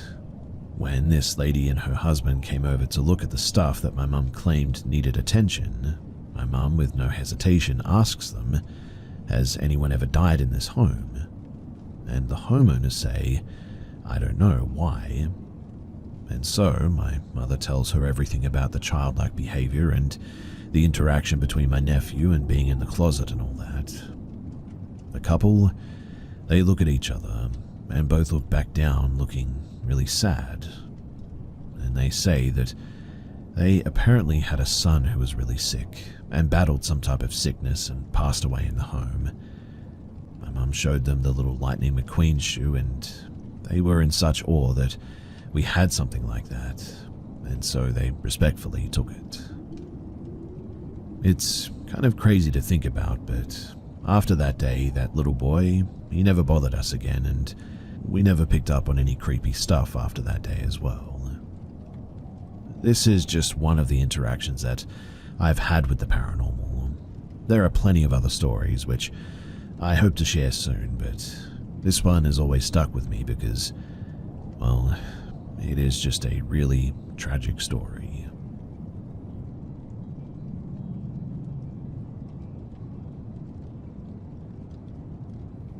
I've been haunted since I was 11.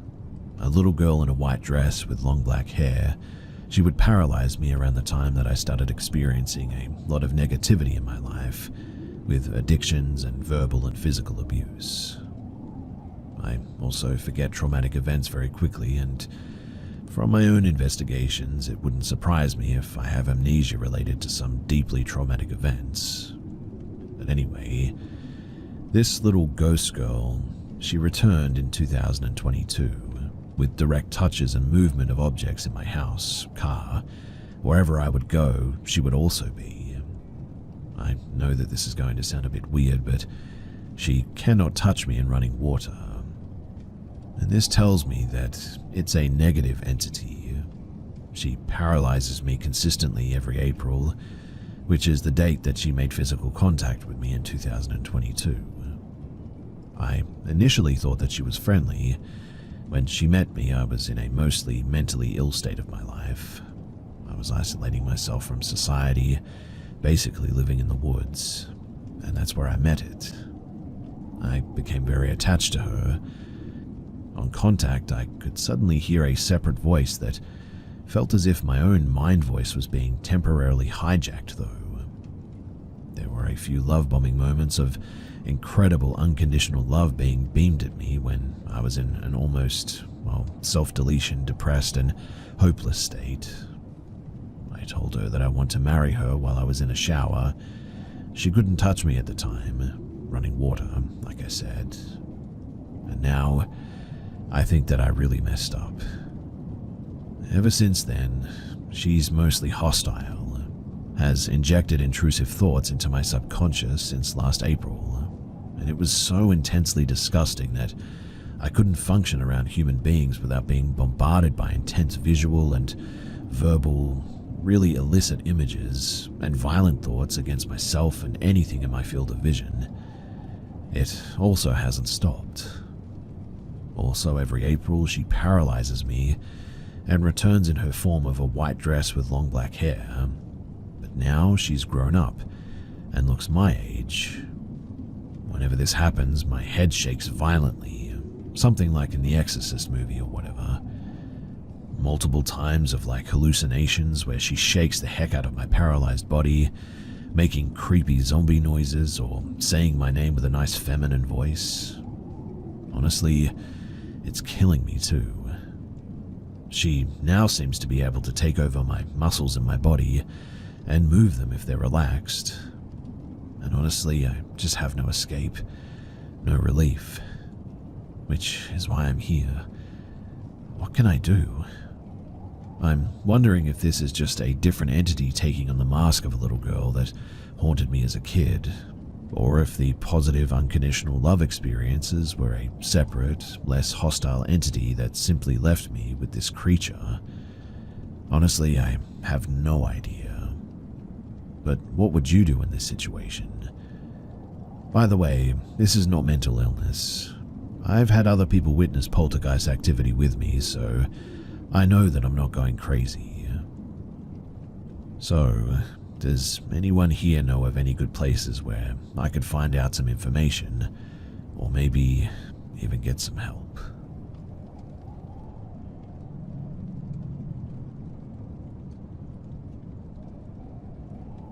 About a few months ago, my fiancé, male and 27, and I, female and 24, were upstairs in our bedroom. Next to our bedroom is a spare bedroom that my fiancé and our roommate, male and 24, uses as a bit of a man cave or gaming room. At that moment, our roommate was in the room gaming, while my fiancé and I were watching a new K-drama on Netflix. This K-drama was about a guy who was a fake shaman, and he tricked people into believing that he was real with the help of his sibling or friend. I cannot remember which it was, but long story short, I started to pass out, and I looked over and saw my fiancé passing out as well. Now, all I remember was screaming. It sounded like the depths of hell, to be honest. Screaming people, and I was petrified. All I saw was black, and I felt the ground under me shaking violently. The screaming was so intense that I swore that I thought that I was dead and I was in hell. The screams sounded like people burning to death. Even sharing this after a few months later, it gives me chills and a sort of PTSD vibe, I guess. I cannot handle screaming of any sort because of what happened, and I struggled so hard to open my eyes as I started to scream with whatever was screaming. As I opened my eyes and continued to scream, my fiancé is already screaming and running to the door. As he's reaching for the door and screaming, I noticed that the shaman show was still on, but the Mac keyboard was stuck and causing the show to sort of keep playing and stopping again, non-stop. I looked at my fiancé and started screaming, "What the heck happened? What the heck was that? What was all that screaming?" And he replied with, "I don't know, I heard them too. I heard them screaming, I was in hell. I got up to save you and I thought you were dying with your roommate downstairs, and then outside of our bedroom door, we heard a gun cocking. My roommate was banging on the door and getting his gun ready for whatever the heck was happening behind our door. All I remember thinking was that this was all real, hell is real, and he's ready to end the hell that might be downstairs." Then I finally came to my senses as our roommate banged on our door one last time and said, "What the heck is going on? Are you guys okay? What's going on in there?" All I said was, "Do you have a gun? Why?" He replied with, "I thought someone broke into your room. I mean, all I heard was bloody murder screams." We all eventually calmed down and explained to our roommate that my fiancé and I had apparently had the same hell night terror, and that we were sorry for scaring him. I didn't sleep for the rest of the night, and neither did my fiancé. He described the screams, and he felt the room shake, and he felt the horror and the true meaning of hell with me that night. It took us a while to stop shaking and crying. We both came to an agreement that it might have been the Mac causing the screams to sound that way due to the stuck button that kept the K-drama pausing and unpausing. But I went through that K-drama episode, and there was not one scene where anybody was screaming, let alone screaming bloody murder like they were being burned alive. My fiancé is a very religious man, and he believes that it must have been the shaman show. He believes that whatever was in that show, that it cursed us that night. I believe that it was probably the smoking that we did a couple of hours earlier. But has anybody else ever had this happen to them? Has anyone experienced a night terror with their partner or a friend like this? I mean, this is really weird, right?